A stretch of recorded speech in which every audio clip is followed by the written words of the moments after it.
Pressing his palms flat against the stone floor, he felt a growing familiarity with earth magic. The very bricks of the inn, a product of his own creation, were already infused with his mana. This connection, he realized with a flash of insight in his crimson eyes, meant he could use his store memory magic on the entire structure. With a triumphant shout, he threw his arms wide as bricks flew into place behind him. The inn recreation experiment was a resounding success. But it hadn't always been this way. Some time ago, his consciousness returned to a world of darkness and confusion. A single thought pierced the fog: I can't move. His infant body, slick with tears, was paralyzed as a wail escaped his lips. Through the blur, he saw the silhouette of a woman approaching, her footsteps echoing on the stone floor. Was I in an accident? The thought, adult and out of place, echoed in his mind. Her gentle voice cut through his panic. Are you hungry? He stared at her, this beautiful woman, and his disoriented mind supplied a simple answer. A nurse. This must be a hospital. But then she raised a single finger, a soft word on her lips, illuminate, and a sphere of light bloomed from her fingertip, banishing the shadows and his assumptions along with them. The shock gave way to an earth-shattering conclusion. This wasn't Japan. This wasn't his world. He had been reincarnated into a world where magic was real. As the woman lifted him into her arms, his infant body acting on instinct, the full weight of his new reality settled in. Contented burp escaped him as he lay in his new mother's arms, reincarnating into a new world with a beautiful young mother and the existence of magic. It was the best thing that had ever happened to him. He began his new life as a baby, known only as the third child of Ashla and Marie, learning that a true name would only be bestowed at a naming ceremony when he turned 6. Lying in his crib, a profound thought took root. If magic was used for something as mundane as lighting a room, it must be a part of everyday life here. His eyes snapped open, and if that was true, it meant he might be able to use it too. A thrill shot through his tiny body. The mere possibility that he, too, could wield magic was intoxicating. He pictured it vividly, commanding fire, water, wind, and earth, his heart pounding with an excitement he hadn't felt in his previous life. He couldn't wait. Driven by this exhilarating new dream, he thrust his small palm forward, mimicking his mother's gesture and focusing all his will into a single word: illuminate. An absolute crushing silence was the only reply. Nothing happened, not a flicker, not a spark. Frustration boiled over into a full-blown tantrum, his infant limbs flailing as incoherent cries of rage filled the room. His cries brought his mother, Marie, rushing to his side. As she scooped him up, her gentle presence soothing his tantrum, a single thought echoed in his mind: how disappointing. Mission failed. He needed a new strategy. As Marie set him down, he resolved to stop trying blindly and start observing. He would watch how his family used magic and learn from them. As if reading his mind, she smiled. Oh, you were awake, she chuckled, and once more summoned a ball of light to her fingertip. Watching her this time, he perceived something new, a faint, shimmering energy flowing from her body into the spell. Mana his mind supplied, that's what he needed. Though his baby talk earned a laugh from his mother, he knew his vocal cords weren't yet developed enough for incantations. The first step then was to find that dormant energy within himself and train it. For 3 years, he dedicated every waking moment to this singular task. But even after 3 years, he was still unable to use magic. Worse, a constant, gnawing hunger plagued him. His family were poor farmers, and poverty was taking its toll on his small body. With grim determination, he clenched his fists. Starting today, he would find his own food. He had discovered there were 2 types of mana: the energy that existed within his body and the magic that saturated the very air around him. By inhaling the external mana and fusing it with his own, he learned to control and spread it throughout his small frame. At just 3 years old, he had mastered the art of refining his mana. Yet a barrier remained. He wouldn't be able to cast spells until he received a name at the ceremony in another 3 years. His parents only knew simple lifestyle magic, but for him, even that was out of reach. Still, he perched on a log overlooking the fields, hands outstretched, and tried again, just as he had every day since he was a baby. And this time, something was different. As the familiar wisps of mana swirled around him, he felt a tangible feedback, a connection he'd never experienced before. For the first time, he was getting a response. He took a slow, deep breath, drawing the mana from below his stomach and refining it. Carefully, he guided the energy upward to his chest, then let it flow through his limbs, a steady, deliberate circulation reaching every extremity before drawing it back. The mana in the air felt like a light gas, but what he had cultivated within him was a thick, viscous liquid. Gathering the overflowing power into his palms, he pressed them to the earth, releasing everything into the soil. He steeled himself, refusing to lose focus. In the past, he'd reached this point only to cast the spell carelessly, watching his hard-earned mana scatter uselessly. This time, he would hold the image in his mind. The very essence of a field, he knew, lay in the quality of its soil. He pictured it perfectly, soil that was soft and fluffy, warm to the touch and packed with nutrients. He envisioned the weeds gone, the earth properly tilled to receive sunlight and drainage, just like the fertile ground his grandmother in his past life used to cultivate. His heart hammered against his ribs as he panted, sweat beading on his brow. He looked down, his hands still resting on the transformed earth. He looked up, his eyes wide with disbelief. It had worked. He had done it. He clenched a fistful of the rich, dark soil, a wave of relief and triumph washing over him. Before him lay nearly 10 square meters of perfectly prepared ridges, carved into the hillside. A stark contrast to the hard, weed-choked soil his family usually struggled with. In a world with no agricultural machinery, this was a monumental achievement. The magic itself was simple, but it was the first spell he had ever successfully cast in this new life. A smile spread across his face. This was his first real step. A loud growl from his stomach immediately reminded him of his next priority. The exertion of magic had left him ravenous. He decided to plant twennes, a hardy root vegetable that matured in 20 days. They were known as poor-quality livestock feed, terrible in both appearance and taste, but he didn't care. He had to eat something. For the first time, the regret he'd felt about his rebirth began to fade. Heaving a heavy wooden bucket, he began the arduous task of watering the new field. The labor was punishing for a 3-year-old's body, each trip leaving him breathless. 5 days passed, each one spent pouring his magic into the soil. To his astonishment, the plants were already blooming. Flowers were a sign of a good harvest, but they shouldn't have appeared for another 2 weeks. This was abnormally fast. He tugged at the first plant and unearthed a massive cluster of roots.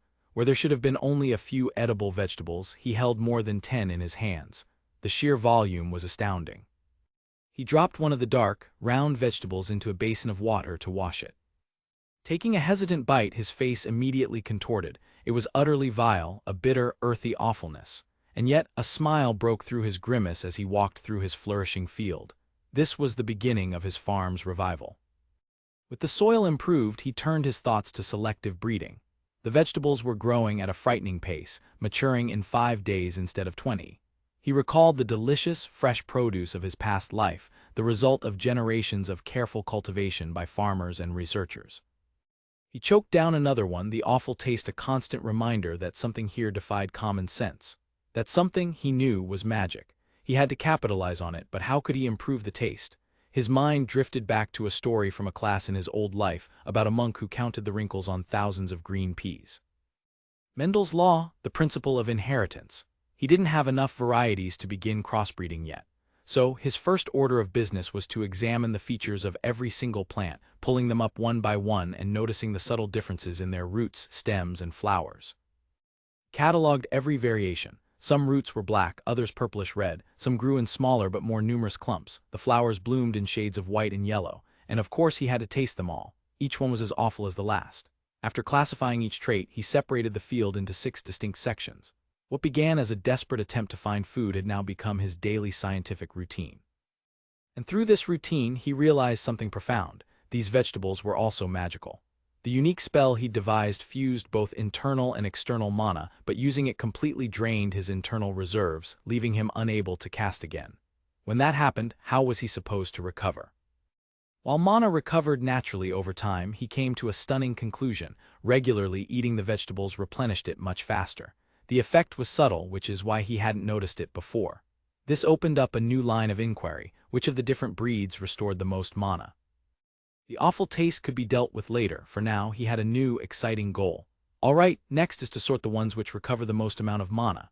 He was having more fun than he'd had in years, discovering something new every day. He just wished for a faster method. He recalled how rice farmers use salt water to sort seeds, but that wouldn't work on these.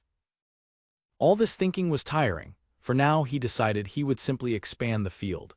He knelt, placing his hands on the ground. It had been difficult at first, but he could now concentrate on his magic without closing his eyes. As he worked, he noticed a strange shimmering over the field like heat haze. He couldn't make it out clearly.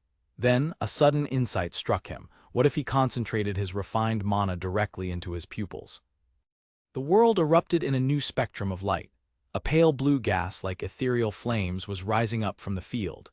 He yanked a plant from the ground and saw it clearly. The blue gas was leaking from the roots of the twennes, evaporating into the air. He ripped another from the soil, his mind racing, the ones that restored the most energy. They were also the deepest shade of blue. A grin spread across his face as the truth clicked into place. That's it, this blue color must be mana. After that, he spent his days observing the fields with his mana-infused eyes. He discovered that in any given clump of 5 or 6, the largest vegetable also contained the most potent blue glow. Just like that, day after day, his research continued. Now, at 5 years old, he was still making new discoveries. He had successfully cultivated a strain that restored a large amount of mana, though the effect wasn't immediate. This new information, this ability to see the blue of magic, had reinvigorated him. A new thought sparked, making his cheeks flush with excitement. If I can concentrate mana into my eyes, what would happen if I sent it to a different part of my body? Until now, he had always let his mana seep out into the soil. This time, he circulated it and kept it contained. By concentrating it into specific body parts, he found his physical abilities were dramatically enhanced. It was the fabled body-strengthening magic. Suddenly, watering the crops and expanding the fields became effortless. He clenched his fists, another idea taking hold. If he could strengthen his muscles, what about his internal organs? Let's test it, he thought. If I enhanced my ability to digest food, could I increase the speed at which I absorb mana from the vegetables? The effect was immediate. He could feel his rate of absorption and digestion increase. After spending so much time mastering his unique magic, his life had found a rhythm. Then one day that rhythm was broken. His father announced, "I'll be off." His mother's voice was tight with worry. "Please come home safe." His father, now armed with a sword, looked down at him and offered a sad smile. "I'll leave the rest to you." He watched the wooden door swing shut, the sound echoing the emptiness in the house. His father, the pillar of their family, was gone. Why did a simple farmer have to leave home with a sword? The answer was one he already dreaded. The heavy tread of boots on the dirt road marked the exodus. A large-scale conflict had erupted, draining the village of its able-bodied men. I watched them go, a familiar ache in my chest. I'd always felt this world's progress was stunted, and now the reason was marching away from me. It was war. I pictured what could be, endless fields shimmering under a peaceful sun, a world of technological marvels and prosperity built on the land. Mary must have seen the sorrow on my face. "Don't worry," she said, her voice soft. "This isn't the first time he's left." In those imagined times of peace, villagers would work side by side, gradually taming the surplus of land. Your wealth was measured by the soil you could cultivate. But her words offered little comfort. My own self-made cultivation magic was more vital than ever. With taxes levied proportionally to the land used, my magically enhanced fields, bursting with crops that grew impossibly fast and yielded far more, gave us a critical advantage. What truly gnawed at me was the state of the men who'd left. They carried farming tools, pitchforks and axes, not weapons. They were being sent to war as little more than cannon fodder. With the memories of my past life, the thought of killing was abhorrent, but I knew a certain military potential was necessary just to survive. To protect what we have, we'd need the bare minimum, proper armor and weapons. And most importantly, the one thing that could acquire them all, money. You can never have too much money. As if to prove my point, our neighbor Marie appeared, offering to trade some of her potatoes for our twennes. The problem was this entire system of bartering. It generated no actual currency. In a village like this, there was only one way to earn real coin. I'd have to find a merchant. In that case, why not make sandals? Mama suggested brightly.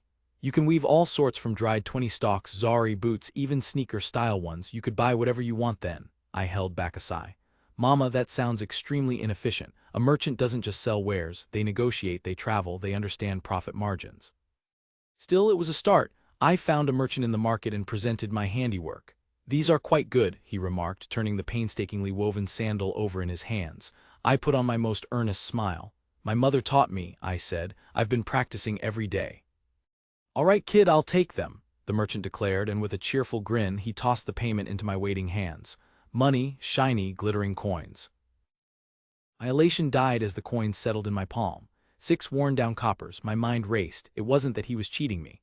The market price for sandals was just far lower than I'd imagined. At this rate, buying weapons would be impossible. A cold resolve hardened my features. I grabbed the front of his robes. "Hey, merchant," I said, my voice low and laced with a pressure that made him flinch. "Can I ask you something?" Several days later, I finally let the thoroughly interrogated merchant go. I had learned everything I needed to know about the local market prices. Wiping the sweat from my brow, I felt a new resolve. All right, I breathed. Time to try something else. Based on the information I'd squeezed out of that merchant, this next venture should be far more lucrative. I began my experiments in creating magical mushrooms. You're kidding, I'd exclaimed. The pressure I was applying to his collar momentarily forgot. Mana restoratives exist, the merchant, eager to please, had explained. Yes, but the primary material, the magical mushroom, is very rare and difficult to grow. He then produced one from his pouch. Look, this is the real deal. But as I stared at the fungus in his palm, my excitement curdled into confusion. Isn't this just a common shiitake mushroom? The merchant offered me one to try, and its taste was as plain as I expected. My mind, however, was already racing.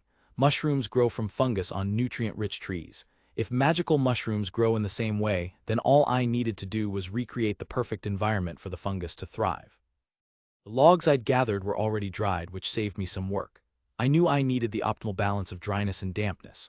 I planted the fungus and waited, but nothing happened. Of course, if it were that easy, everyone would be doing it. I racked my brain. What was I missing? Then it hit me. It's called a magical mushroom. It must contain mana. If it draws nutrients from the tree, wouldn't it draw mana as well? A brilliant idea sparked in my mind. What if I just gave the logs my mana directly? It was time to start experimenting. My days fell into a grueling but hopeful rhythm, tending the fields by day, infusing logs with varying amounts of magic in the evening, and weaving sandals late into the night. After some time, I saw it. Oh, crouching by one of the logs, I found 3 perfect mushrooms sprouting from the wood. It worked, but my victory was short-lived. To make any real profit, I need to produce these on a much larger scale. This was nowhere near enough. My gaze drifted to our house, already packed to the rafters with 20 stalks, finished sandals, and harvested crops. I didn't just need more storage space, I needed a dedicated building. A new thought, a new challenge took root in my mind. When I use magic to create a field, I raise the soil to form ridges. By that same logic, it should be possible to shape the earth into a building, an architectural magic challenge. This wasn't just a whim. The mountains of soil right here could be my building material. The fundamental rules of magic dictate that creating something from nothing is incredibly difficult. For example, in the earth magic common in games, one refines mana in their palm to generate a throwable stone. While it's doable, it's terribly cost inefficient. One shot and your mana is spent. It's far more manageable to manipulate something that already exists, and it seems I have a natural affinity for earth magic. Still, I've tried so many other things, but for some reason, the only magic I can cast properly is when I'm using dirt. If I could just convert soil into metal, none of this would be a problem, but that's not happening. I let out a long sigh. All right then. Instead, I'll take on the challenge of creating a storehouse using nothing but the soil itself. I placed my hands on the ground, focusing my will, pouring my power into the earth beneath me. A sudden, violent surge of energy erupted. And then nothing. My vision swam, the world tilted, and I collapsed into darkness. A dull throb pulsed behind his eyes as consciousness returned. He'd been bedridden for 2 days, his vision slowly focusing on the worried faces of his family gathered around him. Sitting up, he explained the diagnosis: acute mana deficiency. He recalled the feeling of his innate magic, a current that constantly circulated through him to reinforce his physical form. The sudden, total depletion of that power had nearly been fatal, a reckless act that had earned him the stern disapproval of everyone he knew. He stood at the edge of the crater, the modest scar his failed spell had left on the earth. His mana shouldn't have been completely drained by something so small. Then, with a finger pressed to his chin in thought, the concept clicked into place.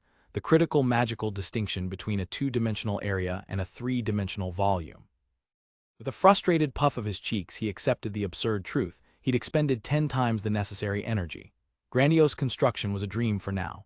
I'll switch to creating the building materials instead, he resolved. His hands hovered over the soil, and with a surge of focused magic, a single perfect brick materialized, a small but crucial success. The final structure was, charitably, a storehouse. More accurately, it was a crude brick box looking as if it were stacked together by a complete amateur, and yet it stood firm. It was his first true construction, a testament to the ever-increasing applications of his earth magic. He surveyed the land his ancestors had cultivated for generations, now a chaotic mosaic of stumps and stones. It was an awful, unusable mess. His curiosity, usually dormant for such matters, was now piqued. Not even a modern tractor could tame this terrain. He had always felt a secret pride in his village, and this neglected plot was a blight he could no longer ignore. With a new spell he cleared the land, converting every stone and stump into rich fertilizer for the soil. His arsenal of abilities had grown: magic to cultivate fields, magic to strengthen his body, and now magic to create bricks. Still, he mused, the name magic to cultivate fields was a bit lengthy. Since he was the only one who could use it and the name itself didn't seem to trigger the effect, there was little point in formalizing it. And yet, with a slight blush, he admitted to himself that whenever he used magic, he instinctively ended up chanting a spell name. He knelt once more, his hands hovering over the earth as he muttered the incantation, "Improve soil." Instantly, the ground before him reshaped into perfectly tilled rows. He stared, wide-eyed in astonishment. It had worked. The spell activated the very moment he uttered the words. Until now, he'd needed intense concentration and vivid visualization for any result. A brilliant smile spread across his face as he realized he had finally developed his own original magic, spell creation. While chantless magic was possible, the mental strain was immense. He was grateful that the magic now activated instantly with a spell. He did notice a new quirk, however. Using a spell seemed to lock the effect's range to a consistent 10-meter square. Without a spell, he could freely change the area, but the mana consumption varied. With a spell, the cost seemed to be lower and more consistent. He still couldn't quite grasp how he'd managed it. Perhaps it's because I mumbled the same phrase each time I practiced, he wondered aloud. There was only one way to find out. Time to begin experimenting. For days on end he chanted the words, whether awake, working, or even in his sleep. Brick creation, brick creation. Several months later his efforts paid off. With a final, confident chant of brick creation, a perfect brick materialized before him. He pumped his fists in triumph. He could now consistently create bricks of the exact same size and mass. The spell was complete. This is a conditioned response, he realized, the logic clicking into place. It was just like Pavlov's dog salivating at the sound of a whistle. The chant itself had become the trigger, the key. This was how he had gained his newest technique, spell casting. Now he just needed to apply the same principle to his other abilities. Looking at the veritable mountain of bricks he'd created, he had to admit he'd gotten a bit carried away. Having so many bricks here is a bit of a problem, isn't it? His mother observed gently. Well, if they were dishes, they'd at least be usable. Her words struck him like lightning. Mom, you're a genius, if it's possible to make bricks out of soil. And I should be able to make tableware with the same raw ingredients. He dove into the new project, producing a flood of earthenware. Mom, look at these, he presented proudly. I'm very happy to hear that, but, she said, surrounded by stacks of pottery, we have enough, thank you. He looked at the plain, brown pottery and resolved to shift his focus from quantity to quality to make something truly special for her. His next creation, a delicate white porcelain cup and saucer, left his mother speechless. Amazing, I've never seen pure white tableware before, she exclaimed. Emboldened, he attempted to adorn the next set with a flower, only to find the result was painfully childish. Apparently, he sighed, I have no artistic talents. Refusing to be discouraged, he pivoted again. In that case, I'll make tableware that isn't white porcelain. He recalled hearing that glass could be made from sea sand. Focusing his mind, he pictured the form, long, narrow, cylindrical, with a satisfying thickness and transparency. A moment later, he held his new creation, a simple glass cup, up to the light. In this way, he began creating items previously unseen in the village. At the market, after selling his magical mushrooms and sandals for a handful of bronze coins, he was just considering how to sell his new tableware when a merchant called out to him. Hey kid, come here for a second. Perfect timing. Sell me some of those spare bricks you've got, the merchant requested. I saw that little building you put up recently. The boy blinked. Are you talking about the storehouse? He asked, trying to steer the conversation to his new wares. When he confirmed that he'd built it himself, the merchant stared in disbelief. You made them. I'm only interested in the bricks right now, the merchant said dismissively. Don't be that way, the boy insisted, his grip surprisingly strong as he grabbed the man's arm, an unnerving pressure in his eyes. I swear you won't regret it. The merchant, overwhelmed by the sudden intensity, could only stammer, okay. Dragged to the display, the merchant's eyes went wide. These are amazing, how did you make them? He agreed to buy the lot along with the bricks, tossing a few coins into the boy's hand. The boy stared down at the paltry sum in his palm. 5 bronze coins, it was nothing. In a flash, his hand shot out, grabbing the merchant's collar. His face was a mask of cold fury. You must think I'm some dumb kid you can just rip off, he hissed. Hold on, hold on. The merchant yelped, sweating under the boy's terrifying gaze. Why is it so cheap? The boy demanded. Look how pretty it is. The merchant, trying to placate him, explained, "You see, the people I sell to are commoners who live in small towns and villages. Even if it's pretty, nobody would spend that much on tableware." The merchant continued, explaining that the wealthy only do business with established merchants they've known for a long time. The boy's anger cooled, replaced by a dawning, frustrating realization. Even with a great product, it was worthless without reaching the right people. But in a world without internet or even newspapers, how could he possibly advertise? He sank to the ground, defeated. His grand get-rich-quick scheme was dead before it began. He had none of the connections needed to pull it off. Talking to him was a total waste of time, he muttered. The merchant recoiled. "You're giving off this evil vibe all of a sudden." "Well, don't feel too down about it," the merchant said with a grin. "The market for bricks is pretty good right now. I'll buy everything you've got the next time I'm here." The boy's head snapped up, a determined glint in his eyes. "I'll have 10 times as much ready for you." When the merchant returned, he was greeted by a literal city of stacked bricks. "Yo, kid," he called out, amazed. "Looks like you really came through on that promise. I took you at your word and brought along someone strong enough to carry all of these." Behind him, a massive, scaly creature came into view. The boy stared, his mouth agape, at the towering, white-scaled beast with powerful wings and sharp horns. A low growl rumbled in its chest. "What is that?" he stammered. "It's a monster." "Never seen a dragon horse before, kid." The merchant chuckled. "This guy here is a work beast." He explained that it wasn't a true dragon but a creature hatched from an egg and raised by humans. These beasts grow by absorbing their owner's magical power, ensuring they are always obedient and making their masters highly valued individuals.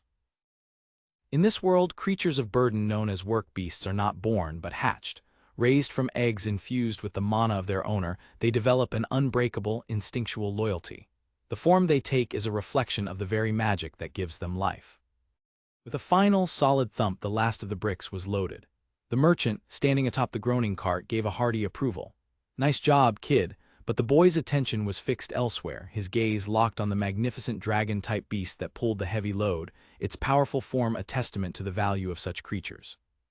Hopping down from the cart, he approached the merchant. "Aren't work beasts expensive?" he asked, his mind already racing. The merchant confirmed it. Powerful mounts were invaluable assets. The boy pondered his own enterprise. The demand for bricks was high now, but it wouldn't last forever. He needed to diversify. An egg. If he was lucky, an egg could be a jackpot. "Hey, Mr. Merchant," he called out. A spark of resolve lit up his eyes as he tightened his grip on his coin purse. "I want to try raising a work beast egg too," he declared. "Bring one with you next time and I'll buy it." The price the merchant named was staggering, a sum that represented every coin he had painstakingly earned. Without hesitation, he poured it all out. As the merchant's party departed, the sounds of the village returned. A small child darted past, calling out "Daddy-ye" to one of the departing men. Another villager spotted the boy and waved. "See ya later. Isn't that Ashira and Marie's fourth kid? Your dad's been pretty busy." His family gathered around him, his mother, Marie, smiling warmly. "Should we get something good from the merchant to celebrate?" she suggested, then turned to her son. "Could you lend me some money? I'll be sure to pay you back." The boy looked away. I don't have any money though." Her smile froze, her eyes widening in disbelief. Her shock sent him spiraling into a memory. He was 3 years old again, his small fists clenched with an unshakable purpose. "You want to try growing blue twennes?" his mother had asked, bewildered by her strange, determined child. She had tried to reason with him, her voice gentle but laced with doubt. "Those things don't taste all that good and you can't barter for much with them. Besides, working in the fields would be impossible for such a small child." But as she looked at his face, flushed with a motivation far beyond his years, her skepticism melted away.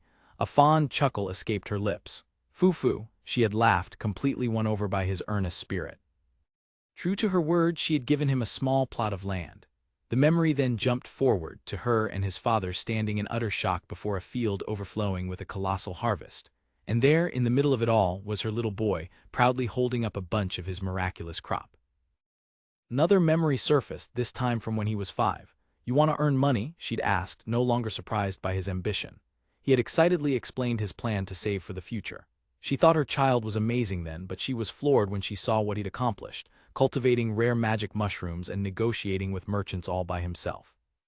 His talents seemed boundless. He had built a storage room with his own 2 hands and even crafted brilliant white tableware, the likes of which she had never seen. Holding the delicate pottery, she had marveled with pride and a touch of fear. But how is he able to do all of this?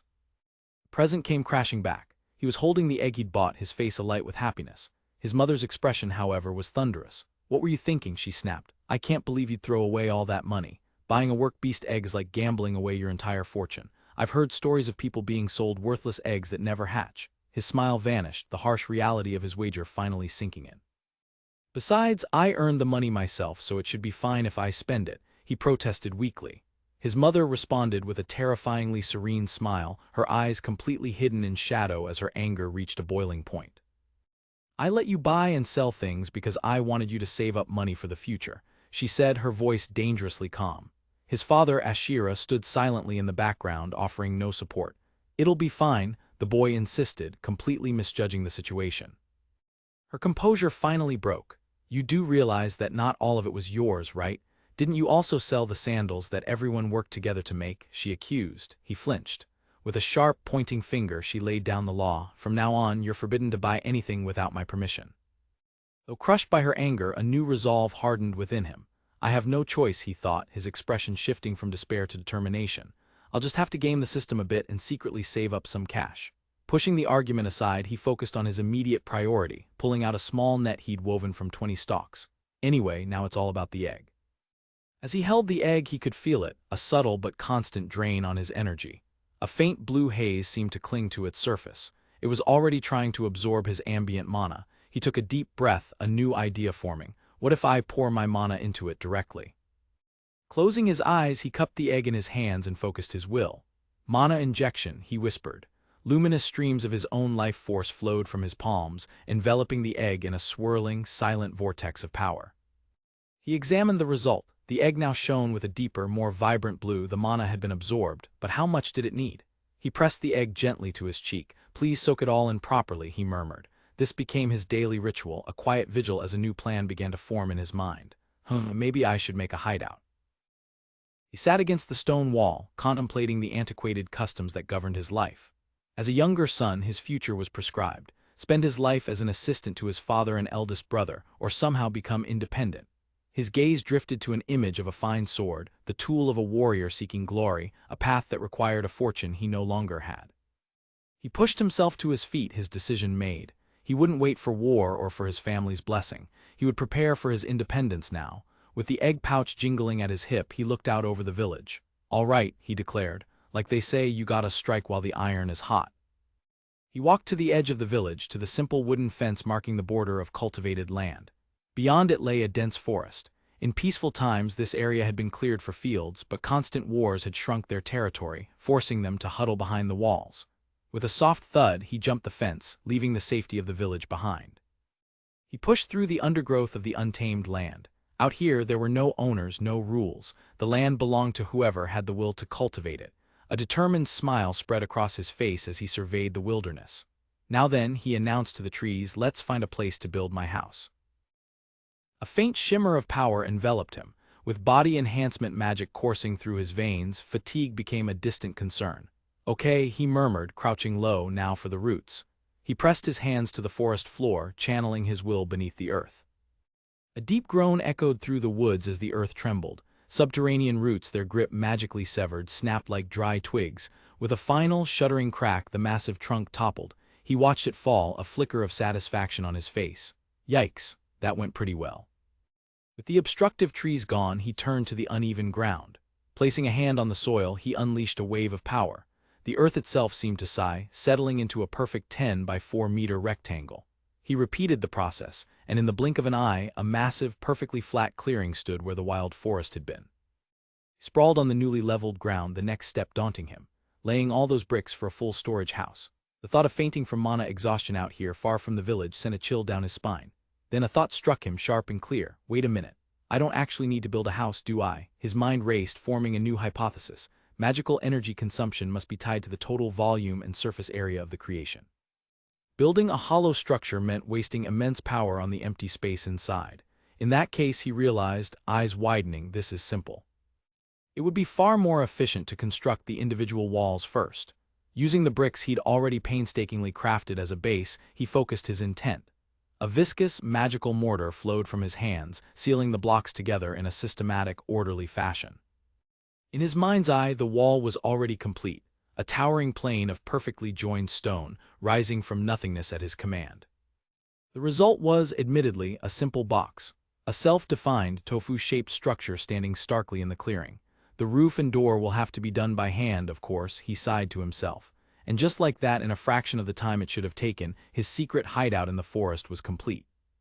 Cradling the egg in his lap, he noted how it had grown, its blue shell deepening to the color of a twilight sky. "Come now," his mother's voice called from the doorway, "it's almost time to go." His face brightened instantly. "Okay, I'm coming." This year he was turning 6. The day had finally arrived. He sat on a simple wooden pew in the village church, a place far smaller and less populated than he'd imagined. As he fidgeted restlessly, a man in sacred robes raised a hand. "Well then," the priest's voice filled the quiet hall, "I will now start the baptism, and the naming ceremony that takes place during it." His heart hammered with excitement. Finally, I'll be able to use household magic. While he dreamed of illumination and fire, the priest began his sermon. "Humanity has always feared monsters and lived lives hiding from them," he intoned, his voice echoing off the stone walls. "However, many people have become able to use household magic, and the number of places humans can live have become much broader. The driving force of humanity's rapidly increasing population," the priest continued, his gaze sweeping over the children, "is that very magic. Citizens receive this power through the baptism ceremony. Now, we will begin the naming ceremony." The boy held his breath, every fiber of his being focused on the promise of what was to come. The priest explained the system, a symbiotic relationship where the church gained followers and the feudal lord a register of names. "With this naming," he clarified, "you will receive the divine protection of our master and the ability to use magic. However, this magic should only be used for the purpose of improving human lives." "Do you swear to not abuse this magic without reason?" the priest asked, his eyes serious. "Yes, I swear," he replied without hesitation. The priest nodded. "Very well." As the man opened a massive, ornate book, he couldn't help but stare. The binding and decorations were incredible. "Is that parchment? Are they using a name lexicon or something?" "As Shira and Mary's third child," the priest's voice rang out, "I, the Holy Light Church's priest Paulo, shall christen thou. From now on thou will be ours, and you shall live for the Lord and your friends with integrity and righteousness." As Paulo raised his hand in blessing, a soft light began to emanate from his palm. "As I thought," Ars realized, his eyes locked on the gathering energy. "Magical power is concentrating in the palm of his hand. This is the preparation for granting someone magic." A wave of power washed over him, and a vast, intricate magic circle materialized in the air between them. He stared, mouth agape, at the glowing, complex letters swirling within the sigil. Memory preservation. He activated the spell instantly, a gamble on a wild theory. As the magic circle pulsed, he felt it, not just power but pure information being inserted directly into his mind. Back in his hideout, he tested his new gift. A flick of his finger produced a floating orb of light. Another gesture ignited a small, controlled flame, but as he suspected, the power was standard. There was no difference in strength between his casting and an adult's, and no amount of practice seemed to increase its effectiveness. He sighed, letting the flame die out. So much for improving household magic. But then another thought surfaced, a far more valuable prize from the day's events. Father Paulo's magic circle. A grin spread across his face. If he could decipher that, he might be able to understand the very depths of this world's magic. But after days of staring at the memorized patterns, he was no closer to understanding. "It's no good," he grumbled, rubbing his sleep-deprived eyes. He couldn't even read the modern letters people used, let alone these ancient ones. As he flopped onto the floor in frustration, a sharp chip sound cut through the silence. He shot up. The egg, it was finally hatching. He scrambled closer, his heart thumping in his chest as a network of cracks spread across the blue shell. The process was agonizingly slow, the egg just rolling and chipping away bit by bit. He fidgeted, wondering if it would be bad to try and help it along. Before he could decide, a final, loud crack split the shell wide open. He leaned in, peering through the clatter of falling fragments. Sitting amidst the debris was a small, fluffy creature with wide, curious eyes and 2 tiny, budding antlers. A beast had been born. The newborn creature, pure white and ethereal, sat amidst the shards of its own shell. Its deep blue eyes, ancient and curious, locked with his. A faint blush crept onto the boy's cheeks as he stared, captivated by the silent, squeaking thing before him. He watched in amazement as its spindly legs trembled, already attempting to stand. "You can do it," he whispered, kneeling closer. "Give it your best." After a few shaky stumbles, the creature found its balance, standing firm on all 4 hooves with a triumphant air. A delighted clap broke the silence. He beamed, reaching out to gently stroke the soft mane between its budding antlers. "There's something about the desperate will to live that just Touches the heart, he murmured, a profound sense of gratitude washing over him. Thank you for coming into my life. He studied its form more closely as it took a few tentative steps. It had the elegant physique of a thoroughbred horse, yet its antlers and gentle face were reminiscent of a reindeer. The only thing that seemed out of place was its long, flowing mane. A hopeful grin lit up his face as he pictured it fully grown. I wonder, he mused aloud, his hands cupping his cheeks in thought, if you'll be big enough to carry things for me one day. A sudden, sharp cracking sound shattered his daydream. His eyes shot open in alarm to see the creature, crunching down on the fragments of its own shell. He yelped, completely bewildered. Is it even okay for you to be eating that? He sank into thought, his brow furrowed with a practical worry. What in the world does it eat? A work beast's form was determined by the magical feed it consumed. Carnivores like dragon horses were powerful, but providing meat daily was a luxury he couldn't afford. He'd heard too many tales of owners bankrupted by the cost of their beasts' upkeep. His gaze then fell upon the patch of radishes he'd cultivated nearby. The creature was happily munching on one of the dark, round vegetables. A wave of relief washed over him. So you're a herbivore, he exclaimed. The creature, finished with its snack, trotted over and began to nuzzle against his leg. There are plenty more, he said, smiling. Eat as much as you'd like. The creature's affectionate nudging turned into a clumsy struggle as it attempted to climb onto his lap. What's gotten into you? Before he could puzzle it out, it had settled onto his legs, curled up, and promptly fallen into a deep sleep, its soft snores filling the quiet air. A deep blush crept up his neck as he stared down at the sleeping form. Wah, he stammered, his heart trembling with an unfamiliar warmth. Too cute. In what felt like the blink of an eye, 10 days passed. He stared up at the magnificent creature she had become, her growth far exceeding his wildest expectations. I did tell you to grow big, but his initial plan had been to sell her, a practical decision for his meager lifestyle. He'd even avoided naming her to prevent attachment, but looking at her now, he knew that wouldn't do. I'm going to give you a name. It couldn't be just any name, it had to be a special naming, one imbued with the power of a magic circle. Father Paul called his ability a divine gift, but it felt more like a program installed directly into his mind. If he could channel it correctly, he could grant her the ability to procure her own clean water. In this land without modern medicine, a simple case of diarrhea from tainted water could be a death sentence. The gift of clean water was life itself. He briefly considered his other, more destructive powers. The existence of ignition is scary, he thought, pushing the worry aside. I'll deal with that if the problem ever occurs. He stood beside the great beast, arms crossed in deep concentration, the weight of the decision settling upon him. What should I name you? He grimaced. To be honest, I have no confidence in my naming sense. Still, he wanted a name that suited her regal presence. His mind began to spin, a frantic word association game firing off behind his eyes. Unicorn, bicorn, by Roman 6, Viking, Va. Then it struck him with the force of revelation. Valkyrie, the legendary goddess of war. He gazed at her white fur that shone like silver, her entire being radiating a holy, otherworldly aura. He looked into her intelligent eyes. What do you think about the name Valkyrie? To his utter astonishment, the great beast let out an excited cry and nodded its head vigorously, its long mane whipping through the air. A warm smile spread across his face. So you can understand human language, you're a smart one.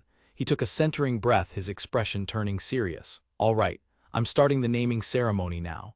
Recently, refining magic had become as natural to him as breathing. He exhaled slowly, magic beginning to swirl around his hands. I'll do it carefully and delicately this time. He focused, drawing dense magic into himself like a vessel, but struggled to keep the released energy from dissipating into the air. From here on out, I have to focus. Manipulating magic outside the body was an immense burden. He gritted his teeth, weaving threads of power into the air, painstakingly recreating the complex magic circle he had memorized. A searing pressure built behind his eyes. Blood is rushing to my head. My blood vessels feel like they're about to rupture. Sweat beaded on his forehead as he gasped for air, his entire body trembling with the effort. The magic circle pulsed before the creature, nearly complete, but holding it together took every last ounce of his willpower. With a final, desperate push, he thrust his hand forward. I did it, he panted, relief and exhaustion washing over him in equal measure. He was at his absolute limit. As the circle flared with light, he poured his remaining strength into the incantation. Your name shall be Valkyrie. With a thud, Ars dropped to his knees, his breath coming in ragged gasps. The ritual had been far more draining than he'd anticipated. Wiping a bead of sweat from his brow, he worried it had all been for nothing. He turned to his gleaming white companion, a new idea taking root. "All right, Valkyrie," he managed, a hopeful smile touching his lips. "Let's try using magic." Valkyrie responded with an eager squeal and stepped forward. A gentle breeze rustled the leaves around them as a soft orb of light began to coalesce before her. Ars watched, a realization dawning on him as she deliberately avoided conjuring a flame. "It would be dangerous to have fire inside the house," he murmured, a wave of affection washing over him. "She's a good girl who cares about me." The orb erupted in a gentle, brilliant shine. "Whoa, illumination!" Ars cried out, his previous exhaustion completely forgot. He bounced on the balls of his feet, giddy with success. "Awesome, Valkyrie, you can use magic so well, try using other magic as well." One by one she demonstrated ignition, drinking water, and purification, but he noticed something peculiar. The fundamental manifestation of the magic remained identical to his own. Then something impossible happened. A nearby brick lifted from the ground, hovering in mid-air.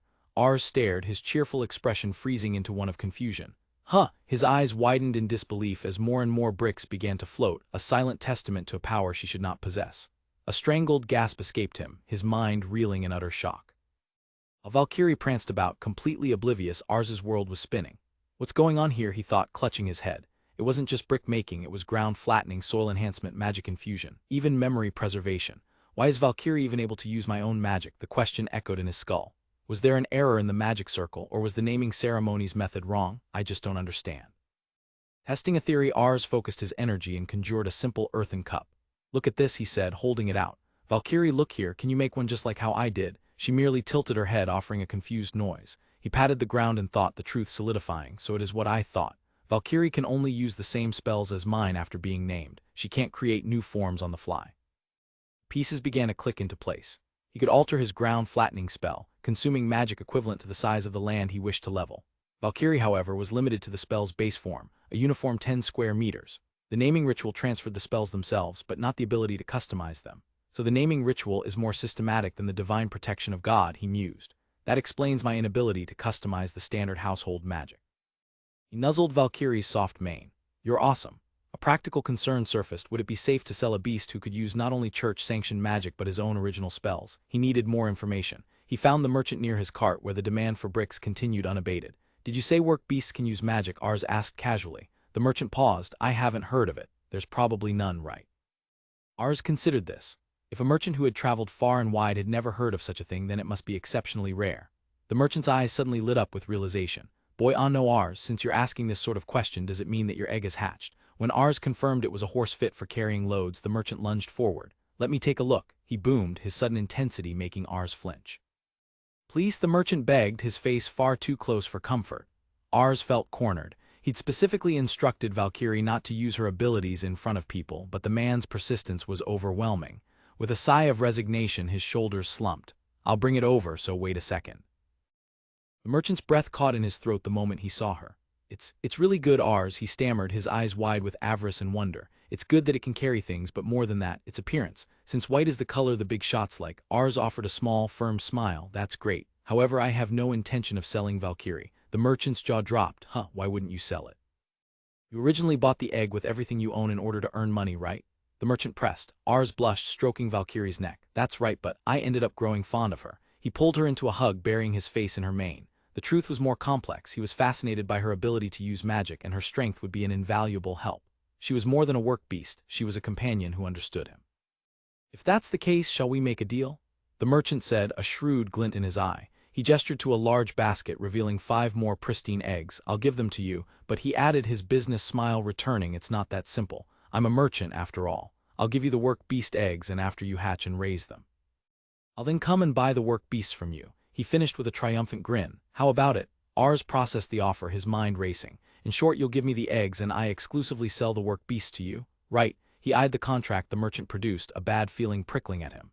"But I'll be setting the minimum terms," he declared, snatching the scroll with newfound determination. Terms were surprisingly fair. The merchant provided the eggs for free, and Ars would sell the raised beasts back to him, setting the amount and timing himself.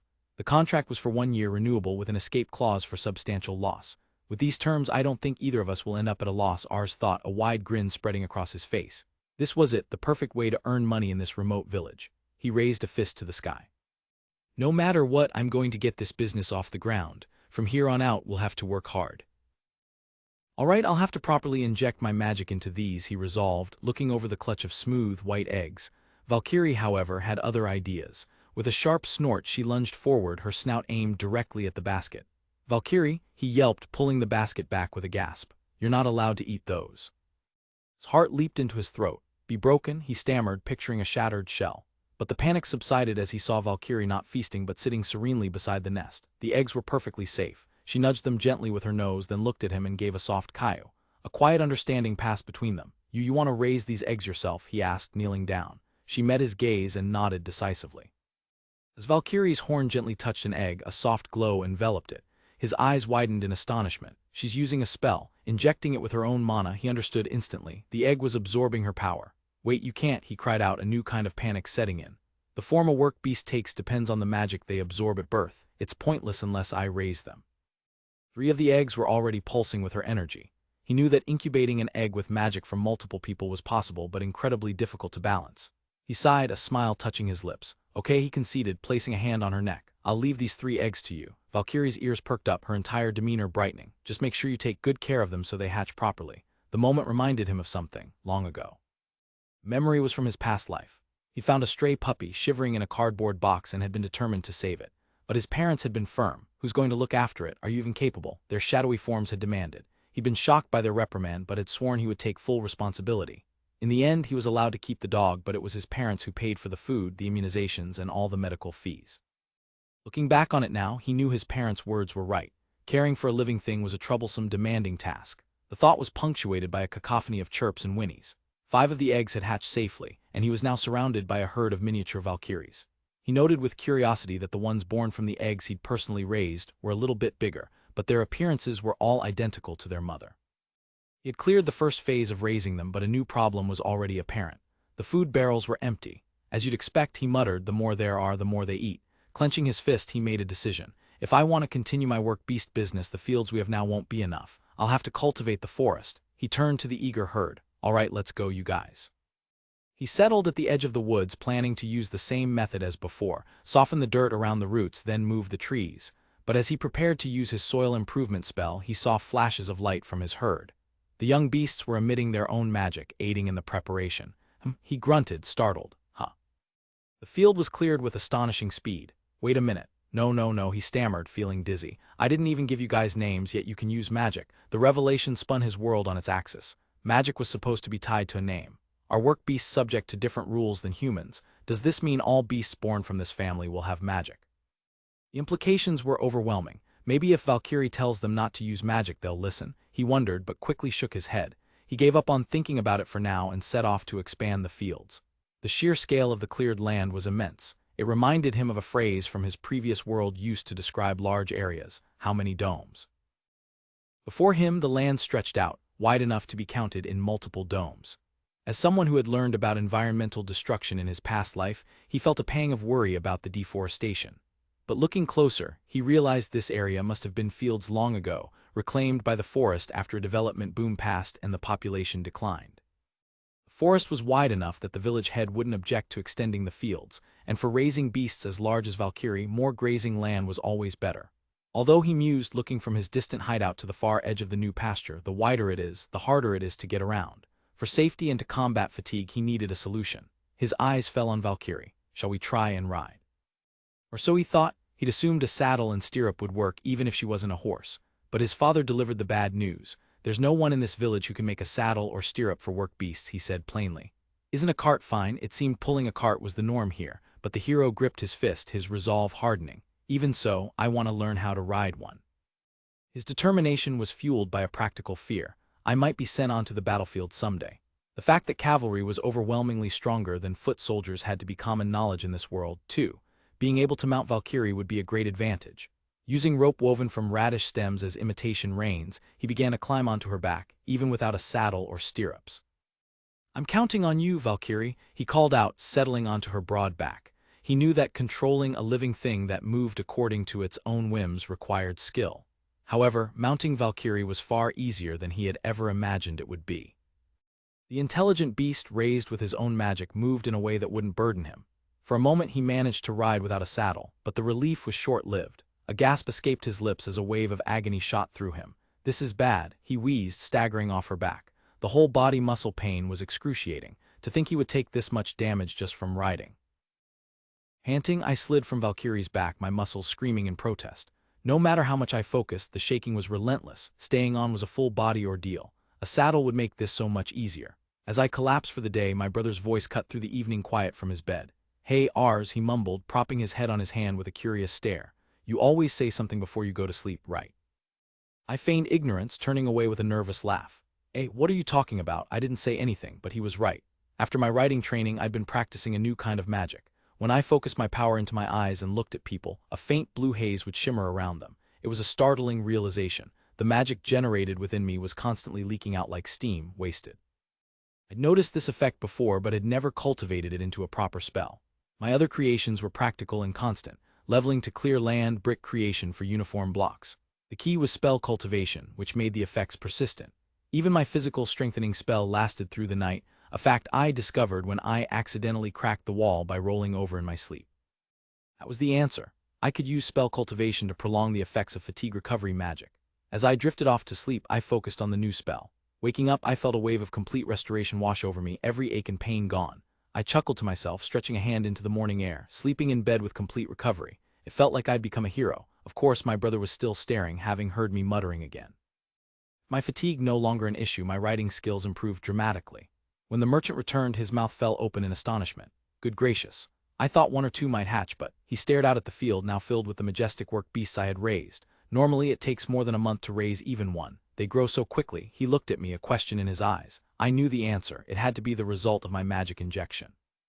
"They're ready for market," I stated, wondering what price they might fetch. The merchant, however, just gave me a sly grin. "To tell you the truth," he began, a strange glint in his eye, "I'm not going to sell them." He leaned in, raising a single finger for emphasis. "I'm going to give them to someone, for free." My face hardened, anger and distrust instantly flaring. This had to be a trick. With a grand, sweeping gesture, the merchant revealed his audacious plan. "I will present them as a gift to the aristocrats who govern this land." He beamed, standing before an imagined audience of faceless nobles, while I could only stare, utterly bewildered by his scheme. He sighed, his demeanor turning serious. "I've told you before, merchants like me lack the connections to handle truly expensive goods. To get an aristocrat to buy something, you need credit, and the established monopolies make it impossible for a newcomer to even get a meeting." He winced, a flicker of a painful memory, being beaten over some fine porcelain, crossing his face. "Without a proper introduction, you're nothing." He gestured toward the beautiful creature beside us. "However, a gift like this changes everything. A mountable work beast is recognized as valuable everywhere, but in times of frequent conflict, it becomes an excellent strategic material." He clenched his fist, his eyes burning with ambition. "Dedicating one of these to the ruling family will establish the strong connection I need." His grin returned, imagining a shower of coins. "If they like it, they'll be reluctant to refuse the next purchase, and I might even be introduced to other noble families." Seeing my confusion, his expression hardened again. With a sharp slash of his hand, he explained the grim reality. "You can't just sell a strategic asset to a nobleman who might be hostile to the ruling family. There would be no life for anyone involved. We cannot ignore the nobles who govern this land." His decision was made. "For that reason, let us go to the aristocratic residence now. Tell your father about this, too." I was stunned. Me too. He was serious, not just about his plan, but about taking me with him. And just like that, swept up in a merchant's grand ambition, I left my village for the very first time. The distant chatter grew into a lively hum as we crested the final hill. My breath caught in my throat. Spread out before me, grander and more sprawling than I could have ever imagined, was a city of stone and slate. A blush of pure awe crept onto my cheeks. "Wow," I whispered, my eyes wide. "This is the city where the aristocracy lives." After 3 days of rumbling along a bumpy road in a wagon pulled by my beasts, we finally arrived in Fontana, the town where nobles live. It was my very first journey, and the sight of the massive walled city, teeming with more people than I had ever seen, left me breathless with wonder. Our merchant guide gestured toward a massive construction project where a section of the city wall was being dismantled. He explained that the high demand for bricks was due to this expansion. I quickly deduced that since the bricks were made locally, trying to haul them in from our distant village would never be profitable. A man with a severe mustache and an air of importance approached, introducing himself as Raymond, the negotiator for the Fontana hold. My hopes of seeing the inside of a noble's house were dashed as we were made to kneel in the dirt of the stable's front yard. A flicker of annoyance sparked within me. Raymond confirmed he'd heard our work beasts could be ridden. The merchant, seizing the opening, began to extol their virtues, explaining they were top quality, but Raymond's gaze drifted past him, settling on me with cold curiosity. "And what's with this child?" he inquired. A hand gently came to rest on my head as the merchant presented me. "Actually, ours here was the one who raised the work beasts," he announced proudly. Next to him would be his father. The merchant then made a bold request for permission to produce and sell Valkyries. My blood ran cold. Valkyrie was the name of the firstborn, my partner, not the entire species. I thought in a panic, picturing the real Valkyrie faithfully guarding our village miles away. To my astonishment, Raymond agreed. "All right," he conceded. "I'll issue you a permit later and inform Mr. Fontana." Just as relief began to wash over me, his tone shifted as he clutched a pouch at his side. "However, these work beasts may not be useful in war." The words hung in the air before Raymond delivered the devastating explanation. "The horns are inconvenient. You can't swing a weapon with these in the way." He then turned and called out to his men, his voice echoing with a chilling command, "Cut off these horns." I surged to my feet to protest, but my father's hand clamped down on my shoulder, holding me fast. As the men advanced with saws, Raymond watched with a cruel, detached smirk.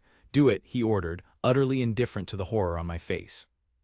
A white-hot, helpless rage consumed me. The ghastly image of the severed horns burned behind my eyes, a testament to my complete and utter powerlessness. I couldn't do a single thing. Back at the inn, the silence was heavy with unspoken anger. "You held back well, ours," my father said, his voice low. He gestured to a basin. "First of all, you should go wash your hands." But I could still feel the phantom pain, as if my own body had been mutilated.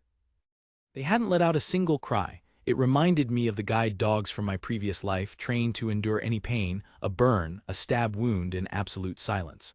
They were loyal to a fault, just like my work beasts. The thought brought a fresh wave of sorrow for their silent suffering.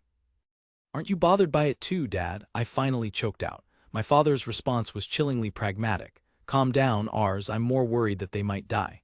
If the beasts we gave a noble family perish, we'll be the ones to pay the price." His words were a harsh reminder of the stakes. I didn't even know if they could survive such a wound. I marveled at my father's composure. "I'm just soaking in my poor social standing as a farmer," he said with a grim chuckle. He reminded me that even with my knowledge from another world, his own experience gave him a different kind of sight. He saw the whispers and jealousy that followed me in the village, the fear a child who could accomplish so much inspired in others. He recounted how he desperately persuaded the aristocratic family who governed the land, arguing against the village chief who wanted to confiscate my fields.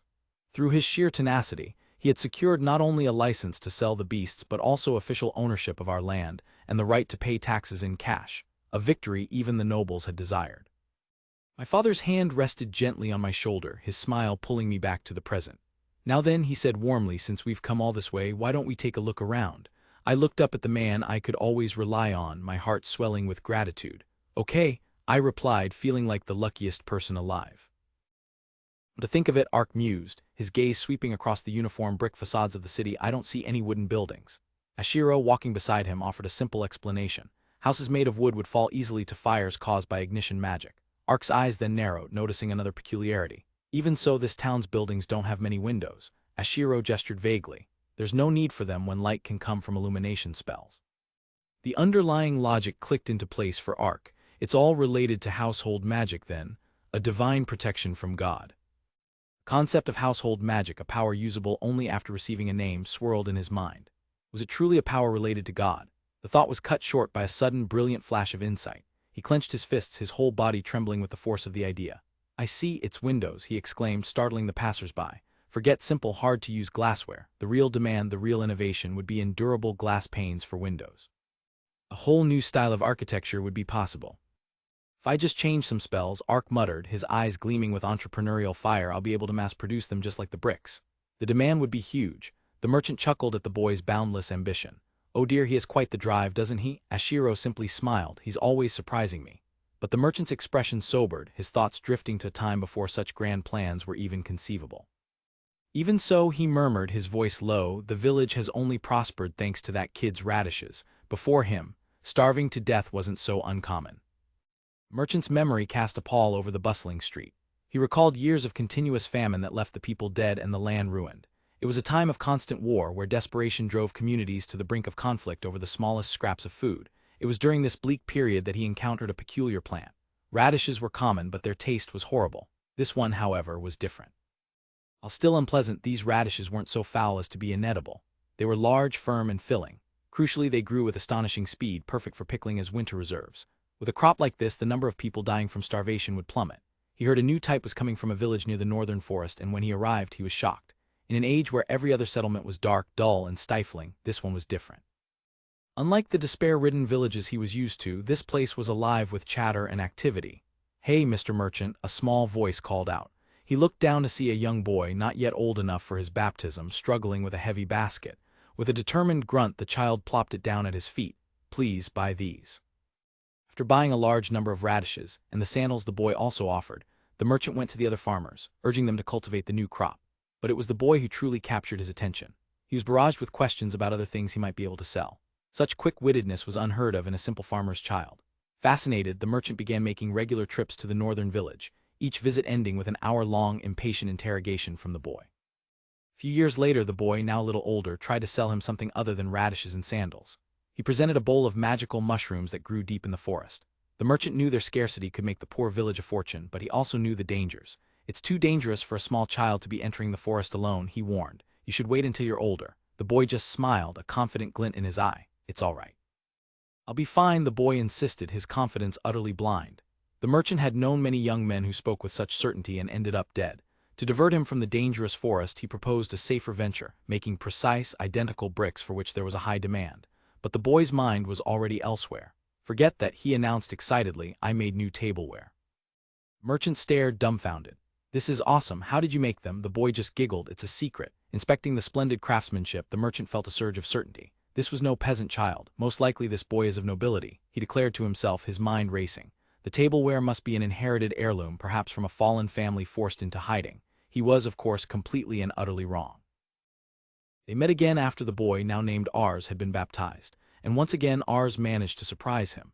The work beast eggs he'd bought hatched into the incredibly valuable horse type. Despite selling bricks and magical mushrooms, his inspiration never waned. He was always looking for new things to sell. It was then that Ars turned to him with a serious question. "Why are you trying so hard to earn money?" Ars's gaze was distant, his voice quiet but firm. "I want weapons in order to go to war." The merchant's heart clenched, so that was it. His mind immediately constructed a heroic tale. Ars must want to restore his fallen family through military exploits. Perhaps his parents weren't his real parents at all, but loyal retainers caring for a runaway noble child. It was a grand, tragic story, and it was also wrong. Anyway, the merchant thought, his resolve hardening, he is without a doubt an important person.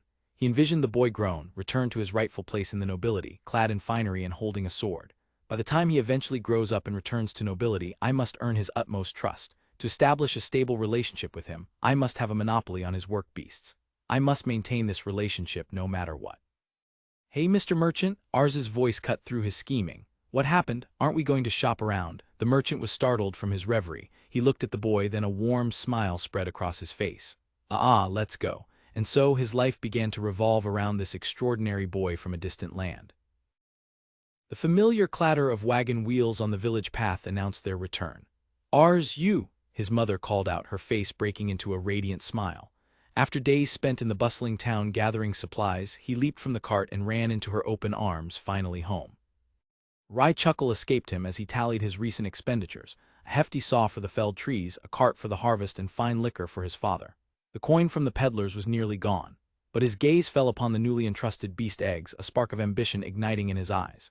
His fortune would be built on the sale of his working beasts, which he'd christened Valkyries, priced to rival even the finest peddling dragon. In his mind, this was no different than being the sole manufacturer of luxury automobiles, an exclusive market for a precious commodity.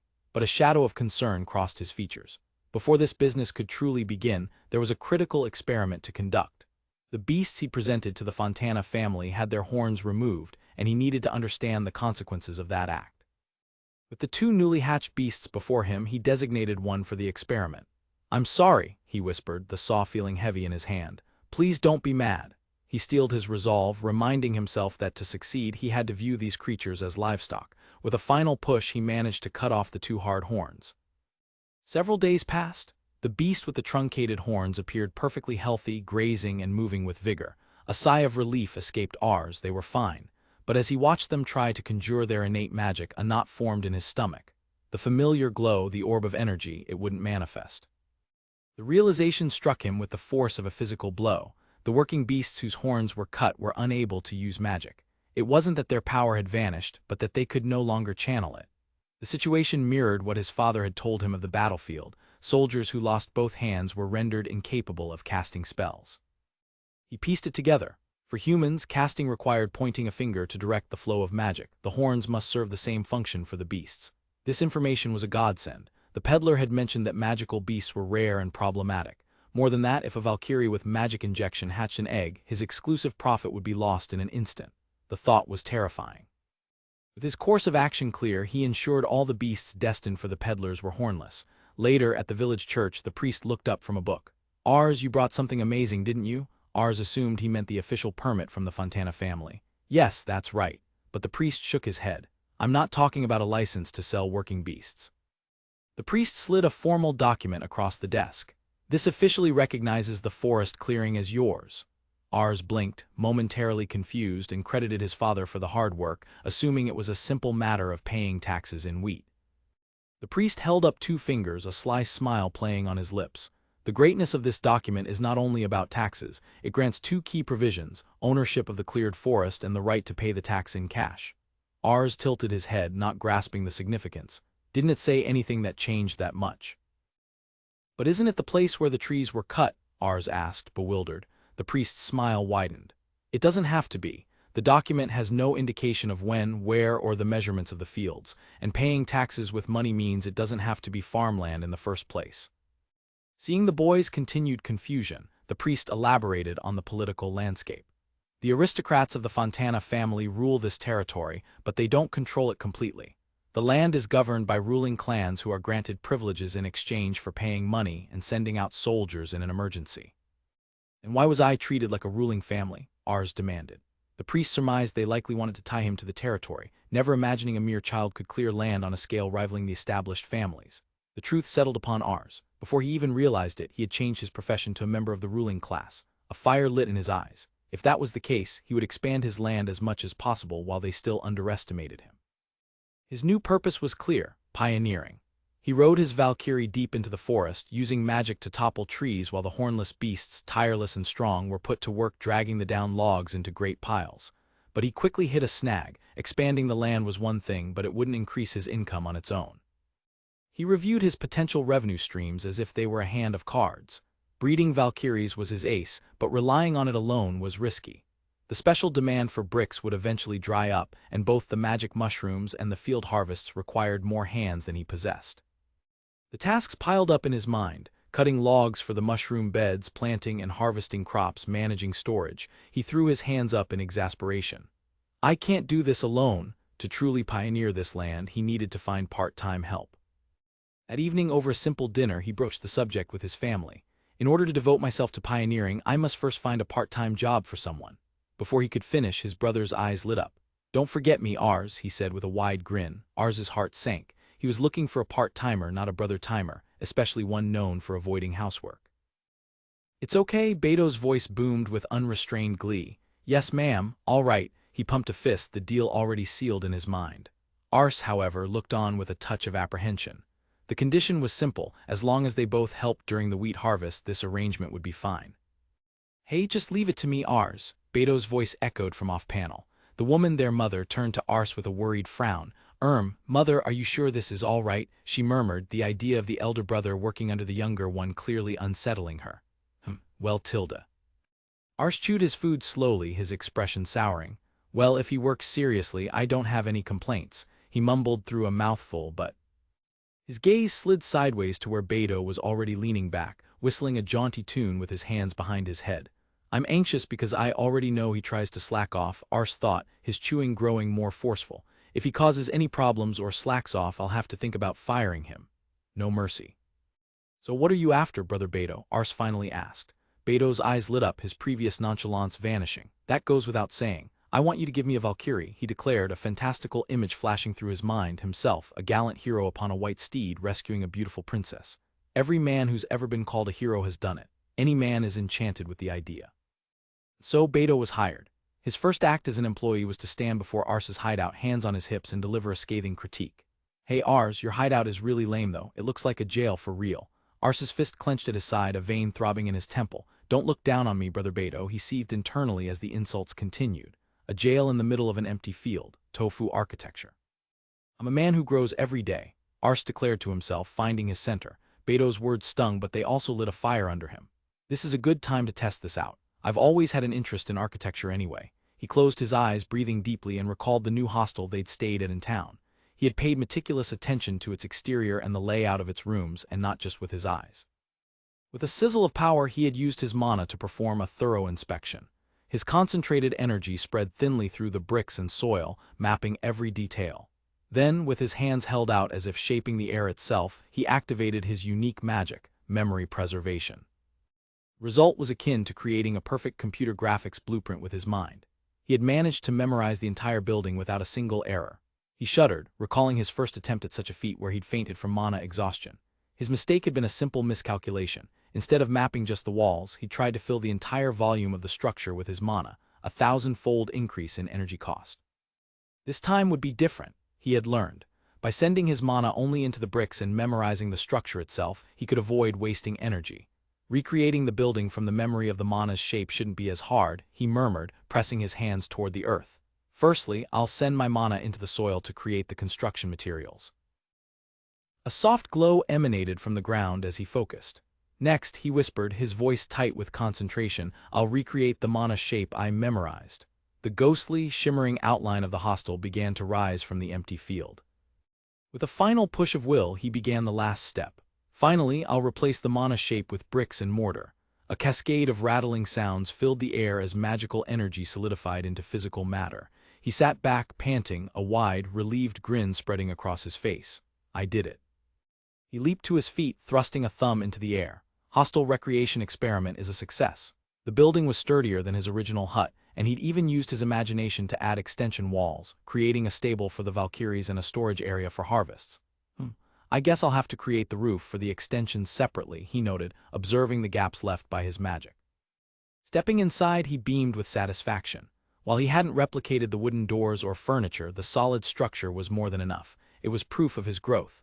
Later that evening, as he arrived home to the smell of bean patties and soup, his father's voice cut through the warm atmosphere. Can you give me a moment, Ars? Ars turned, seeing the uncharacteristically serious look on his father's face. Well, his father began, a bead of sweat on his temple, the lumberjacks. Early the next morning, Ars sought out the man his father had mentioned. A burly, bearded lumberjack named Maddox spotted him immediately. Yo, Ars, what are you doing so early in the morning? Have you run out of logs for the magical mushrooms? That's not it, Mr. Maddox, Ars began. I've heard that the lumberjacks are furious at me for cutting down trees on my own. To smooth things over, he presented a gift of liquor from town, a bottle his own father had been eagerly anticipating. Maddox took a sip and his eyes widened. Ooh, this is some good liquor. With the gesture accepted, Ars explained he'd come to consult with Maddox to avoid any unnecessary trouble. It's true they do not look on this act favorably, Maddox conceded, but to say they're furious is an exaggeration. Ars pressed on, outlining his development plans and suggesting compromises like venturing deeper into the forest for his logs. But Maddox held up a hand, his expression serious. I don't think you understand the essence of the problem itself. Isn't the issue about their livelihood as a lumberjack? Ars asked, confused. The way I've been doing it is replacing manual labor with mana and a work beast. Maddox shook his head. That's not it. Your actions themselves are condemning the pride and dignity we have for our work. As Maddox turned his back, Ars stared in shock. But I've never disrespected the lumberjacks. It's a misunderstanding. We lumberjacks are born into lumberjack households, Maddox explained, his voice resonating with conviction as he rested a hand on a nearby tree. To us, the trees are our livelihood and our treasure. What do you think we feel when we see someone mow down trees unnecessarily? Why do you think we would be calm as we watch you leave the trees to rot and become unusable? I understand, Maddox said, his gaze softening slightly. I understand that you have requests from the aristocrats, and using the logs for development is something we wished for as well. Ars looked up, puzzled. I didn't get any requests though. Maddox's voice was low and firm. Your actions can only be seen as someone who disrespects the lumberjack's pride and way of life. Ars said nothing, the accusation landing with the weight of an axe fall. That is why no one has said anything to you directly, even though we are displeased, Maddox concluded. We only wanted you to understand the consequences of your actions. The pieces clicked into place. Father must have heard about the dissatisfaction from Mr. Maddox himself. He's trying to tell me before it becomes a huge issue. He looked down, a wave of regret washing over him. I've been so obsessed with the development that I didn't pay any attention to the people around me. Maddock watched the boy impressed. He's really deep in thought. Even though the things he does are exceptional, he still tries to listen to what other people have to say. Arce's head snapped up, his eyes blazing with a new idea. Hey, Mr. Maddock, do you want to help out with my job? I want to start forest management from now on. The forest to the north was a vast, untamed wilderness, and our encroachment upon it was causing a severe imbalance. With the combination of my mother's power and Valkyrie's strength, we were shrinking its borders, but not without consequence. The soil was losing its ability to retain water, and a future without firewood meant a future where we couldn't survive the harsh winters. With a burst of inspiration, I declared my solution to the gathered lumberjacks. We'll create a manageable, man-made forest. I knew how to grow vegetables, but forestry was beyond me. With their expertise, we could cultivate high-quality logs and, as a byproduct, grow magical mushrooms on them. The lead lumberjack, Mr. Maddock, crossed his brawny arms, his expression a mask of skepticism. The forces of nature shouldn't be handled by the likes of mankind, he grumbled. I pressed on, my face alight with earnest hope. But you understand the advantages, don't you? After a tense moment, he relented, agreeing to discuss my proposal with the others. Ultimately, Mr. Maddock managed to persuade the other loggers. They wouldn't fully commit, but they agreed to monitor my progress, and with that, the northern lands fell under my jurisdiction. I couldn't stop myself from fawning over the massive pile of logs they provided. Thank you. With this many, I can greatly expand the cultivation of magical mushrooms. The forestry delegated to Mr. Maddock, I turned my attention elsewhere. Expert woodworkers crafted furniture for my home, and I left the fields to my brother, Beto. I was stunned to find the number of farmhands had swelled. My brother, it seemed, was a natural leader. My surprise turned to shock, however, when I was told he wasn't there. He had gone to practice riding the work beasts. I bowed my head in apology to the workers for my brother's absence, but one of the men simply patted my head. He explained that many of them were unemployed due to the war. By helping in the fields, they earned a share of the harvest. I stood there, dazed. I had assumed I would need to pay them with coin, but my brother had tapped into a system of community and mutual benefit I hadn't even considered. With all these new hands and my brother's surprising knack for management, I was finally free to concentrate on developing work beasts and cultivating the magical mushrooms. The project expanded, and before I knew it, I had turned 8 years old. The peaceful progress was shattered by panicked shouts. The field has been ravaged. A man reported finding boar footprints everywhere. Another worker, his face pale with terror, yelled at my calm demeanor. It's a serious issue. People are refusing to work because they're scared for their lives. A wave of guilt washed over me, my heart sinking like a stone. The cause was obvious. It was my fault. My rapid development into the forest had destroyed the territories of the wild animals, upsetting the ecosystem and forcing them out into our lands. Watching one of the massive boars crunching on our crops, its tusks like sharpened daggers, I understood the dire nature of the threat. If I allowed them to get a taste for our fields, their next generation would continue the raids. As the overseer of this land, I had to do something. From the relative safety of a cart, the villagers stared in horror at the beast's immense size. It's huge, one gasped. My brother turned to me, his voice trembling. Ars, you have to do something. I sighed, the weight of their expectations settling on my shoulders. It seemed I had no choice. Mounted on Valkyrie, I faced the herd, my heart a nervous drum. The lead boar was even more massive up close. I took a steadying breath and tightened my grip on the reins. Let's do it like we planned, Valkyrie. My heart hammered against my ribs. One wrong move, one charge from that monster, and its tusks would pierce us through. The thought sent a tremor of fear through my hands as I clutched the reins. A strange warmth flowed from Valkyrie into me, a calming, steady presence. I looked at her serene expression and realized she was waiting for me to master my fear. Taking a deep breath, I gave her a nod. She understood, and with a gentle clip-clop of her hooves, we moved forward. In an instant, that gentle walk exploded into a powerful gallop. Valkyrie surged forward, the ground thundering beneath her hooves as she closed the distance with astonishing speed. The wind howled past my ears, a constant roar that made it nearly impossible to concentrate. Aiming while moving at this velocity was a monumental challenge, but I had to try. Thrusting my hand forward, I unleashed a volley of enchanted stones. Scatter shot, the projectiles flew from my palm, a desperate gambit to halt the beasts. The stones struck the hide of the largest boar, which let out a guttural roar of pain and rage. The attack had done little more than infuriate it. Even as we raced on, I focused my mind. The technique wasn't a proper spell yet, more a raw application of will, but I was getting a clearer image of how to control it. Its eyes burning with fury, the alpha boar lowered its head and charged, its massive form shaking the very ground. "Valkyrie, we have to run," I shouted, and she wheeled away, the enraged beast thundering right behind us. I risked a glance over my shoulder. The boar was gaining, its eyes so furious they had gone bloodshot. It was terrifyingly fast. A grim smile touched my lips. It was going exactly as planned. The moment was here. "Valkyrie," I yelled, pouring my trust and power into my command. "Jump." At the same time, I activated my true weapon, not the stones, but a physical enchantment on my steed. With a surge of enchanted power, Valkyrie launched herself into the air. For one breathtaking moment, we were flying, soaring high above the forest floor. Beneath us, the ground gave way to a sheer, rocky cliff face, plunging into a deep ravine. This was the trap. My eyes widened in pure wonder as birds scattered around us. We were actually flying. The feeling was more incredible than I could have ever imagined. We landed with impossible grace on the far side of the chasm. Behind us, a cacophony of panic squeals echoed as the entire herd of boars, unable to stop their furious charge, tumbled over the edge and into the abyss. I peered down into the ravine, my heart still pounding. Far below lay the still forms of the boars. The trap I had laid, using Valkyrie's enchanted speed to lead them to their doom, had worked. Turning to my faithful partner, I patted her neck. "Let's go home, Valkyrie. Half-hearted attacks would never have pierced that monster's hide. This was the only way." I looked down at my hands, whispering an apology to the fallen creatures. "I'll at least eat you deliciously." Mr. Maddock and my brother stared at me, their faces a mixture of shock and awe. "You defeated that giant boar, by yourself?" But as Beidou began to celebrate, a wicked grin spread across my face. "You thought there was only one giant boar out there." My brother's expression shifted from confusion to a sudden, terrible realization. He clapped his hands together decisively. "Oh, okay, if more of them appear, I'll leave it to you, little bro." I could only stare in horror. My victory hadn't ended my troubles, it had just given me a terrifying new job title.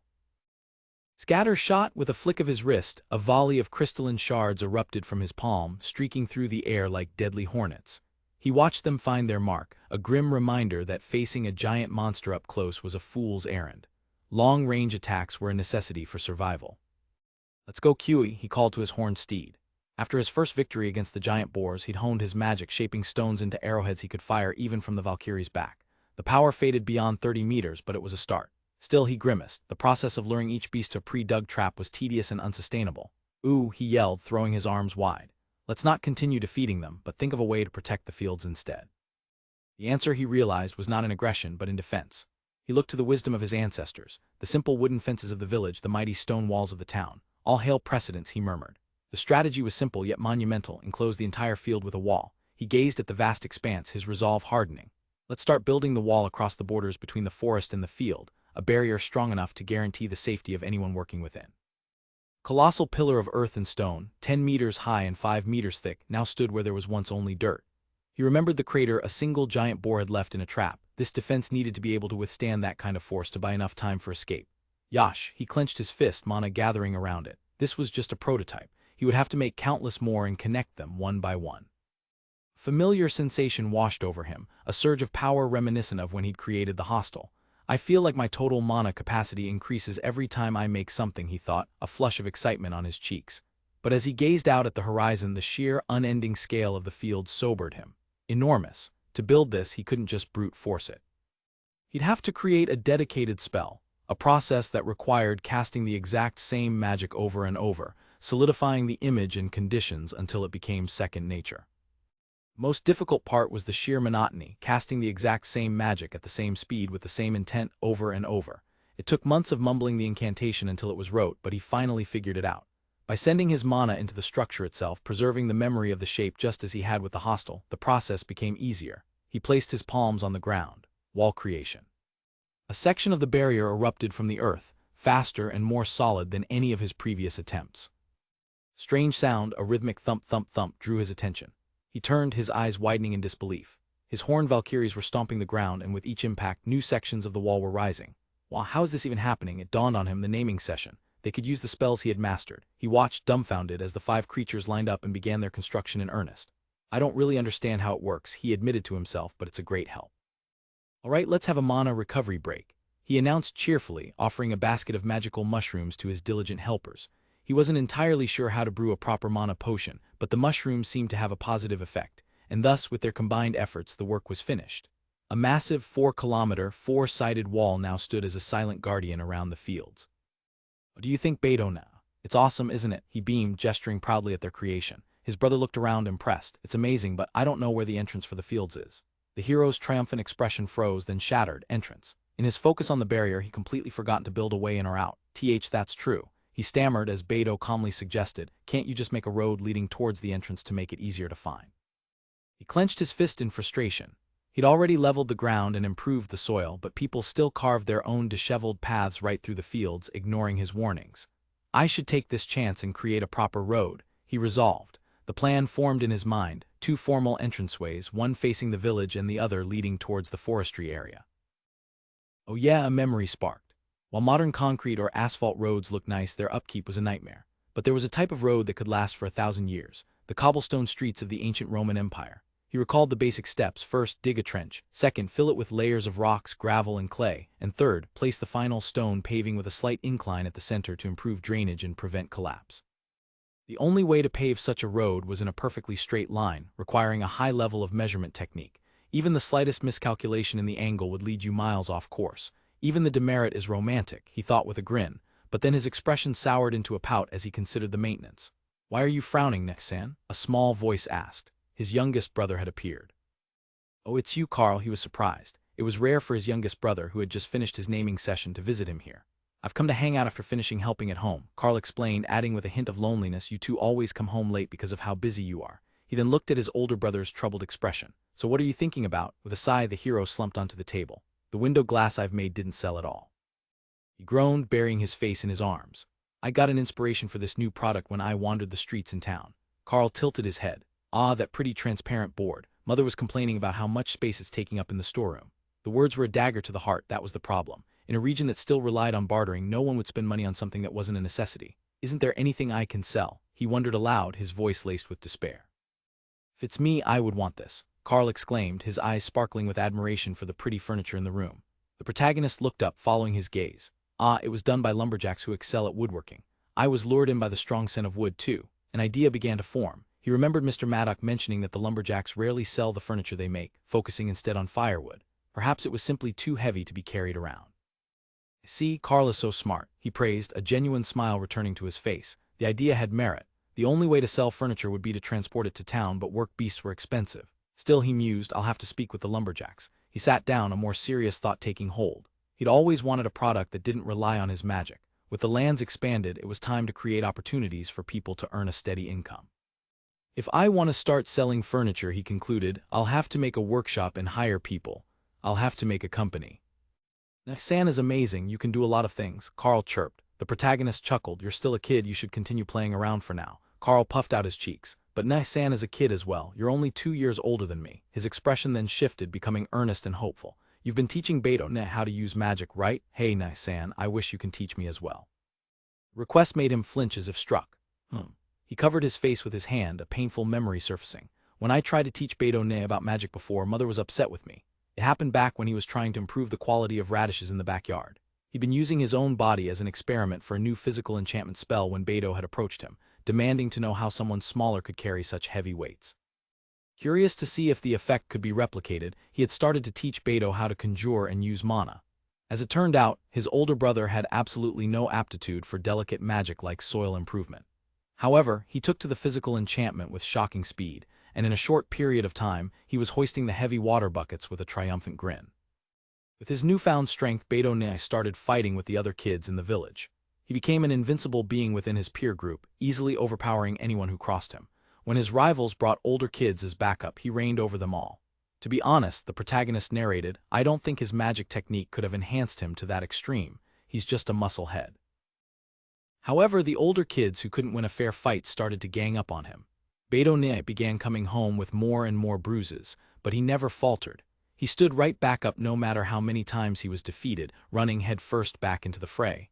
Through those countless brawls, his battle prowess grew even further. At long last, there was no one left to oppose Beto in our village.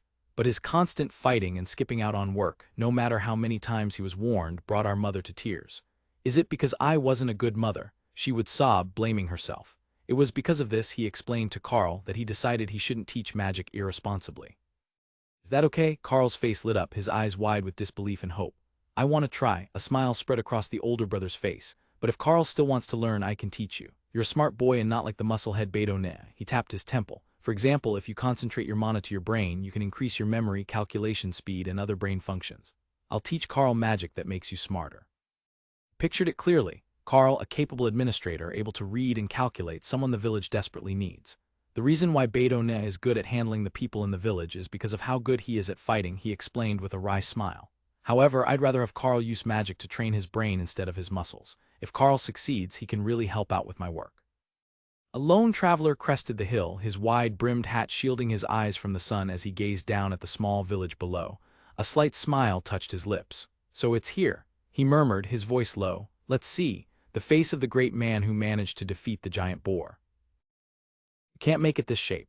Gran barked, jabbing a finger at my initial design. The heat won't be used efficiently. A sigh of exasperation followed the next attempt. It's too poorly made, it'll be unusable after a few uses. Finally, stroking his chin, he conceded, well, this barely reaches the passing mark. A blush of genuine satisfaction crept across his face as he beamed. This one looks usable. Now we just need to make a pair of bellows.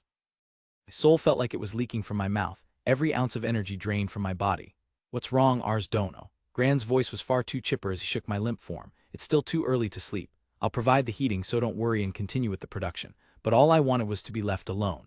This whole exhausting situation had begun a few days prior, when my brother Beto returned to the village with an unusual traveler in tow. My name is Gran, the man announced, his posture confident. I'm a traveler who engages in item creation by trade. I've heard rumors of this village having managed to subjugate giant boars and have come here to confirm them.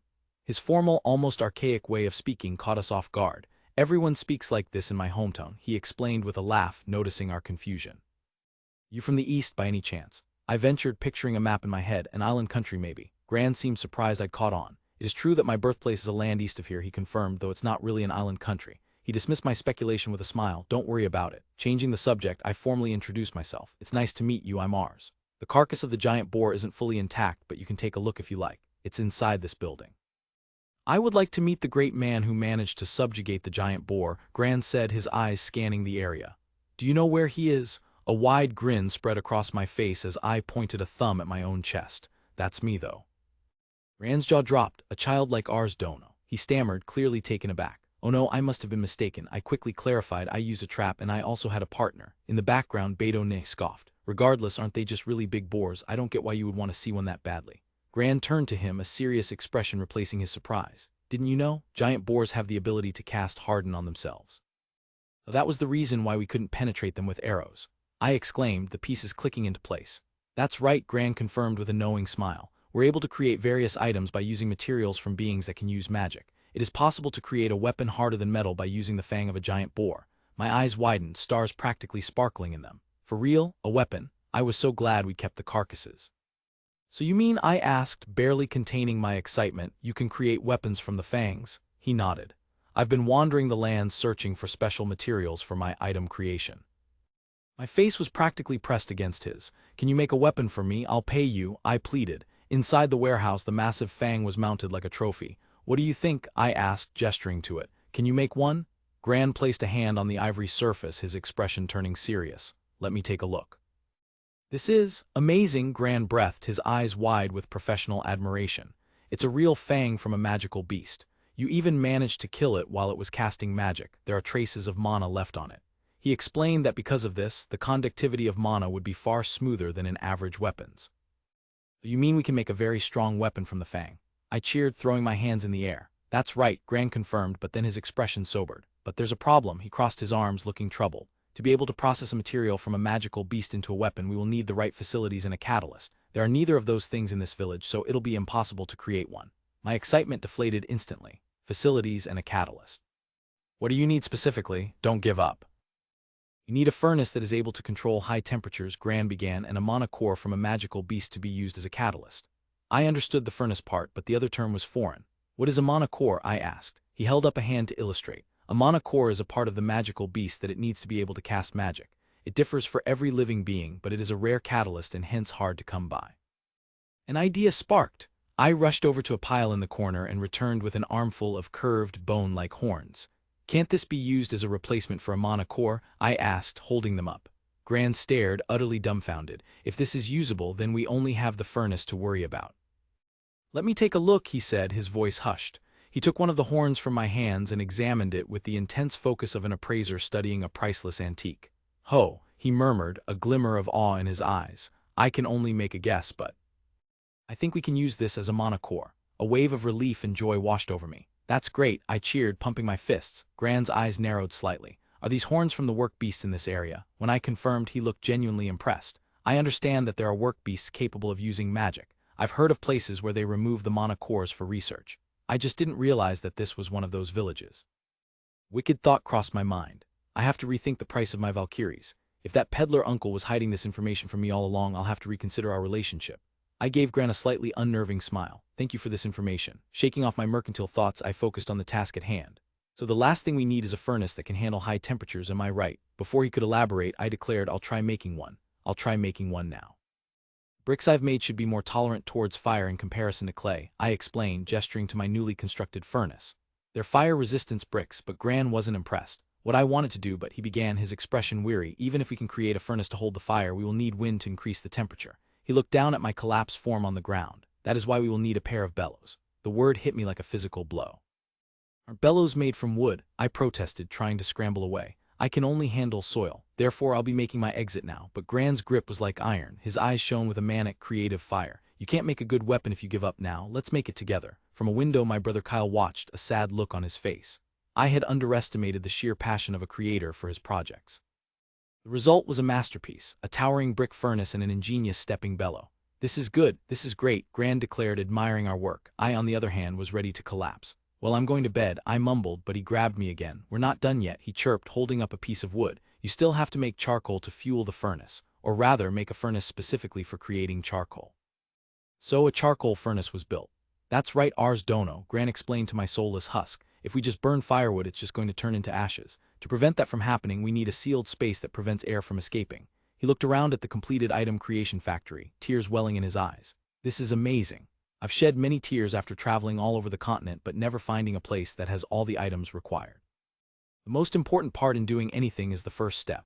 Gran cheered, practically vibrating with excitement. It's time to light the fire inside the furnace. That was the last straw. Are you stupid? I shrieked, a surge of adrenaline hitting me. There's no way I can keep up with this. Using the last of my energy, I bolted. Where are you going, Ars Dono? He yelled after my rapidly retreating form. I slammed through the door and slumped against the wall, gasping for breath. A small, surprised face peeked around the corner. What happened, Nie-san? Kyle exclaimed. I haven't seen you for the past few days, but... I crawled pathetically across the floor toward him. Kyle, can you go to that weird person and help him out with his work? My brother, ever perceptive, immediately comprehended the situation. His expression was a perfect blend of pity and risk evaluation. I'm not going, though. Hey, aren't you just running away, Nie-san? Kyle asked, his eyes narrowed. I tried to play it off.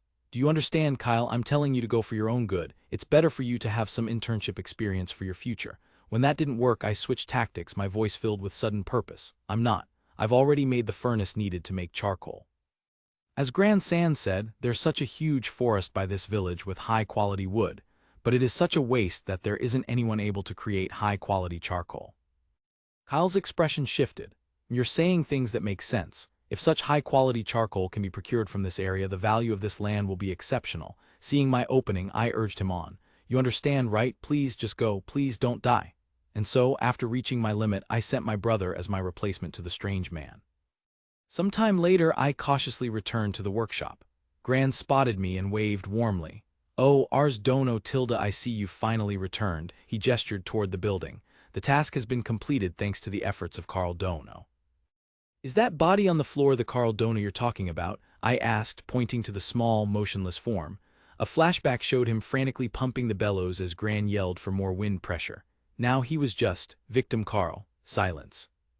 I knelt and patted my brother's back. My condolences, brother, you can rest well now. Gran approached, holding something with reverence.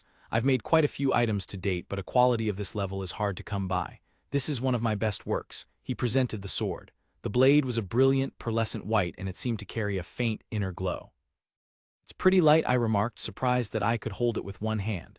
It was much lighter than a standard metal sword. Despite its weight, a few test swings revealed its incredible balance and sturdiness, even without being coated in mana.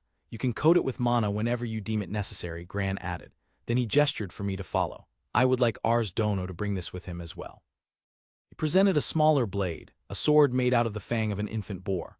I took it, examining the fine craftsmanship. A dagger? Is it for my self-protection since I'm a child? Gran shook his head, a finger raised. A weapon made out of an infant magical beast has the growth attribute attached to it. It feeds on the wielder's mana and evolves itself.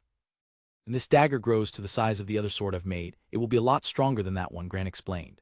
However, it will not grow that fast if it only partakes in a single person's mana. It must be passed down for it to grow into a very strong weapon. Hence, this is a treasured weapon mostly known as an heirloom sword, the kind you might find among noble families. I looked from the elegant dagger to the craftsman. Thanks, Gran. It has been my wish to obtain a weapon. Gran beamed, a humble pride in his smile. It's not every day that a wandering creator has access to such facilities as well as an abundance of materials. I think that I learned from a proper institution rather than coming up with my own techniques. He looked at me gratefully. I felt that I was really lucky to be able to encounter Ars Dono. If it's possible, I would like for you to stay here and continue making various items. There are still a lot of fangs left. I then remembered a tradition.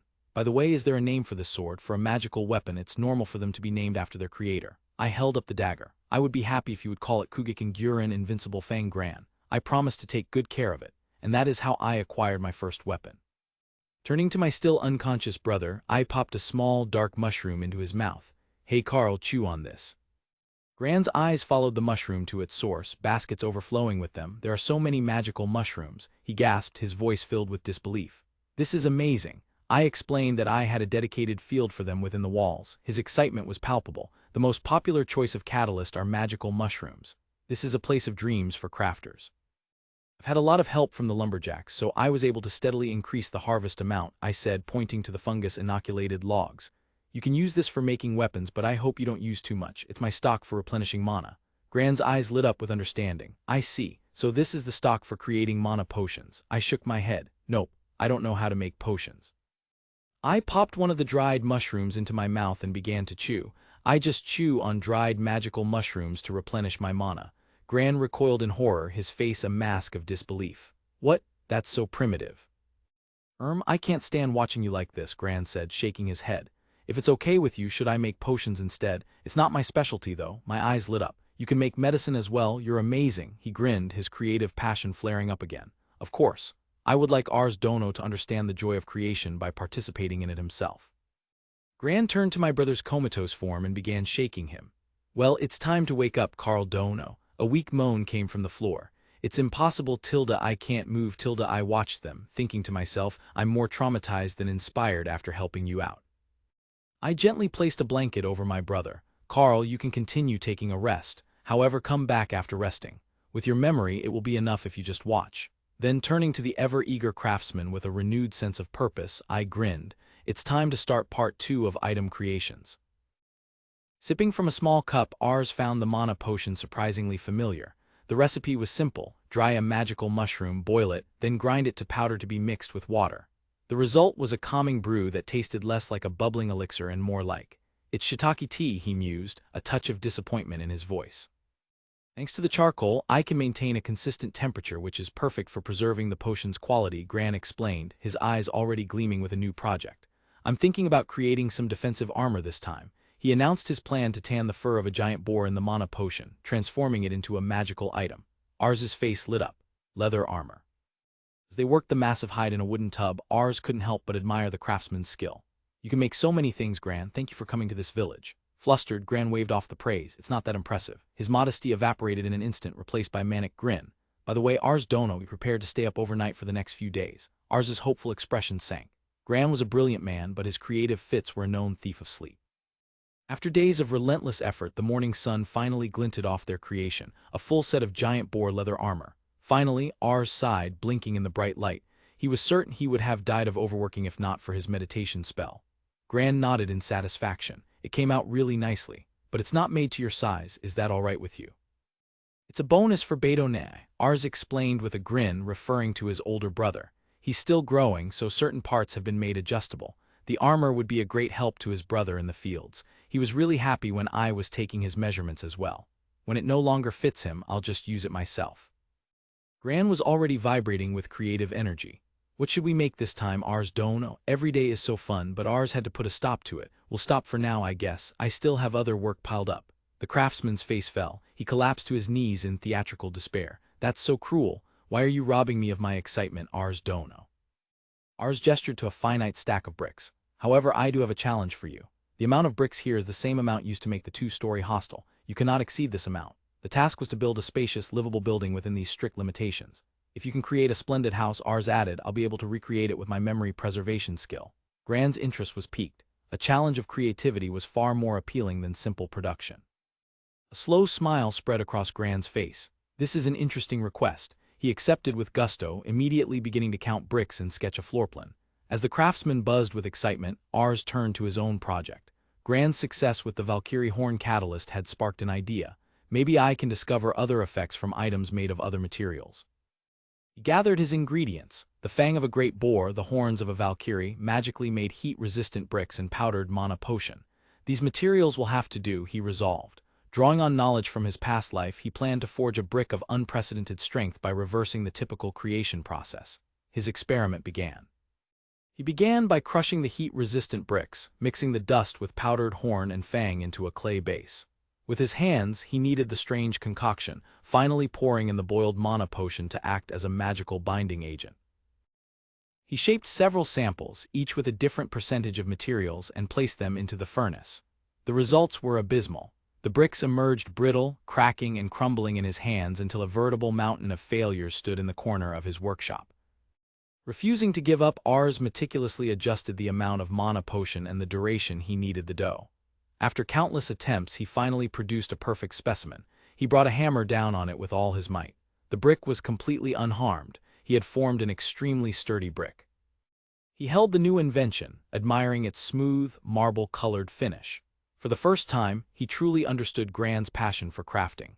He realized his own earth magic had been limited by the common sense of his past life.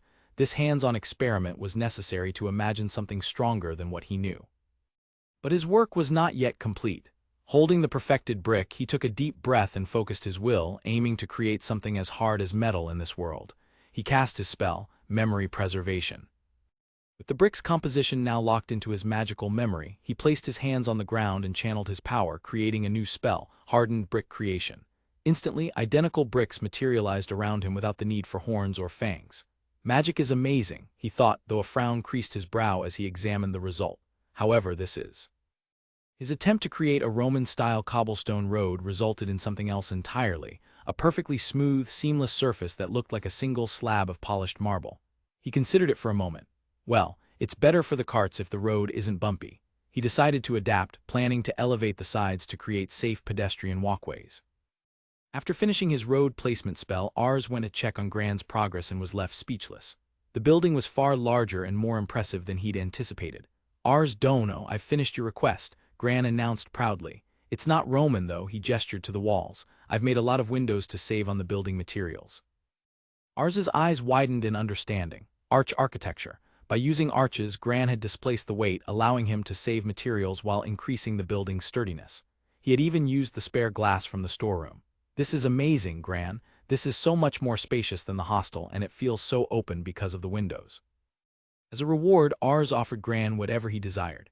The craftsman's request was simple yet profound. I would like to ask for the right to build my own house. He explained that though he was a traveler, being with Ars made him want to put down roots. Ars hesitated. He'd been rejecting requests from other villagers to live inside the walls, worried about the resident Valkyries. But he couldn't refuse a creator as amazing as Gran. I understand, Ars said, his decision made. If that's what Gran wants to do, I'll allow it. Overjoyed, Gran bowed deeply. Thank you so much. And with that, Gran became the first official resident of the new territory. That evening, as Ars enjoyed a dinner of braised giant boar meat, he considered moving out himself. But his mother's delicious cooking was too powerful a lure. He would stay at his family's home for now. In this world, it was common for the eldest son to inherit all the land and property, with younger siblings staying on as laborers. His eldest brother, Hector, had already married at 14, and the house was getting crowded. Still, his family was close, and he wanted to stay with them as long as possible. But the time for independence had come. Having prepared since he was 5, Ars finally decided to leave his parents' house. His first step was to level the new territory, planning to move his base to the center and recreate Grand's house design, but this time swapping the normal bricks for his new, gleaming hardened ones. The scale of his ambition was vast. Using his hardened bricks, he constructed 4 one-kilometer walls, creating a massive, shining enclosure in the center of his lands. From this central hub, he paved roads out to the 4 walls.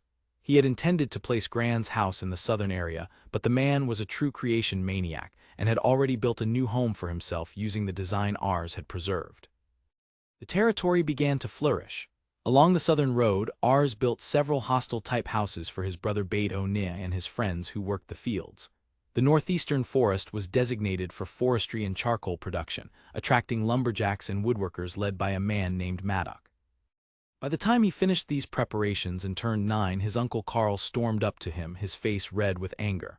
"Oi, I've heard about it, Ars. You gave away some land to a traveler. Why didn't you say anything to me?" "I'm not planning on being a traveling merchant forever. I want my own land too," Carl insisted. Ars calmly took a bite of a smoked boar meat burger. "You're the one who lied to me, saying there's no such thing as a work beast that uses magic." His uncle sputtered, "I didn't know they existed." Ars conceded the point, he hadn't known either. They were equally guilty. Ars relented and agreed to let his uncle open a shop. Carl accepted, then his tone grew serious. "Oh yeah, I have something I need to tell you. There's a rumor going around that there is a group of dangerous people on this land." Ars looked up, concerned. "Dangerous? Who are they talking about?"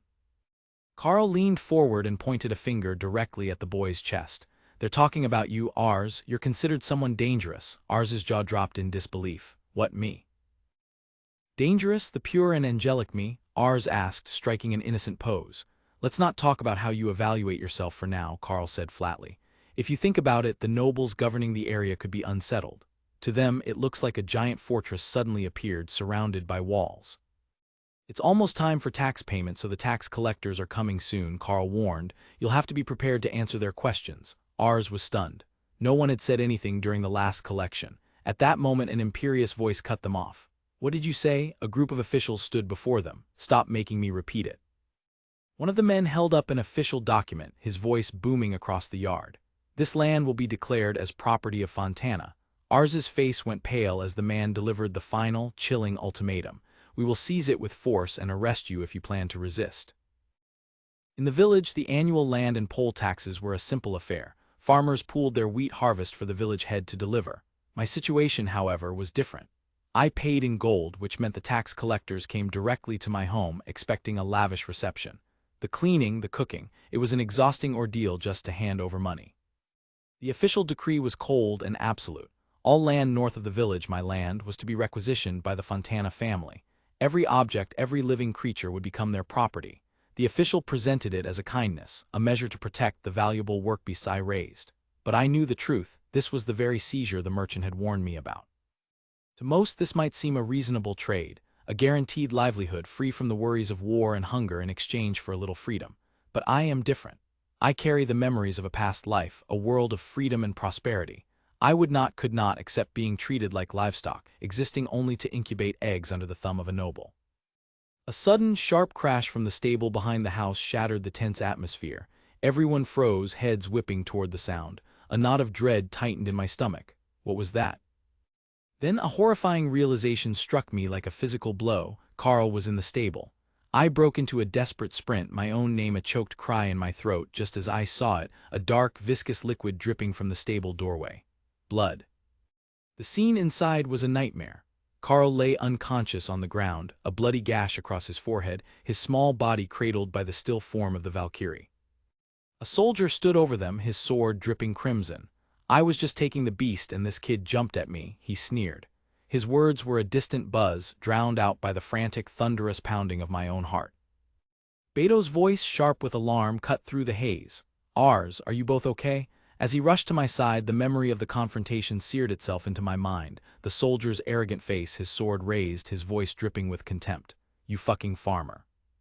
Kneeling by Carl's bedside, I explained what had happened. "He's just unconscious. I think the Valkyrie protected him." The gash on his forehead was shallow, nothing compared to the amount of blood I'd seen. Beto nodded, his relief quickly replaced by a sharp, focused concern. "I see. What about you?" His question hung in the air. I was pulled back into the memory of that moment. the soldier's blade swinging down, the frantic pulse drumming in my ears, and the crystal in my outstretched hand beginning to fracture and glow.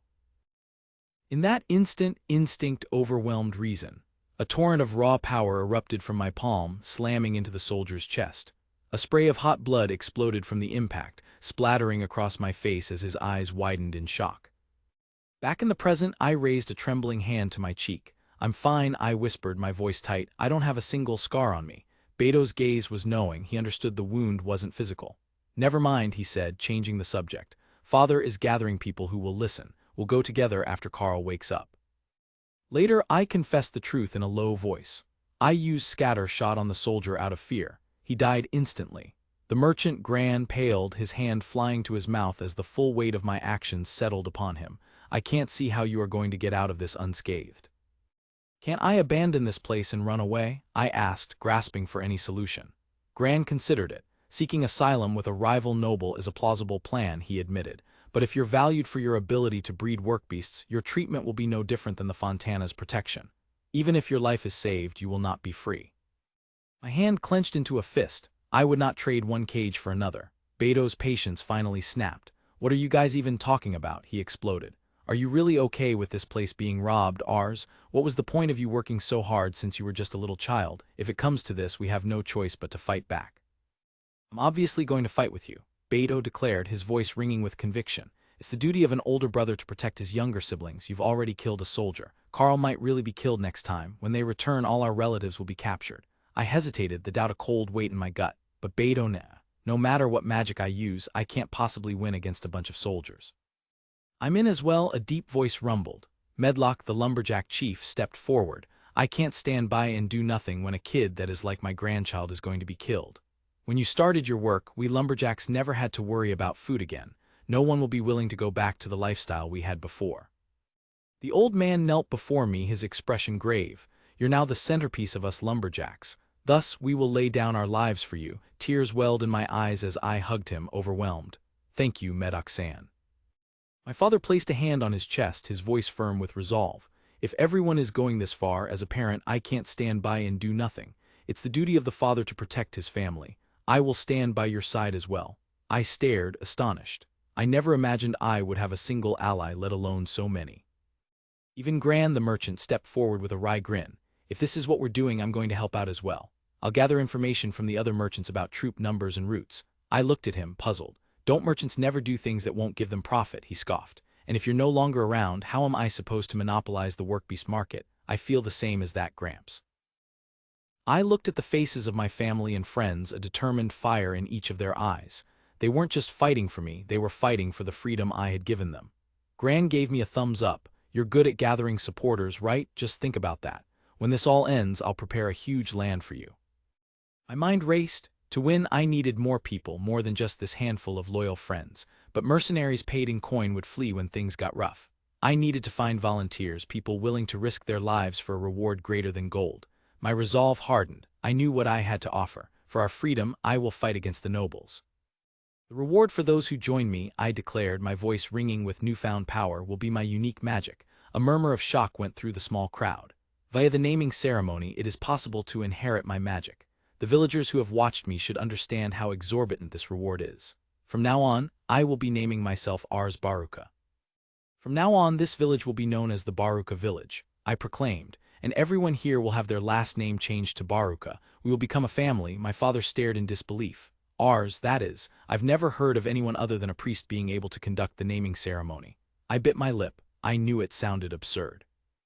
I stepped into the center of the glowing magic circle I had prepared. Even so, my trump card is the naming ceremony magic circle. I would like all of you to decide right now. If you'll stand with me and be named Baruka. I gestured to my loyal allies, offering them a choice that would change their lives forever. As the ritual began, I called out their new names, the magic flaring with each declaration. Ashira Baruka, Beto Baruka, Tryon Baruka. One by one, they stood resolute, accepting their new identity as part of our fledgling house. The power flowed through me as I continued the incantation, my hand outstretched. Madak Baruka, Gran Baruka. Their faces were grim but determined, bound to me now by a power greater than loyalty. "In the name of Ars Baruka I." "Thou shalt be named." The light of the magic circle pulsed one last time, sealing the pact. We were no longer just villagers. We were the Baruka family, forged in defiance and ready for war. My childhood memories are a blur of hunger. The harvests were meager, and what little we grew was seized as taxes, leaving us in the grip of a great famine. It was during this bleak time that my 3-year-old brother Ars began his strange ritual in the fields. While I clutched my empty stomach, he would pat the barren soil, a tiny determined figure against a backdrop of withered crops. I watched him, thinking he was a fool for wasting his energy on land that would never grow a thing. Then the impossible happened. I never understood how he did it, but one day he held up a bunch of radishes, impossibly large and dark, his face beaming with pride. The parched, useless patch of dirt he had been tending was now rich and fertilized soil. His strangeness didn't end there. Though 2 years my junior, he possessed a strength that defied logic, effortlessly hoisting baskets of produce that made my own arms ache. I had been losing to him in everything lately. How? I finally asked, watching him with a mix of awe and frustration. How did you get so strong when you're so much smaller than me? Ars taught me a secret without a second thought: magic. He showed me how to hold mana within my body, a concept I couldn't grasp, but the results were undeniable. I learned body strengthening and joined him in the fields. Together, our plot of land became the most vibrant and bountiful in the entire village, a stark green jewel in a sea of brown. The other villagers, their own fields failing, would gather and murmur, asking my father how his third son could perform such miracles. When they pleaded for his help, Ars would offer a bright, apologetic smile and refuse, saying he had other things to do. The adults tried to hide their resentment, but whispers followed him like a shadow. He only cares about himself. He's a bad guy. The other children were less subtle. Their jealousy festered into malice, and they decided to teach the strange boy a lesson. He was still my younger brother, so every single day I fought anyone who dared to threaten him. I came home bruised and beaten from facing 5 boys at once, making my mother weep with worry. But through it all, Ars remained unnervingly calm.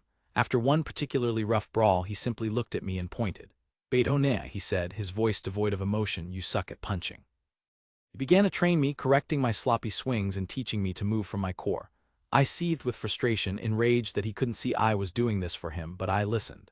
Under his guidance, I grew stronger, and soon, not even a dozen older opponents could best me. My strength earned me followers, a gang of my own who looked up to me. Meanwhile, Ars's own legend grew.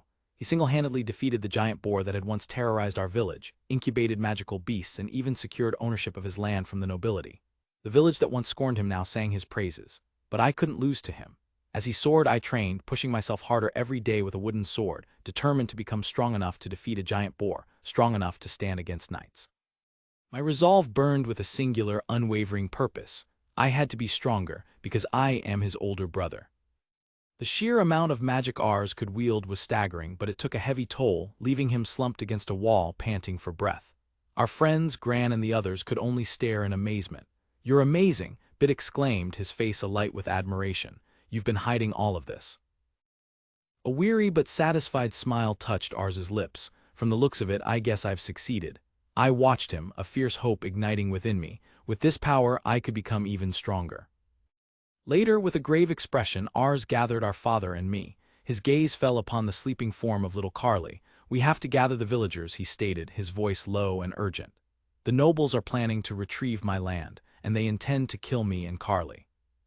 Before the assembled group, Ars's voice rang out with conviction. "We are going to fight, to protect ourselves and our rights from the tyranny of those nobles." He raised his hand, a promise in his eyes. "Anyone who stands with us will be given land, and the gift of magic." Without a moment's hesitation, I turned to run. "All right, leave it to me," I shouted back at my brother. Medlock, the burly lumberjack, nodded grimly, pledging to speak with his men. Ars then turned to Tryon, the merchant, entrusting him with a more subtle task. "I need you to gather information off the streets to gauge the scale of the enemy's troops. Please be careful." Tryon extended his hand, his gaze serious. "Don't die, Ars." They clasped hands in a firm, silent agreement. As my allies departed into the twilight, I watched them go, a strange thought echoing in my mind. A commoner opposing a noble. It was unheard of. The phrase "don't die" was not one I ever expected to hear directed at me. I had braced myself for failure, for having to conjure a backup plan. But when I returned, a crowd of nearly 80 people filled the square. Medlock stood proudly amidst a group of hardy lumberjacks. I had brought my own contingent, the very rivals I used to fight, now loyal allies who depended on the fields for their livelihood. My brother had become truly dependable. But the most shocking arrival was last. Hector, my eldest brother, stood there, a bundle of cloth in his arms. "I'll go where Ars is going," he said calmly to his wife, Ira. "Please take care of my mother." Suddenly it all clicked into place. Hector's hasty marriage to the village chief's daughter. It wasn't a simple romance. The chief, trying to evade responsibility for the recent troubles, had likely schemed to absorb our family's property through the union. He never imagined I would make an enemy of the nobility, throwing all his careful plans into chaos. As ours bestowed the gift of magic, the village square transformed. Awestruck gasps turned into joyous shouts as farmers felt power course through them for the first time. "This will make farm work so much easier," one cried. Another fell to his knees, bowing his head to the ground in profound gratitude. "Thank you, ours." Exhausted but triumphant, ours leaned against a post. "Have you finished the naming ceremony for everyone?" I asked. He nodded, admitting he'd barely managed with the help of a mana recovery potion. I then noticed his attire, a smart, durable-looking suit. "What's that clothing?" he bright. "Hector brought it. Mother made it for me. It was supposed to be a birthday gift, but she decided now was the right time." My blood was singing with anticipation. "Okay, it's time to get going," I roared, ready for a fight. "We have to get the drop on them." But ours held up a hand, his brow furrowed in thought. "And then what?" he mused aloud. "Even if we hole up, it's impossible to protect 100 people along a 4-kilometer wall. It was built to stop giant boars, not soldiers." "All right, let's move out," I cheered, punching the air. Ours smiled and pointed in the opposite direction of the city. "We are moving towards the closest village to the southwest, Lesota. We're going to talk to the surrounding villagers about why we're opposing the nobles." My fist froze mid-air, my triumphant cheer dying in my throat. As we walked, ours explained his logic. Every winter, people starved or froze to death while the nobles collected their taxes without a care. Surely, that aggravation was not unique to our village. But as we crested a hill overlooking Lesota, his theory met a harsh reality. A crowd of grim-faced men armed with farming tools stood waiting for us, their hostility a palpable wall. My father sighed beside me. "I mean, any village would be like this if approached by so many armed personnel." I flushed, realizing my focus on solo work had made me forget how to operate in a group. We had neglected to tell everyone we were coming to negotiate peacefully. A sharp voice cut through the tense silence. "Oi, the people from Baruka." A blond man with the build of an ox stepped forward, leveling a greatsword that was nearly as tall as he was. "What are you trying to do?" he demanded. I stared at the weapon. Most farmers used pitchforks or spears. A blade of that size and quality was an incredible rarity. "That guy, is he Vargas?" my father murmured. He explained that Vargas was a local hero, a man who had made a name for himself in many battles before leaving the village. His return explained the overwhelming presence we felt. This negotiation had just become infinitely more complicated. This was my moment. Astride a formidable beast servant, clad in armor crafted from the hide of a giant boar and wielding a sword made from its tusk, I urged my mount forward. No one would mistake me for a simple farmer's second son now. "The Fontana family has exerted tyranny over us for too long," I bellowed, my voice ringing across the field. "We will no longer succumb to their oppression. All of you should stand with us." Vargas's eyes narrowed, taking in my equipment. A flicker of respect crossed his face. "That equipment," he grunted. "We can finally speak on equal terms now. Are you the giant eater of Baruka?" "That's not me," I replied without hesitation, gesturing behind me. "My younger brother, Ars, was the one who defeated the giant boars. Come forward, Ars." Vargas threw his head back and laughed, a dismissive, grating sound. "Him? That's a funny joke. Take your people and go home." My temper flared. "Don't look down on my brother," I roared. The situation devolved instantly, our shouts echoing across the tense divide as the negotiation crumbled into a prelude to a brawl. Before blades could be drawn, Ars exhaled sharply. A crystal in his hand pulsed with light, and with a whispered word scatter shot the ground between our groups erupted. Stunned silence fell. "Everyone," Ars said, his voice calm but carrying an undeniable authority, "please lower your weapons." Perched atop his mount, Ars extended an open palm. "I am just here to have a peaceful conversation." Vargas stared, his eyes fixed on my brother. "Was that magic?" he asked, his voice low. "Yeah," Ars replied simply. A dangerous smirk spread across Vargas's face, his eyes glinting with challenge. "If you're planning to attack me, I'll hit you the next time." He lowered his sword slightly. "Go ahead." Vargas exploded into motion, a blur of speed that defied his size. He charged, ducking low beneath my beast's head. "He's fast," I thought, panicked. I had to stop him, or I would be the one in trouble. I unleashed a frantic barrage of scatter shots, but it was like throwing pebbles against a storm. With impossible grace, Vargas weaved and dodged, his greatsword a silver shield that deflected every single blast. There was no hesitation in his movements. He was flawless. My mind raced, analyzing his movements. He wasn't just reacting, he was predicting. From that single warning shot, he had calculated the spell's pattern, the range of the stones, and its power. He was suppressing the natural fear of taking a direct hit, relying on pure perception and decisiveness. I understood now why people held him in such awe. I kept firing, peppering the area around him with magical blasts. From the sidelines, my father watched with a worried frown, likely thinking I was just shooting randomly and wasting my mana. But he couldn't see the pattern I was creating. I wasn't shooting randomly. I was aiming at the spots I predicted Vargas would dodge into. As he sidestepped another blast, he moved directly into the path of a pre-aimed shot I had already unleashed. The ground erupted around him. Yes, the blast struck him dead on. For a triumphant second I thought I've got him, but as the dust cleared, my victory cry died in my throat. My eyes widened in disbelief. He was already behind me. He had cut his trajectory short, running straight through the impact zone, and despite the direct hit, the man who wore only simple leather armor was completely unharmed. "I've got you," he snarled. Then I understood. It was a skill, something like my own physical enchantment, a battle cry that increased his defense. As he leaped into the air, his sword raised for a finishing blow, I realized Vargas had acquired the ability to harden his body on the battlefield. As his blade descended, a calm smile touched my lips. "Too bad," I whispered, pulling out my crystals. I unleashed a point-blank, chantless blast of pure power. The impact was deafening.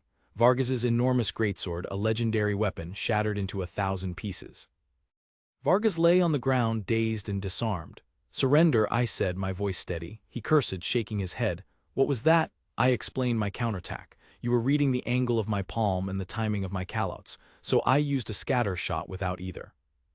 I was glad for this test. It proved that against an experienced opponent, simple chanted spells might not be enough. Even caught completely off guard, Vargas had the presence of mind to use the hilt of his shattering sword as a last-second shield, mitigating the damage.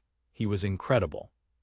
I dismounted and extended my hand. "We really need a guy like you right now." He looked at my offered hand, then at me. "It's my loss," he conceded, taking my arm to pull himself up. "I'll surrender, so don't harm the villagers." I shook my head, smiling. "Those aren't my intentions at all. I only wanted to stand together against the tyranny of the nobles." Understanding dawned in Vargas's eyes. He stood tall, his back to his people and his gaze fixed on the distant fortress of our enemy. "I promised to fight with you, ours." Far away, seated on an ornate throne, a nobleman frowned. The cause of this disturbance was due to my negligence, he mused, a cold light in his eyes. "I'll bring forth my own army towards the Baruka village. This is a worthy occasion, for the glory of the Fontana family." He held the brick, turning it over in his hands, still marveling. He never thought he'd live to see the day magic could be used for anything more than simple lifestyle chores. By giving the villagers the family name Baruka, I had created a bond, a sense of unity that allowed them all to tap into the same well of power. The unexpected duel with Vargas had only solidified their resolve. My victory over Vargas, the hero of the battlefield, had transformed me into a symbol. Astride my Valkyrie, I could feel their shifting hopes. Whispers of doubt became declarations of defiance. Hands that once held farming tools now gripped spears with newfound conviction. "If ours is leading us," they murmured, "we might actually win against the nobles." A voice from the marching column broke my concentration. "So, Mr. General, where are you heading next?" The title was so unexpected it made me pause. I turned, a puzzled look on my face. "What general?" Vargas chuckled, clapping a hand on my shoulder. "You gathered all these people under one banner. It's only natural they'd call you their general." I brushed it off, insisting he was better suited for the role. But my gaze drifted to the others, the friends who had followed me from our village. Protecting them was why we were here. The decision to march toward Linda had been the right one. I brought the column to a halt, my eyes scanning the terrain ahead. "We'll make our camp here." The spot was strategically perfect, a stretch of land by a deep river south of Baruka, a natural chokepoint on the only route from Fontana City. Any army sent by the nobles would have no choice but to pass through this very spot. With a single command, the ground was leveled. "Everyone, spread out and gather firewood," I shouted as I began to magically erect buildings. In less than a day, a small village of hostels stood where there had been only wilderness. I stretched, a satisfied smile on my face. With reinforcements from Linda swelling our numbers to over 100, we could finally shelter everyone. "Next, we build the defense walls," I announced. It was a marvel how easily everyone could now use the same magic without any personal instruction. My naming ceremony spell directly inputted all the information about my magic into their minds, but a problem quickly became apparent. "What? There are people who can't use wall creation." Flash of insight struck me. The same issue had occurred with the road placement spell. I looked at the confused faces of the few who couldn't perform the magic and understood. "I see." The spells that required a massive amount of mana in a single use were simply too demanding for those with smaller reserves. The information itself was being rejected by their bodies, unable to be processed. I filed the mana capacity issue away for later investigation as Gran approached. I have something to show you, Ars Dono. He held out a newly crafted suit of leather armor. I took it, testing its weight and flexibility. It's amazing, and so easy to move in. After my bare-knuckle duel with Vargas, I knew charging into battle without any protection was pure folly. Vargas gave his own blade a critical look. This is a little too light for my liking, but I shouldn't be picky on the battlefield. Now armored, I surveyed our preparations. I had delegated command to trusted comrades, fortified our base, and equipped our soldiers. The only thing left was the enemy. News from the scout hit the war council like a physical blow. Above 500 troops, I gasped. The merchant confirmed the number, having tracked their schedule en route. It was 10 times the force Baruka village would normally be expected to field. To think you could build a base here and gather people from a neighboring village, Trion said, shaking his head. You've certainly gone far beyond the Fontana family's expectations. The difference in number is huge, I stated, my voice grim. To seize a castle you normally need 3 times the number of defenders. The Fontana family brought more than that. I clenched my fist. That is why we must fight them in an open battle. Vargas nodded grimly. I agree with the general. If we try to hold a siege, we'll lose. They probably think we're just a bunch of farmers. But we were more than farmers. We were a force capable of wielding battle magic. We will only have one chance, I declared to the assembled villagers who were practicing their new skills. Terms like open battles and ambushes sound cool in a game, but the reality is heavy. We have to ambush them. As the weight of my own words settled on me, a soft pressure on my shoulder made me turn. It was Valkyrie, gently biting me in her strange way of offering comfort. When did you get in here? I murmured, stroking her neck. A small smile touched my lips. I know, thank you, I'm okay. I swung myself into the saddle, my gaze sweeping across the determined faces of my people. I'm counting on you, partner, I whispered, leaning close to Valkyrie's ear. My resolve hardened into a silent vow. I will survive with everyone and win our freedom. With that, our small army marched toward the river. We arrived at the open field south of the river, our chosen battleground. Just as the merchant reported, the Fontana army was massive, with a corps of about 30 men clad in full metal armor. From their ranks, a single rider emerged, mounted on a warhorse that looked identical to Valkyrie, save for the lack of horns. My eyes narrowed. The rider's voice boomed across the field, a testament to his training.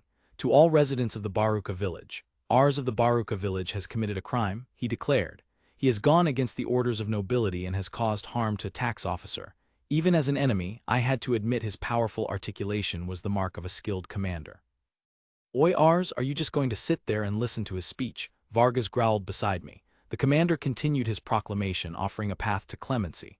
As long as Ars surrenders and everyone lays down their weapon, we will allow the rest of you to continue living as you have been. I knew those words were a poison meant to fracture our unity. I had to answer. The battle of words had begun. I wasn't sure if I could craft a speech to inspire our allies and demoralize the enemy, but I knew a way to make them listen. Concentrating my mana, I focused it on my vocal cords, feeling them begin to hum with power. I would overwhelm them with sound itself. My voice erupted not as a shout but as a physical wave that vibrated through the air and soil. The Fontana family signed a document recognizing me as the owner of Baruka. I roared, but seeing our land prosper, they decided to take it back. They want to rob us of our land, our belongings, and our very lives. We will no longer allow the diabolical acts of the nobles. My voice rose to a crescendo, raw and furious. We will no longer live as livestock. It's time to regain our freedom. Everyone charge. The enemy line faltered, the soldiers staring in shock. They're charging at us, one stammered. Aren't they still in the middle of their speech? Hold the formation, brace yourselves, the enemy commander bellowed, trying to regain control. Seeing the line of soldiers scrambling to block my path, a snarl twisted my lips. You damn. Don't interrupt me. With a furious sweep of my spear, I unleashed a wave of force that sent the front line of soldiers tumbling backward. Their formation shattered before it could even form. For a moment, I was stunned by my own power. The Kugekin blade was too short for mounted combat, so I'd fashioned a long spear from magically hardened brick, but the weapon was just a conduit. The true strength came from my chantless physical refinement, my unique, dense mana pushed to its absolute limit. Out of my way, I bellowed, plunging deeper into their ranks. You'll get sent flying if you don't. My sudden charge had caught them completely off guard, with no time to set their spears or shields. More than that, the shocking sight of a child effortlessly tossing grown men aside was enough to break the will of the peasant conscripts. My eyes were fixed on the commander, the key to this battle, but a frantic shout cut through the chaos. "Stop, Ars, you're charging too far and alone." I glanced back and saw with a jolt the vast distance I had put between myself and my own army. I felt the aura of my own power, a dense, potent energy. Our soldiers, enhanced by my magic, were far superior to the enemy conscripts, but I was different. Since infancy, I had been absorbing and refining mana from the air, from my food, creating a pool of power far beyond what anyone could develop naturally. That must be why so few people can keep up with me, I realized. I had to change tactics. "Beto ne Vargas with me," I yelled. "Dad Maddock, lead the others and follow us." Our new objective was the core of the enemy army, the group of heavily armored knights. They were the pillars holding the conscripts' morale together, just as Vargas and I were for our own people. If we could break them, the entire army would crumble. But I knew my scatter-shot magic would be useless against their full-plate armor. As if reading my mind, the knights formed a solid wall of shields and steel to block my path. I could sense their mana reserves were far greater than the conscripts. They were setting a trap, so they're going to try and stop me, I thought with a grim smile. In that case, I'll just have to break through. I spurred Valkyrie into a powerful leap, clearing the shield wall entirely. But as we landed, a mailed fist shot out, grabbing the shaft of my spear and yanking me off balance. "Oh I thought, suddenly exposed. This is bad." "Get back up," one of the knights roared at his comrades. "Don't lose to a damn kid." I stared in surprise. They hadn't been blown away by my initial charge. Their equipment was excellent and their mana reserves were vast, but I could sense the actual quality of their magic was no different from the conscripts. I glanced at my own hand, at the thick, viscous mana swirling around it like liquid energy. It was far superior to the thin, dull haze of their power. The quality, the density, that was the true difference. A wild grin spread across my face. "Hey, this'll be easy if we just take out 10 guys each," I yelled to Vargas, who could only sputter in disbelief. "What a crazy general we have," Vargas laughed, parrying a sword strike. "I almost forgot you were such a monster." Through the clash of steel, the commander's voice rang out, cold and appraising. "HMPH, it seems I underestimated you." The commander urged his horse forward, his eyes locked on me. "Your little rebellion ends here," he declared. Then his tone shifted, becoming strangely familiar. "It's been a while, Ars. Have you been well?" That voice. I knew it. This was him. This was the commander. "You were but a small child when we last met, so I suppose you don't remember," the man said, a condescending smile on his face as he raised his sword. "I am the head of the Fontana family, the ruler of this land. My name is Raymond." The face of the enemy commander solidified in Ars's memory, a phantom from a day of humiliation. He was the one. The man who had ordered the Valkyrie's horns to be sawn off, and the very same official who had, with false ceremony, bequeathed him the deed to his own land. The memory was a brand seared into his mind. There was no way he could forget. And now this man, Raymond, the representative of the Fontanas, was here to trample on everything they had built. His name had been on the tax collector's notice, a harbinger of this very moment. Ars's fist clenched, rage boiling within him at the sheer arrogance. "Calm down, Ars," his brother's voice cut through the haze of his anger. "Look around you." Beto was right. The momentary distraction had cost them dearly. Across the field, the clatter of steel plates announced the enemy's recovery as the armored infantry rose to their feet. "Damn it," Ars muttered, realizing the commander had deliberately shown himself just to stall for time. As a line of knights raised their hands in unison, a dreadful understanding dawned on him. Oh no. They were casting a spell. In this world, the right to rule was synonymous with the power to wield unique magic. It was this very power that allowed nobles to govern their territories, and through a rite known as the naming ceremony, they could bestow a fraction of that power upon commoners who proved their worth in battle. Granting such power was a risk, however. A history stained by an incident of betrayal had led to the creation of a rigid two-step process for advancement.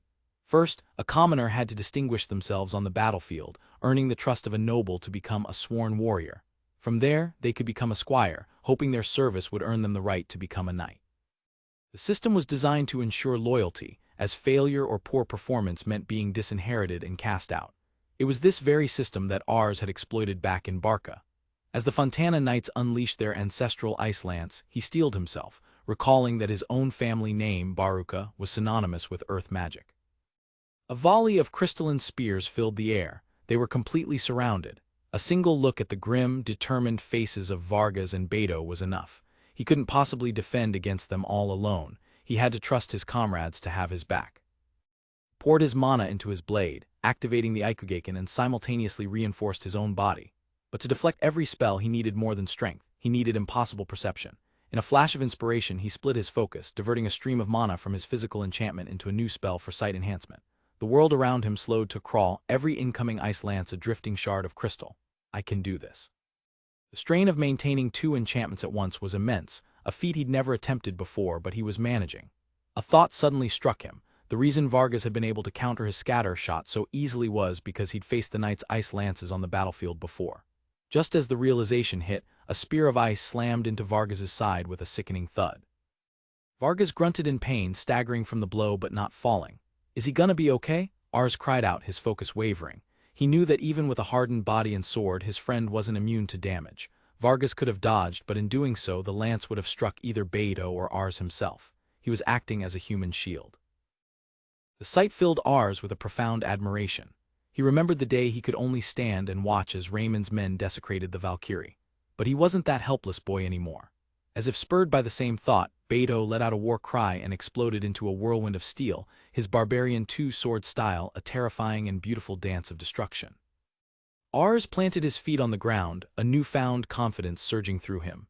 He had his own strength now, and more importantly, he had reliable comrades he could trust with his life. He was nothing like he was back then. The barrage of ice finally stopped. A lull fell over the battlefield. "We can win our freedom," Ars declared, his voice ringing with conviction.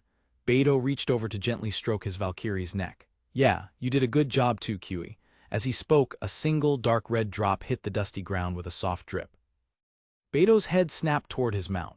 A deep gash marred Kiwi's flank and the beast let out a low whimper. "Fucking shit," Beidou roared, his face a mask of pure fury. "How dare you fucking bastards hurt her?" He launched himself from the saddle, charging the line of knights like a man possessed.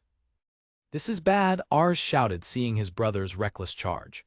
"Vargas, cover Beidou Ni, please." He knew Beidou's physical enchantment was formidable, but he feared it wouldn't be enough to punch through the knight's full-plate armor. With a savage cry, Beidou leaped into the air, bringing his twin blades down on the nearest knight. The sound of screeching metal filled the air as, impossibly, the soldier's helmet cracked and splintered under the ferocious impact. Ars watched in stunned silence as his brother tore through the armored line. He'd only ever seen Beidou spar with the village kids. He never imagined he possessed this kind of power. Even with his mana nearly spent, Beidou was strong enough to overwhelm a fully armored knight. With Vargas covering his rear, the two of them became an unstoppable force, suppressing the enemy advance. Seeing his friends had the situation under control, Ars dismounted. Their ferocity had drawn the attention of the remaining knights, leaving a clear path to the true target. "I can put an end to this battle," he resolved, meeting the commander's gaze. From atop his warhorse, Raymond looked down, a flicker of surprise on his face. "To think you had magic swords, and your physical enchantment isn't half bad either. How did you manage all this?" the commander asked, his tone laced with mild curiosity. "It's none of your business," Ars shot back. He could feel an immense pressure radiating from Raymond, a power far beyond that of his knights. "Oh, not at all," Raymond sighed with theatrical regret. "I was just lamenting the fact that it seems I can no longer convince you to step down. Taking you alive was a mistake." The sword in Raymond's hand began to glow, pulsing with an incredibly dangerous aura that dwarfed the mana of Ars's own Ikugeiken. "What a pity it is, Ars," the commander said, his voice turning as cold as ice. "But this is where you part from this world." There was no time for a drawn-out duel. It had to end in one hit. Pouring every last shred of his power into his blade, Ars charged forward, determined to shatter both the man and his sword with a single, overwhelming strike. Their blades met with a deafening crash. Shards of ice exploded from Raymond's sword, and for a heartbeat Ars thought he'd broken it. But then, with a chilling crackle, new ice formed over the weapon, growing thicker and longer than before. "Allow me to show you the power of the Ice Spirit Sword," Raymond sneered. Ars's heart sank. No matter how many times he struck it, the blade would simply regenerate. He was at a staggering disadvantage. Before he could react, Raymond's blade flashed past his guard, not at him, but at his mount. A pained cry, Q, tore from the Valkyrie as the ice sword bit deep into its leg. Ars's eyes widened in horror.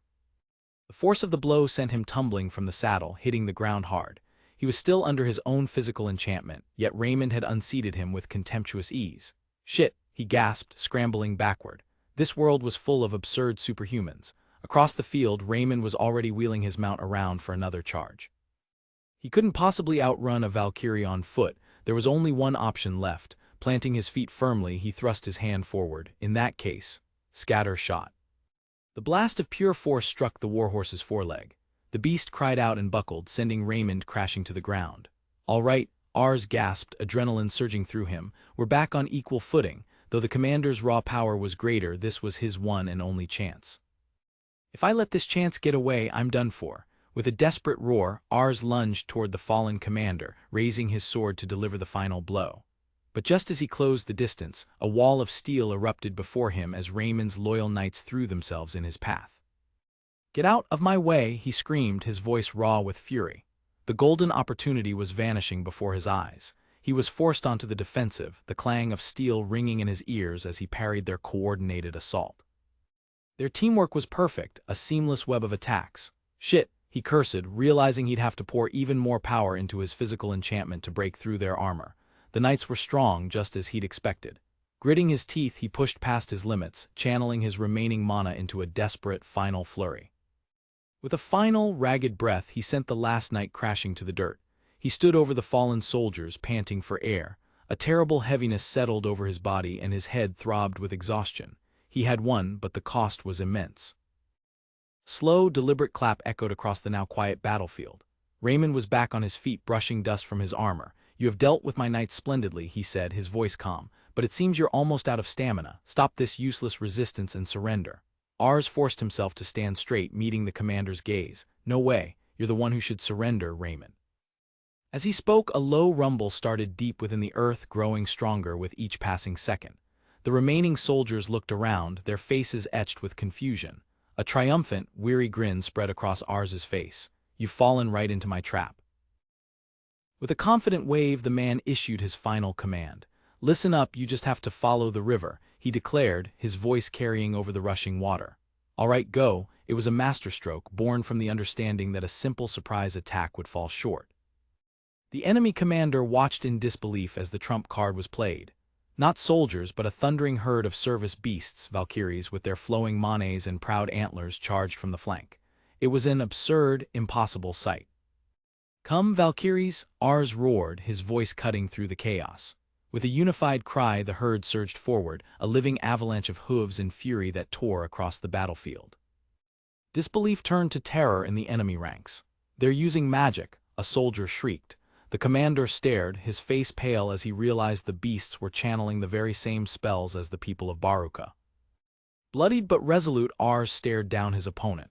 The chaos of the flanking Valkyries was just a prelude. To end this, to truly win, he needed one more thing. "Checkmate," he breathed, his sword steady. "This battle ends now." With a final, decisive strike, it was over. Ars stood above the fallen body of Raymond, the representative of the Fontana family. He raised his sword to the sky, his voice a clarion call. "I've slain Raymond. Soldiers of Fontana, withdraw." A roar erupted from his allies as they raised their arms in triumph. "Baruka is now free," Ars yelled, panting from the exertion. "Let me hear you cheer." As the cheers subsided, his lead Valkyrie gently nudged him.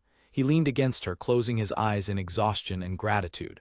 "I'm fine, thanks, Valkyrie." And with that, the battle for Baruka was won. Later, at the camp north of the river, the mood was one of weary relief. The man who led the charge was still trembling. "I was so scared." He confessed, the memory of using physical enchantment atop a galloping Valkyrie sending shivers down his spine.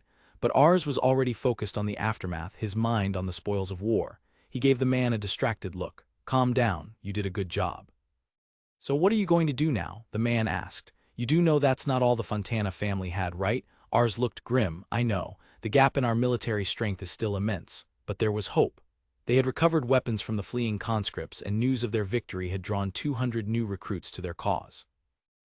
Ars approached the general. "Were they willing to talk?" The general nodded grimly. "Yeah, we captured 6 knights, valuable prisoners of war. They're gravely wounded, but we're treating them. The information they've provided is invaluable."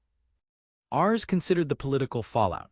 A lord who can't quell a rebellion in 2 small villages will lose face. Other nobles won't risk meddling. He clenched his fist. "We don't want a war of attrition, but we have to show our strength enough to make them consider talking instead of fighting. And that's why we will build a castle here," Ars announced. "It's not just for defense, it's a symbol of power." He mused on the nature of their world, where magic made firearms obsolete and stone walls were paramount. "We have the river nearby, so we can even dig a moat."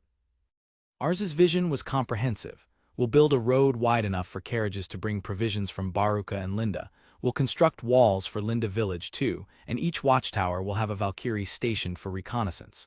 He turned to the gathered people. First, we arrange everyone into teams according to their magic. The man who had been so excited watched the first watchtower rise, a gleam in his eye. Let's make this a castle so magnificent it will astonish even the nobility. And so, with their combined magic, the construction progressed at an impossible pace. The results were staggering: a deep moat reinforcing the main wall, defensive fortifications for Linda village, and a smooth, wide road connecting them all. From the watchtowers, sentries had a clear view of the entire area. Ars surveyed their work with pride. Whoa, it's so huge. As Ars admired the new fortress, a man ran up. Hey, more people want to join us. Also, I have a message from Baruka. He leaned in. I was told Father Paulo wants to see you. A jolt of panic shot through Ars. He did not want to have that conversation. Back in Baruka, Father Paulo greeted him with a serene, knowing smile. Long time no see, Ars. I see you have done all kinds of things while I was away. Ars began to sweat, stammering an apology. You mean the naming, right? You're going to make me angry, the priest said, his smile never wavering. That's right, Father Paulo confirmed. Now that you've gone this far, you must understand the truth about magic and the naming. You have bestowed it upon many people without the church's permission. He began to explain. All people possess mana, but those who can truly utilize it to grow fields or strengthen their bodies are rare. They are called magicians. Long ago, Paulo continued, his voice echoing with history, some learned to invoke magic with mere words. This became known as casting spells, and those who mastered it were called wizards. But then came the magus, those who invented the naming, allowing even commoners to wield magic that was once the domain of experts. Paulo revealed the founding principle of the Holy Light Church. The magus claimed the naming was a gift from God, a way to spread peaceful, practical magic, but it had another purpose. He paused. Naming creates a hierarchical bond like that of a parent and child. The child gains the parent's spells while the parent absorbs a portion of the child's mana. The realization struck Ars like lightning. Wait, is that why my mana has been growing so much? This is a secret technique circulated only among the highest echelons of the church, Paulo stated grimly. The weight of his transgression crashed down on Ars. Fighting the nobles was one thing, but the omnipresent church, my life is over, he choked out before a desperate thought surfaced. And no, wait, the ceremony is used whenever someone is promoted to a knight, isn't it? Ars pleaded, grasping at the straw. If my case isn't unique, maybe they'll show mercy, won't they? Father Paulo sighed, pinching the bridge of his nose. Good grief. The church always mediates a nobleman's naming ceremony. It is how we prevent them from amassing knights and power indiscriminately. The alms we receive for a naming ceremony are merely tokens of gratitude to God, Paulo explained smoothly.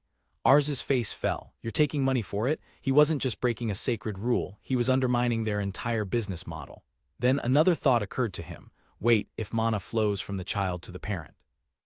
What if that parent themselves had a parent? Ars finished, turning to the priest. Hey, is part of my mana going to you, Father Paulo? The priest met his gaze, a soft smile on his lips. Yes, that's right. My own mana pool has grown by a great magnitude ever since I named you. Paulo admitted, I thought it was simply due to the high quality of your mana, but that alone couldn't explain it. Ars's mind raced to the Valkyries. He had only ever named one, the original, yet every Valkyrie born since then could use his spells. Hua? Ars shot up, horrified by the implication. Part of all the Valkyries' mana goes to Father Paulo through me. Isn't this a damn pyramid scheme? Because of this, Paulo said with a pleased smile, I'm really getting ahead in life. There are far fewer bishops than priests. Ars slumped in his chair. Who gave you that promotion? The priest's answer was cryptic. Nobody did. Because of the massive increase in my mana, I have been promoted from priest to bishop.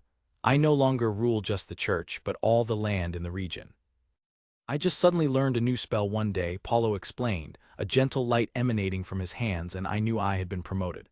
I can now use healing magic. He looked at Ars. It's just like your people who couldn't use wall creation. Those who lack the necessary mana don't even know the spells exist. But once they have it, the knowledge suddenly awakens within them. The priest's expression turned serious, the gentle demeanor replaced by a sharp focus. That was all just a prelude. Now for my main point. He leaned forward, pointing a single finger at the boy. Ars, why don't you leave your future to me? Sum up your current situation. Ars, Bishop Paulo began, ticking off the transgressions on his fingers. You killed the tax collector's soldiers, roused farmers to rebellion, attacked a neighboring village, and battled the Fontana army.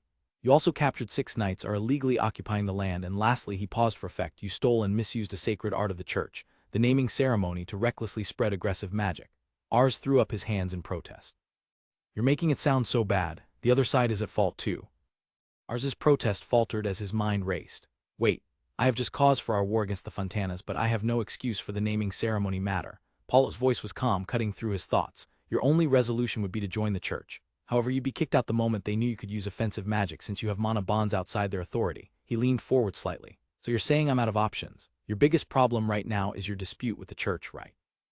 What if I told them, Paulo began, a cunning glint in his eyes, that you went through me to name the villagers? That I, Paulo, was the one who named the villagers of Baruka? Ars stared, taken aback. I see. He narrowed his eyes, his posture shifting to one of guarded suspicion. Honestly, I don't see why you'd cover for me like that. What's in it for me? Paulo touched the cross at his collar. I rose in rank thanks to the mana I received from you. There's a good chance I'll fall back down again if you die. He let the statement hang in the air before adding, furthermore, you recklessly misused the naming ceremony to bolster your own force. I'd very much like to keep that under wraps. Isn't it only natural that I'd like to stay on good terms with you? So it'd be a scandal for him. Ars realized, a bead of sweat tracing his temple. Paulo's smile was unnervingly serene, including a few small inaccuracies in reports to the church often happens, right? The implication was clear, and a shiver ran down Ars's spine. Both the church and Paulo are freaking scary. We cannot simply pretend this never happened, Paulo stated, his expression turning serious. The actions you've taken have been too grand for that. You will have to give alms. Ars slumped. On back to money, he muttered. Paulo elaborated, almsgivings are usually required for nobles to do their naming. If I claim to have named the villagers, the story won't check out if I haven't received any compensation. Resigned, Ars straightened up. Understood, I'll pay. How much will it be? Paulo jotted a figure onto a slip of paper and presented it. Ars's eyes bulged, his jaw dropping in disbelief. That's so expensive. That's pretty much all the money I've saved up through my entire life. For most people, this would be an impossible amount to pay, the woman beside Paulo noted calmly, meaning that you can afford it, right? The thought struck Ars with cold certainty. He must have known exactly how much I have and then came up with that number. But I simply can't afford to spend my entire fortune only resolving our dispute with the church, Ars argued, his expression firm. I can't entrust everyone's fate to you unless you also have a way to settle things with the Fontana family. Paulo's smile was knowing. You're right, we still have to deal with the Fontanas. Now Ars, Paulo said, a hint of exasperation in his tone, you haven't grasped the root of their problem at all. He raised a finger, mana swirling around it for emphasis. Imagine yourself in the position of the Fontana family. What is their most pressing concern right now? It's about where the Baruka army got their magic from. Very few people can use magic naturally, and even fewer have a way to bestow it upon others. Wouldn't they think some other noble has started a rebellion by giving magic to the farmers of their territory? Paul opposed, gesturing to an imaginary map of the lands. That's where I could tell them what really happened. I will tell them that no such noble exists and that their citizens merely rose when someone tried to seize their land. I will also claim the naming was done by me at your request. Ars looked up, concerned. But wouldn't it be dangerous for you to stand with me?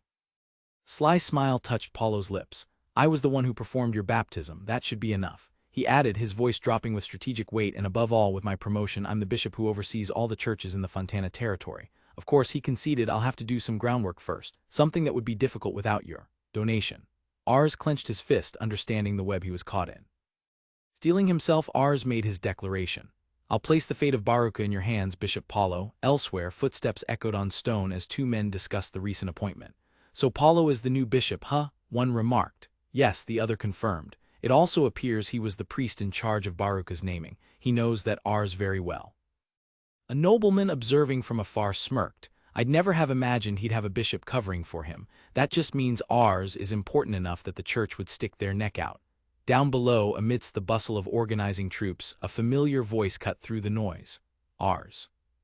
Ars turned, stunned by the speed of events as Paulo arrived in a carriage. That was so fast. It's only been a couple of days, right? Paulo dismounted, not wasting a moment. I've worked everything out with the Fontanas, but as expected it will have to be settled by the two of you talking directly. We will do so in the place we planned, an informal discussion on neutral ground. As Ars ascended the stone steps of the designated roadside tower, a calm voice drifted down from the top. I see, so you are Ars Baruka. Reaching the top, Ars found a young man lounging in a chair, observing him with detached amusement. You really are just a kid, the stranger remarked. Ars scanned the area, noting the lack of guards. Is he looking down on me? And who are you? Ars demanded. The young man rose slowly to his feet. I'm Carlos. With a confident air, the young man declared, Carlos Fontana, the head of the Fontana family. The name hit ours like a physical blow. The head of the Fontanas? I didn't know he was so young. He mentally cursed the bishop. Geez, you should have told me, Paulo. Carlos settled back into his chair. Why don't we just cease the fighting? We will overlook your annoying little uprising. Ars stood his ground, his gaze unwavering. I can't agree to that so easily. I have demands. A flicker of amusement crossed Carlos's face. Not only are you not kneeling in front of a noble, you even dare have demands, huh? I guess that's just how the person at the heart of this rebellion should be, Carlos mused, extending a document. How about these for the terms of our peace? Ars took the paper and read. The terms were clear, a ceasefire, dispersal of his army, and the return of prisoners and the ice sword. In exchange, it says I will have to serve the Fontana family, but in return they'll give me the status of knight. He looked up, surprised. These conditions are actually pretty favorable. You really keep these promises? Ars asked, skeptical. There are details to work out, but once the treaty is official, I won't overrule it, Carlos assured him. If I did something so heinous, my subordinates would abandon me. Ars pressed further. You do know I'm the one who killed your representative, right? Isn't it weird to want me as your subordinate? A slow, chilling smile spread across Carlos's face. No, the way things worked out, I'm actually quite grateful to you. Leaning forward, Carlos's eyes glinted. You did a splendid job killing Raymond. You should know what I mean. You're still a kid, but you have experienced the difficulties of raising an army. He settled back, his expression turning distant. 3 years ago, my father, the previous head of the family, died. I inherited his position. They called him the Winter General. His influence earned their ire, and through their combined efforts they managed to kill him. All the other heirs were killed as well. The memory was stark, a small, vulnerable Carlos left alone. A mere child was instated as lord, so a man named Raymond from the Barbaros knightly family was elected to rule as my representative. I recognize he protected the land until I came of age. But while in charge he saw to the death of an excellent knight family, the Grahams. The position of representative was supposed to circulate among the knight families, but he wrestled it for himself, turning me into little more than a puppet. A thought clicked in Ars's mind. So Raymond was also responsible for the land contract mistake. Carlos confirmed his suspicion. That's right, just that one small slip was an opportunity to crush his power. Though I didn't expect him to be killed while I was on my way to arrest him. You put me back in power of the Fontana family? Ars exclaimed. It's not so simple, Carlos shot back. Do you have any idea how hard I worked to consolidate power after Raymond died? His family and subordinates are currently acting obedient, but I'm certain they will rebel sooner or later. Carlos pointed directly at Ars, his voice sharp with intent. And you will be the one to put a stop to that. I may be the head of my family, but I don't have much support. Nevertheless, I can stop them if I have the power of the Baruka family. He looked at Ars, not as a lord to peasant, but as an equal. You face me knowing full well I wield more power. You don't have the mindset of a farmer. You have something to protect. It tells me you won't yield to a show of power, so I can only offer something of value to you. The lives of the people of Baruka, the wealth you've built up, and your freedom, Carlos declared, his arms spread wide. As the head of the Fontana family, I will guarantee it all. In exchange, Carlos finished, his voice a low command, you shall be my sword, Ars. Ars weighed his options. His position isn't solid, but he's still a lord. Rejecting this would ruin my relationship with Bishop Paulo and the church. He clenched his fist. All right, I've made up my mind. I have some conditions I would like to add first. The secret meeting between Ars and Carlos continued until late into the night, the moon casting long shadows from the lonely tower as the foundation of a new alliance was forged. Before an assembly of their people, Bishop Paulo held up the negotiated treaty. This is the peace we've negotiated. Do you both agree to these terms? In unison, their voices ringing with conviction, Ars and Carlos shouted yes. Inside the vaulted ceiling of the grand church, Bishop Paulo stood before the altar. His voice echoed in the hall. Then, step forward, Ars Baruka. From the pews, Ars rose and answered yes. As Ars walked the aisle, one of his men watched with a distrusting glare. Paulo then called out, Carlos du Fontana, step forward. Yes, Carlos replied, moving to join Ars at the altar. Do you swear to serve and support Carlos du Fontana? The bishop asked. Looking up, his voice clear and steady, Ars replied, I swear. And do you, Carlos du Fontana, swear to employ Ars Baruka as your knight to help each other and fight together for the people? Standing beside his new vassal, Carlos affirmed, yeah, I swear. Then, as proof of your oath, Paulo intoned, his hand raised in blessing as Carlos laid the flat of his blade upon Ars's kneeling shoulder in the ancient rite of knighting. A brilliant magical circle flared to life on the floor around them. Ars Baruka, Carlos declared, his voice resonating with power, I shall name you as my knight. Henceforth, you shall be known as Ars von Baruka. I look forward to you serving the Fontana family as our knight, Carlos said, a new aura of power radiating from him. The mana bond was forged, but the benefit was not one-sided. A shard of pure ice materialized in Ars's hand. Ice Lance. Through the new mana path, he and everyone connected to him had gained access to the Fontana's magic. A deep blush of excitement spread across Ars's face as he clenched his fist. We can now use the ice magic of the Fontana family. He thought he could finally return to his normal life, but back in his new office an advisor approached. The castle turned out nice. So, don't you have anything you want to do now that you own land, Ars Dono? You're a bona fide lord. Gran cheered, his fists clenched in excitement. Not only did you get Baruka and Linda, but you even got to keep North River Castle. Amazing. Ars looked away, a pang of guilt in his chest. Carlos originally only wanted to give me Baruka, but I argued hard and he gave in. Gran leaned in closer. Maybe I phrased it wrong. It's more something you need to do. Do you know what that is?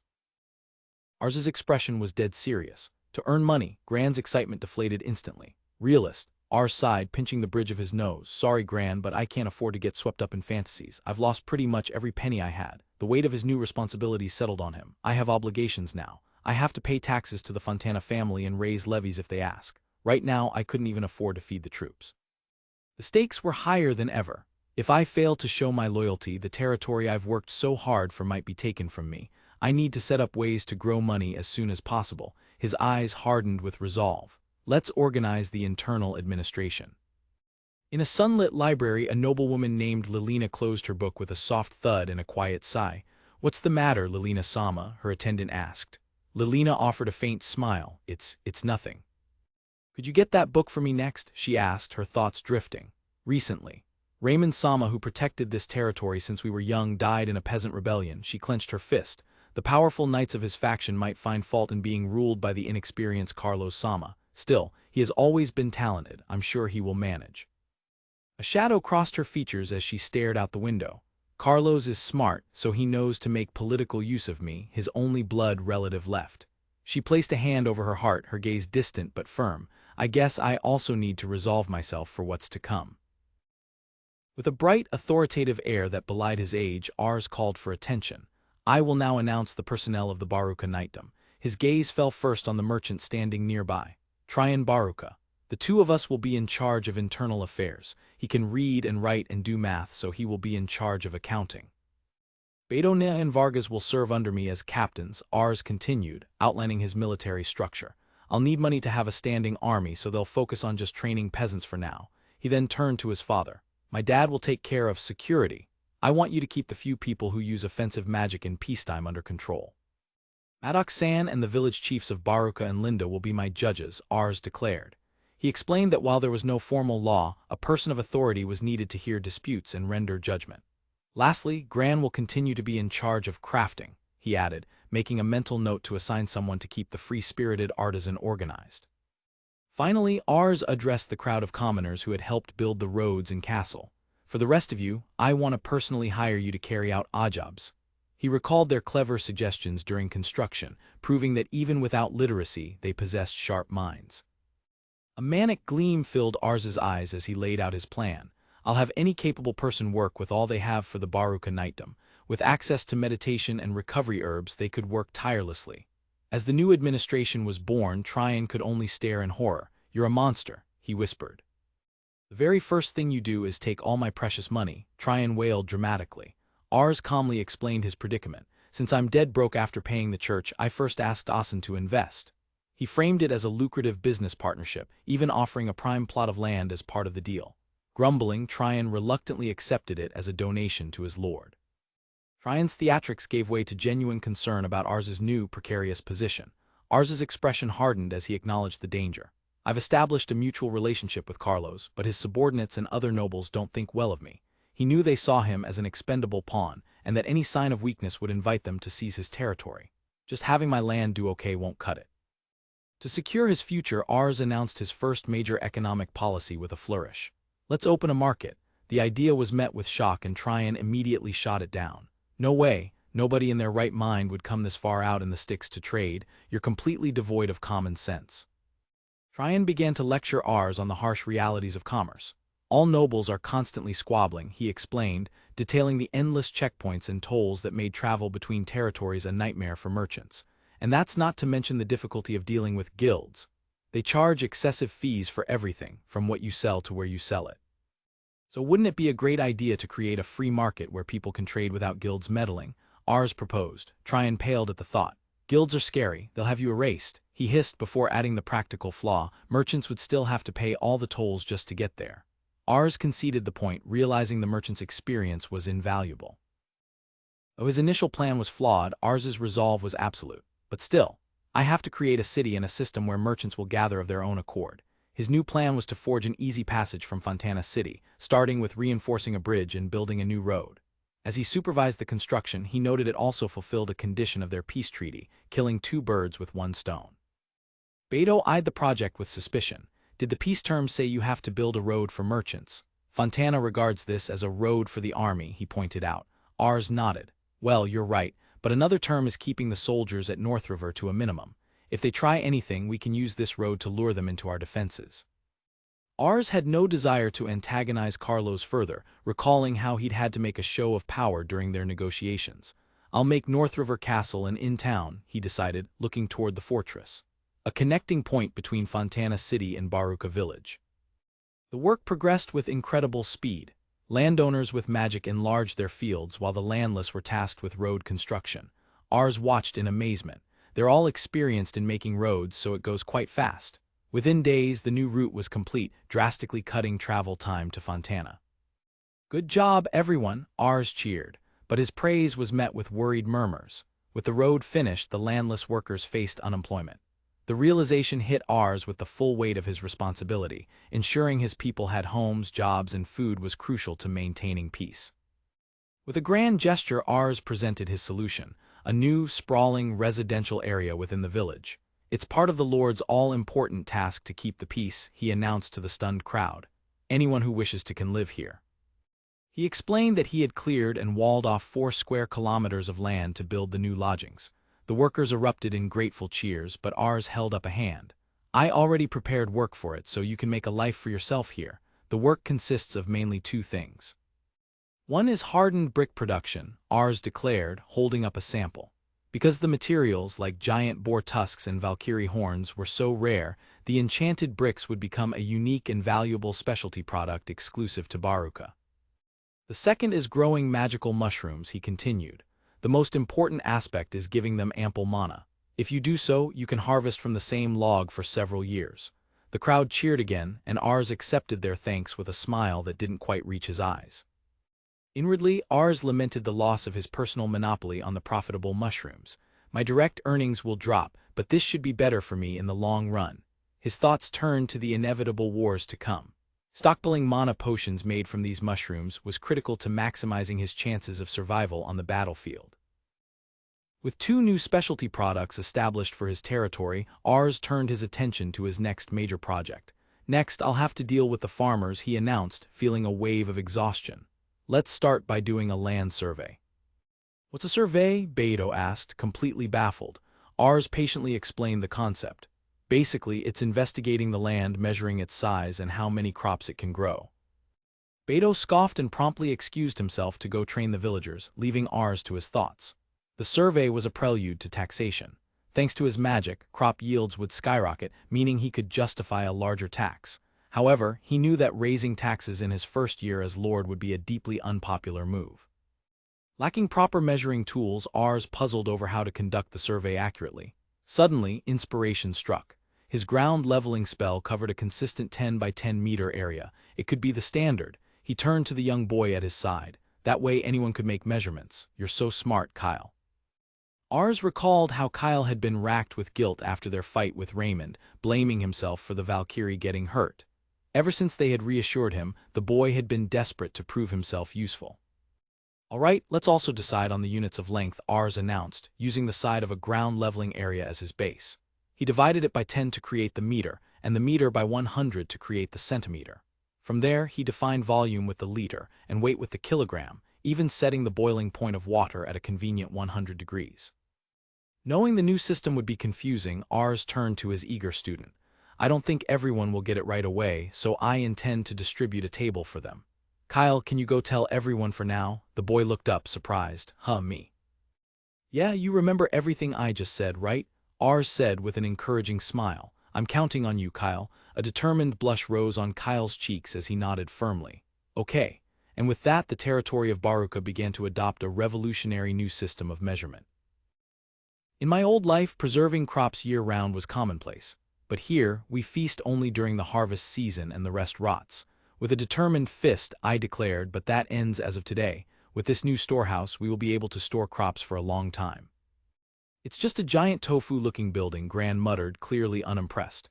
I shot back, it's not so simple. This is a special airtight building with walls almost 3 times as thick as normal. With my hand outstretched, I prepared to reshape the interior. Neither light nor air can enter, and now. With a sharp cry of ice lance, I began filling the cavernous space with magical frost.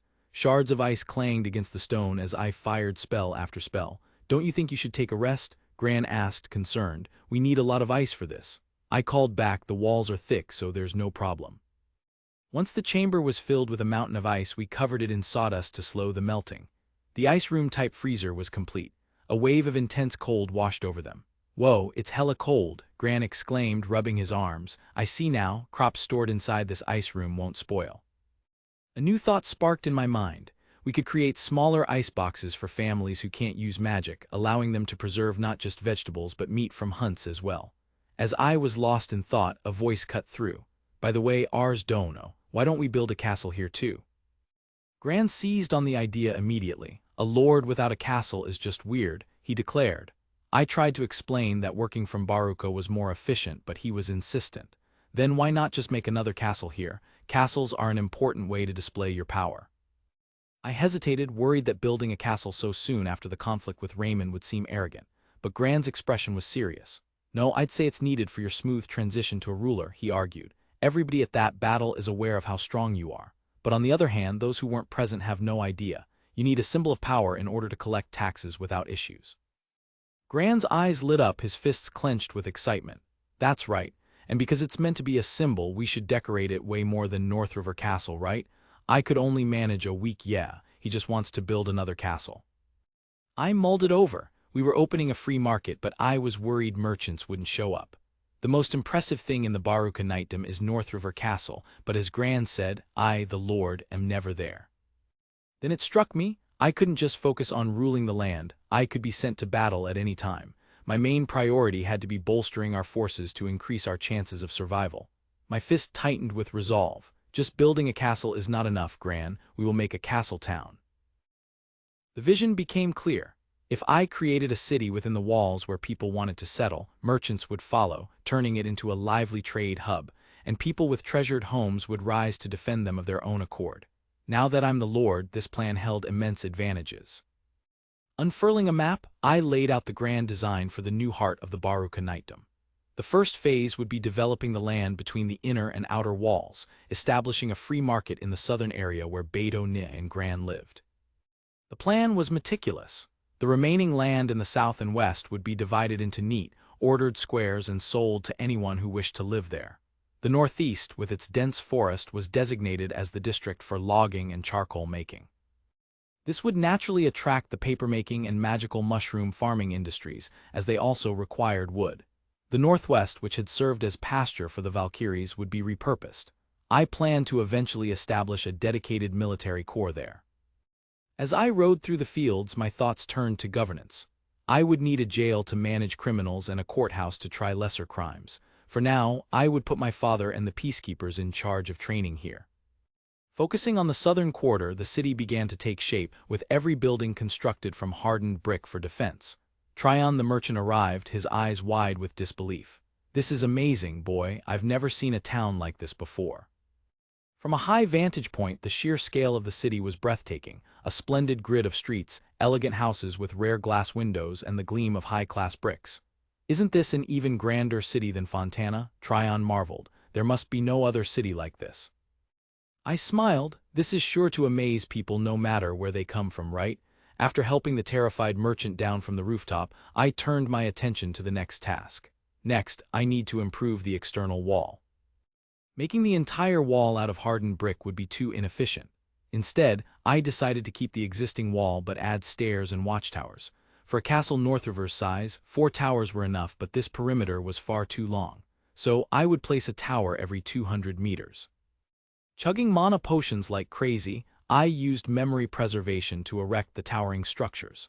I decided to leave Beto, Nia, and Vargas in charge of the wall's defense, just as they were at Northriver, and asked Gran for an improvement to our defenses. His idea was simple and brutal. Now if we end up in a defensive battle, we can drop hardened bricks down on the assaulters. It was a mana-efficient tactic that would have to do until we could procure proper bows and other weapons. With the walls fortified, it was time to make a moat. Since we couldn't fill it with water like at Northriver, I made it 10 meters deep instead. The lumberjacks, with their incredible skill, finished 4 wide drawbridges in no time, 1 for each gate. Vargas nodded in approval. Limiting the access to the city is a great boon to our defenses. If it comes to it, we can raise the drawbridge and hunker down for a siege. I looked upon our work with pride.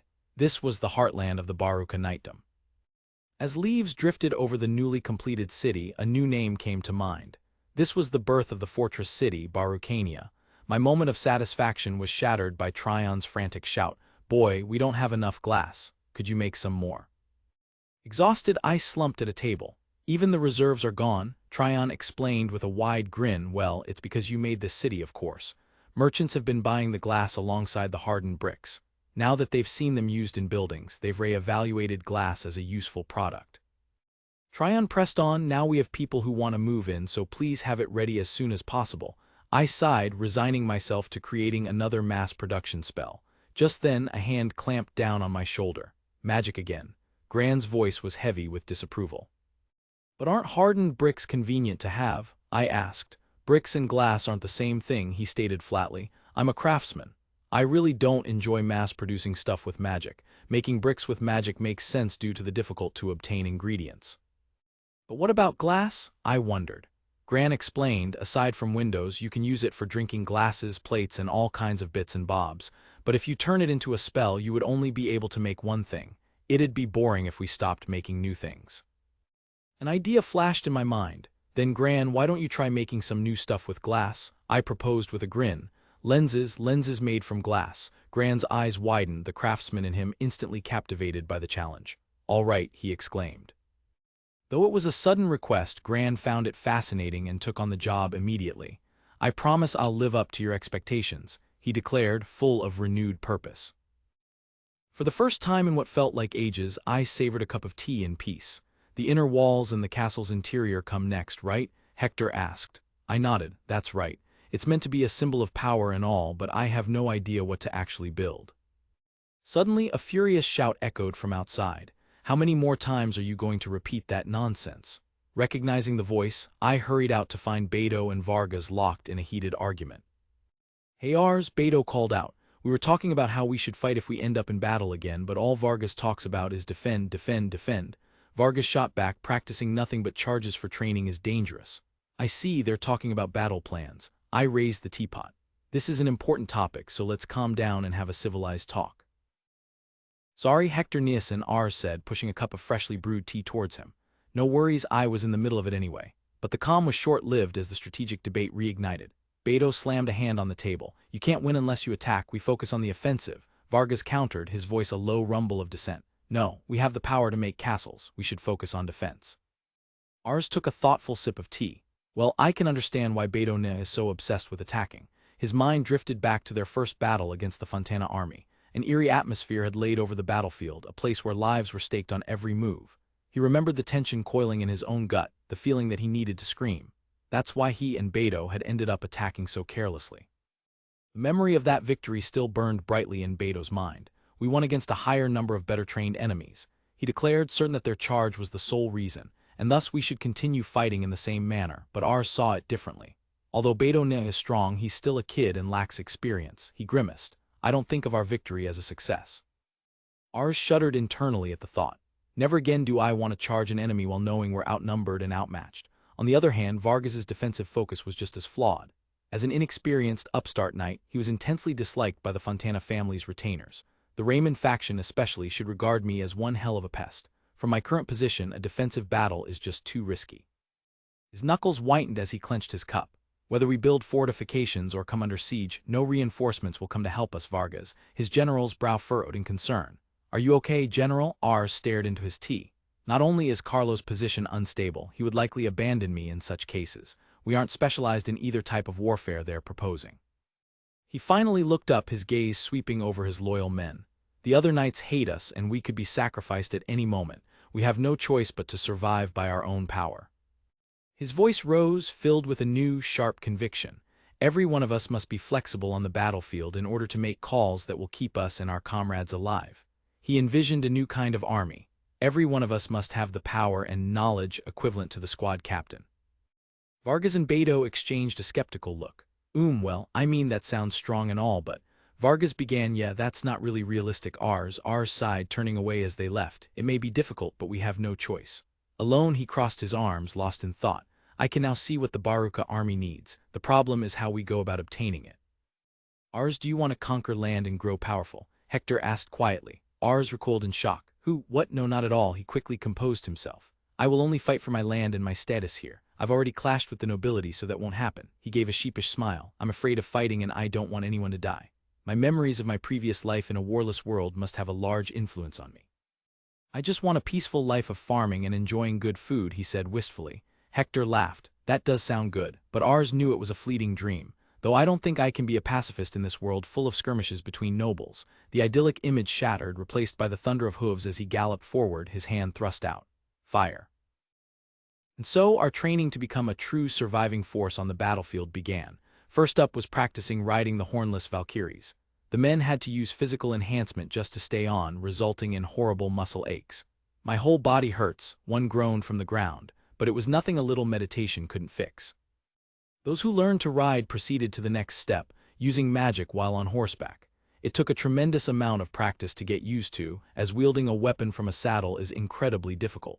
First, they practiced with the high-accuracy scatter shot before moving on to mastering the ice lance. Ice lance? The command ripped from Ars's throat as the volley flew. This was the fighting style he had chosen. Our greatest advantage was our large number of Valkyries, so he was training magic soldiers who could ride and simultaneously hit the target he designated. By fighting from a distance, we could leverage their speed. Fire. The great boar fell and a cheer went up from the riders. We did it. The practice had gone well. Ars patted his mount's neck, observing the unit. My Valkyrie is also leading the flock by itself, so even if the riders aren't that good, we can keep formation. They moved with a fluid grace. With such great leadership, it's like you're all one big creature, like a school of fish. That was how we took the first steps to forming the Baruka army's magic cavalry. As training wrapped up, a triumphant voice called out, Ars Dono, I finally completed it. Gran stood before him, holding up a strange device. Feast your eyes on this. You're already done? Did you work with no sleep again? Ars asked. Gran just grinned. It's all fine. I'm a proper Barukan capable of using meditation, so I'm completely fine. Ars knew that meditation could restore stamina even without sleep. He took the device binoculars for viewing faraway objects. I only have a vague understanding of how it works, so I can't replicate it with magic.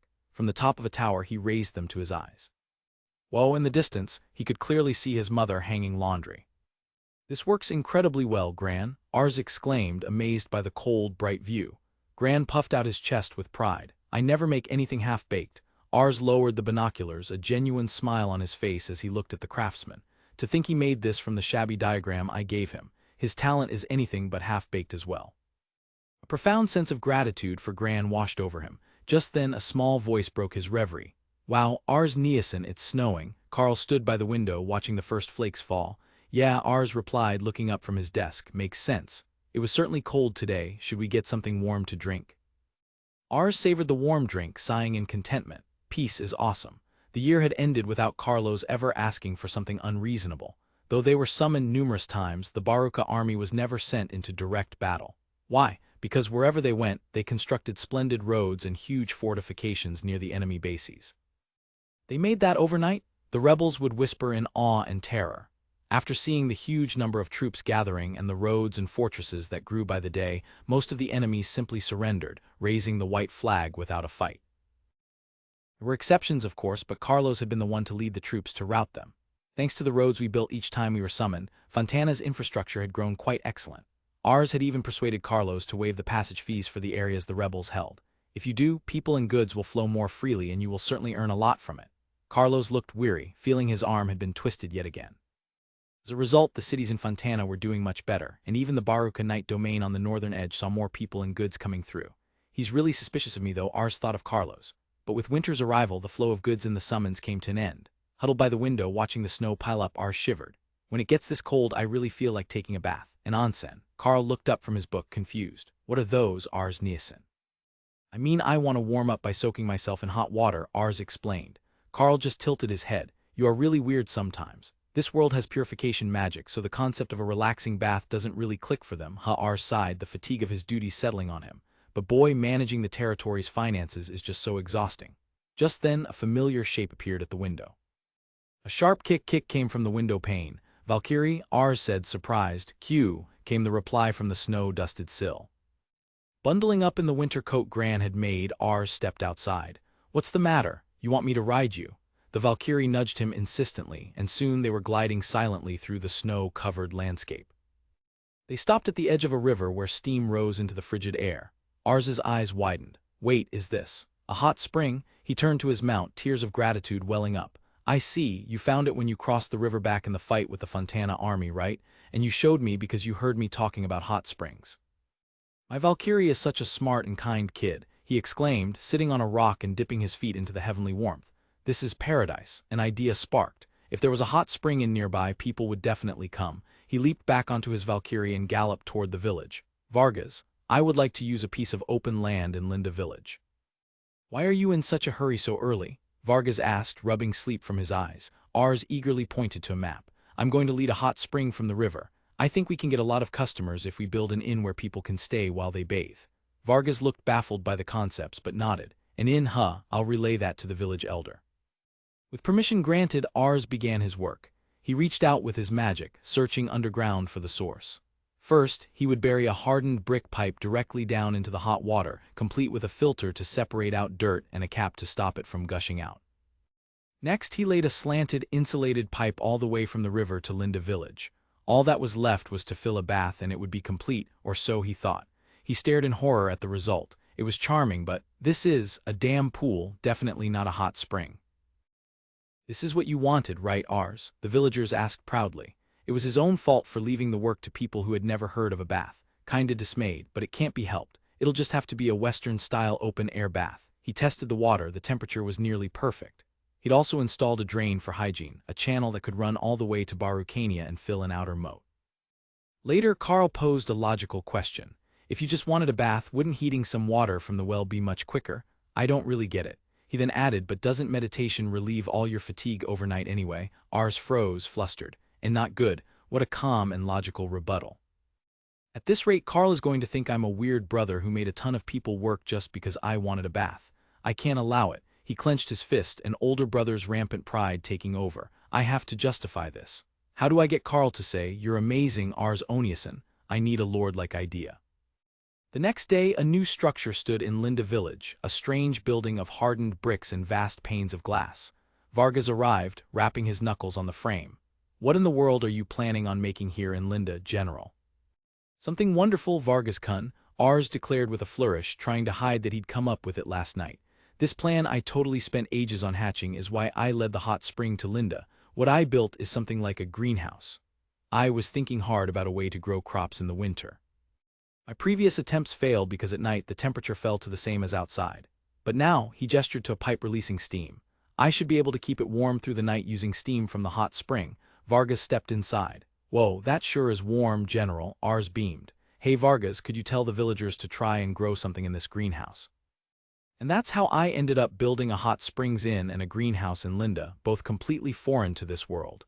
If this works out, our winter food situation will improve a lot, he said excitedly. He looked down at his mount. Thanks to you, Valkyrie, we can now do more stuff in the winter. What are you saying? The Valkyrie seemed to ask. Ars just hugged her tighter. I'm just so glad you hatched from that egg. My Valkyries are seriously amazing. They could run tirelessly, they had mastered all his magic, and their mana surpassed any common farmer. And now, a new quality was added to the list. They're also very resistant to temperature changes, having even discovered a hot spring. Their ability to handle both the boiling heat of the spring's source and the freezing winter cold cemented their strength as animals. As Ars clung to his mount for warmth, a familiar voice called out, "Hey, it's almost time for us to set out, boy. You two sure get along well, huh?" "This is a grand opportunity," Ars declared, his eyes sparkling.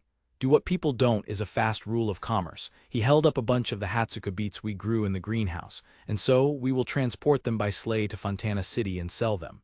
Commerce, let's make it in." Although we'd improved the taste, Hatsuka were still regarded as livestock feed and didn't sell for much.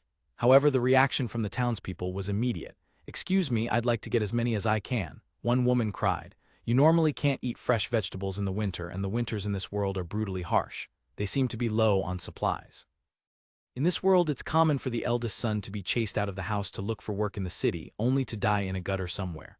Food is worth its weight in gold. Sorry, but we've sold all we brought today," Tryon announced. "Oh no," a man groaned, but Ars called out, "It's okay, we'll be back again tomorrow." The man stared. "Really? You'll still have Hatsuka?"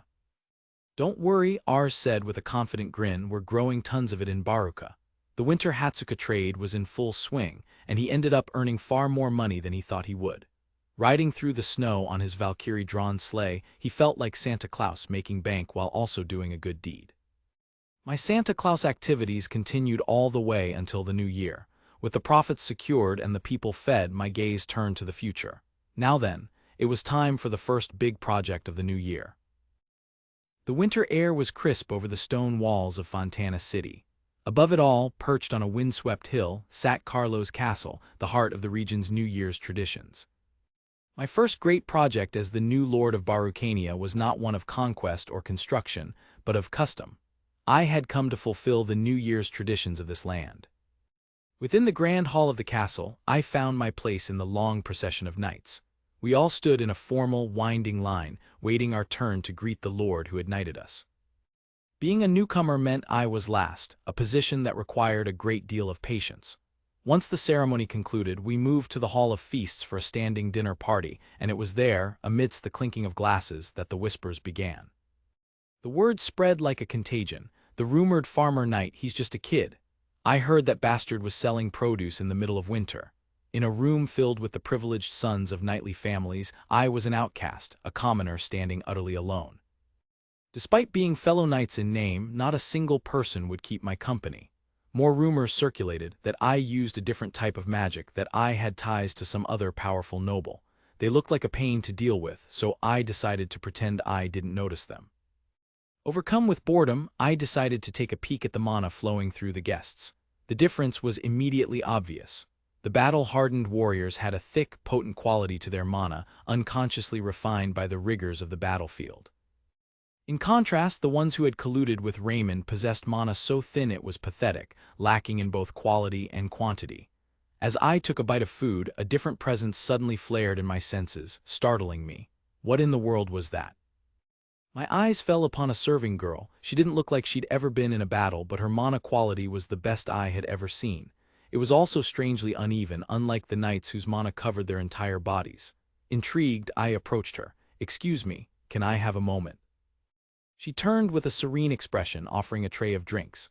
"Oh yes, what can I do for you?" Her calm demeanor was a stark contrast to the revelation shocking my senses. Was she doing it unconsciously, or was this some kind of special training? Her mana was entirely concentrated on her head. The feeling was bizarre. I leaned in close, my eyes wide with scientific curiosity. "Hey, can I ask for your name? Where do you live? I want to know everything about you." The girl flushed, taking a step back. Dear knight, could you give me some space?" A smooth, mocking voice sliced through my enthusiastic questioning. "Must be good to be you, Ars, feeling free to solicit women the moment the new year dawns." I turned to see Carlos approaching, a smug grin plastered on his face. I sputtered, trying to defend myself. "It's not what it looks like, Carlos-sama. I didn't call out to her because she was a woman, but because there was something interesting about her." He waved off my explanation and addressed the girl directly. "Lilina, show Ars to a private room and keep him company. You do nothing but read your books all day. This is a good opportunity." In the quiet of a private library, I felt a twinge of guilt for the awkward situation I'd created. As she set down 2 cups of tea, I ventured a question. "How do you know Carlos-sama, Lilina? He seemed to be concerned about you." "Carlos and I are related by blood," she answered simply.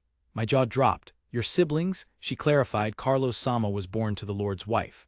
I was born to one of the maids here. so they were half-siblings living almost as strangers under the same roof. They shared the same hair color, but where Carlos was a storm of ambition, Lilina was a pool of quiet reservation. Her beauty was otherworldly. "Why were you working as an attendant then?" I asked.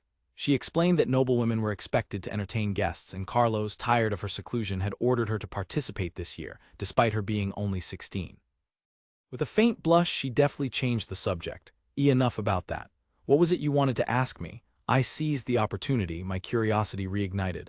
"I was looking at the mana of the people at the feast, and I noticed yours is all concentrated around your head. Who taught you that?" She looked genuinely confused. "Nobody taught me. It had to be an unconscious skill. I thought of my allies. Beidou strengthens his whole body with mana, while Vargas uses it as a shield. Concentrating it on the head would massively boost memory and processing speed. Her mana quality was already superb. This was a heaven-sent talent for both beauty and brains." A theory began to form. It may be your talent, or the fact that she reads books all day long. Like how the quality of my mana improves when I'm farming. I gestured around the library. "What kind of books do you have?" I thought back to the old man always complaining that writing letters to nobles was a waste of expensive parchment and time, filled with nothing but long-winded praises. I might be able to read, but if I were asked to read these classics without a dictionary, it'd all be nonsense to me. I held up a dense leather-bound volume. "I don't understand a word of this. Could you relay to me what this book says in an easy-to-understand manner?" Seeing her surprise, I pressed on. "You have history books, right? I barely know any history. For example, why did the royal family, which united all the nobility, decline so much?" Lilina paused, then gave a small nod. "I don't know if I will be able to explain to your satisfaction, Ars Dono, but allow me to try my best." She began to recount the history of a land once peaceful and isolated, ruled by its founder, the first royal, a wizard like no other. She explained how the founder used the church's naming system to command all the land's wizards, with his descendants becoming the royal family and the wizards becoming the nobles. But after many generations, she continued, her tone somber, a tyrant, King Nero, enraged by dissent, ordered the disloyal nobles to be purged. He didn't realize that by severing those mana paths, he was destroying his own power. Only a portion of the nobles were purged, Lilina clarified, but with their power lost, his position as king weakened. He lost the ability to invoke the grand spell, a magic only the king was capable of, powerful enough to wipe an entire town from the map. It clicked. This was just like what Paulo had told me. He said his rank rose after I named him, granting him enough mana to use healing magic. And if his rank were to fall, he would lose the mana and thus the ability to use that magic. It all made sense. There's no way of knowing what spells exist if you don't have the mana to use them. The grand spell was the ultimate trump card, a spell requiring so much mana that it kept the royal family at the top. After losing it, Nero saw his error and tried to mend his relationships, but few nobles were willing to obey a king who had lost his power. That was the end of the royal family's dominance, and the beginning of the endless skirmishes between nobles that continue to this day. I was floored. I never imagined I would be able to hear the history in such detail. "Thank you, Lilina." I picked up another book and tried to sound out the title. Neroidiot. Lilina gave a small, amused smile. "I don't think I'd see such language in a priceless history book." She let out a soft laugh. "Now that you mention it, I was quite surprised as well. I think fairy tales might be easier to read." I found myself smiling back. She really loves her books.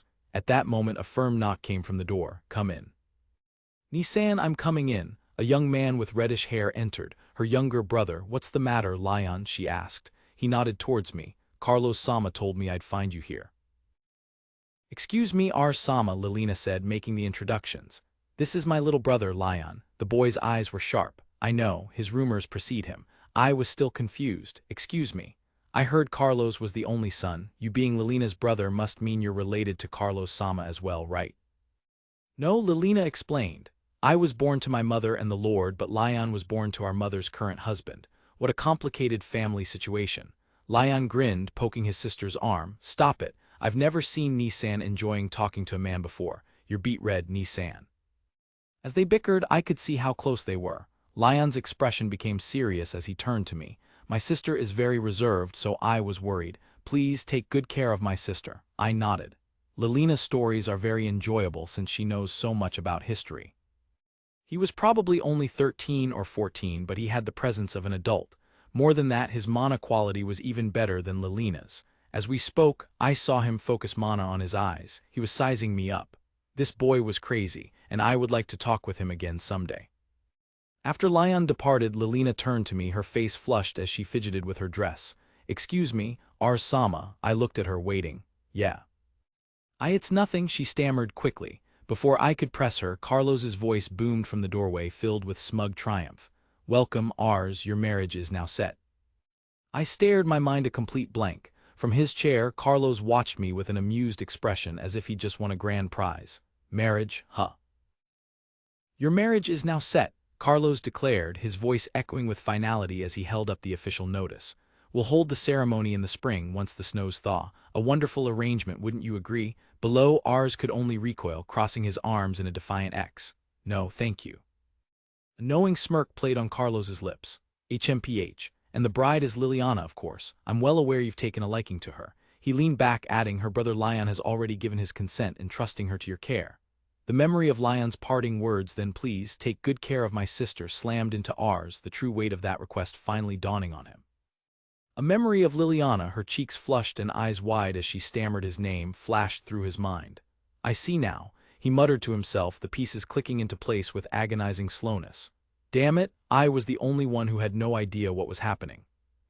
"Carlos-sama, I'm only 10 years old," Ars protested, the absurdity of it all boiling over. Carlos's gaze was cold and pragmatic from his seat of power. "For a noble, that is the normal age for marriage. Furthermore, your own position is still delicate. By marrying my blood relative, you will solidify your standing. It is a boon you cannot afford to refuse." "But what about Liliana's parents? What do they think?" Ars pressed, clinging to some hope of reason. The question was met with a cold silence before Carlos stated flatly, "They have passed away." The words hung in the air. This was what they called a political marriage, a direct connection to Carlos, a clear benefit to his own ambitions. "Even if her parents were alive, I wouldn't entertain their objections," Carlos continued, his tone leaving no room for debate. "Liliana has known since she was a child that she would never be truly free. A day would come when she would be used as a bargaining chip. In fact, she has already received numerous proposals." "This is the fate of those born into nobility," Carlos asserted, his voice sharp. "If she marries the wrong man, she could lose everything, even the simple pleasure of reading her books.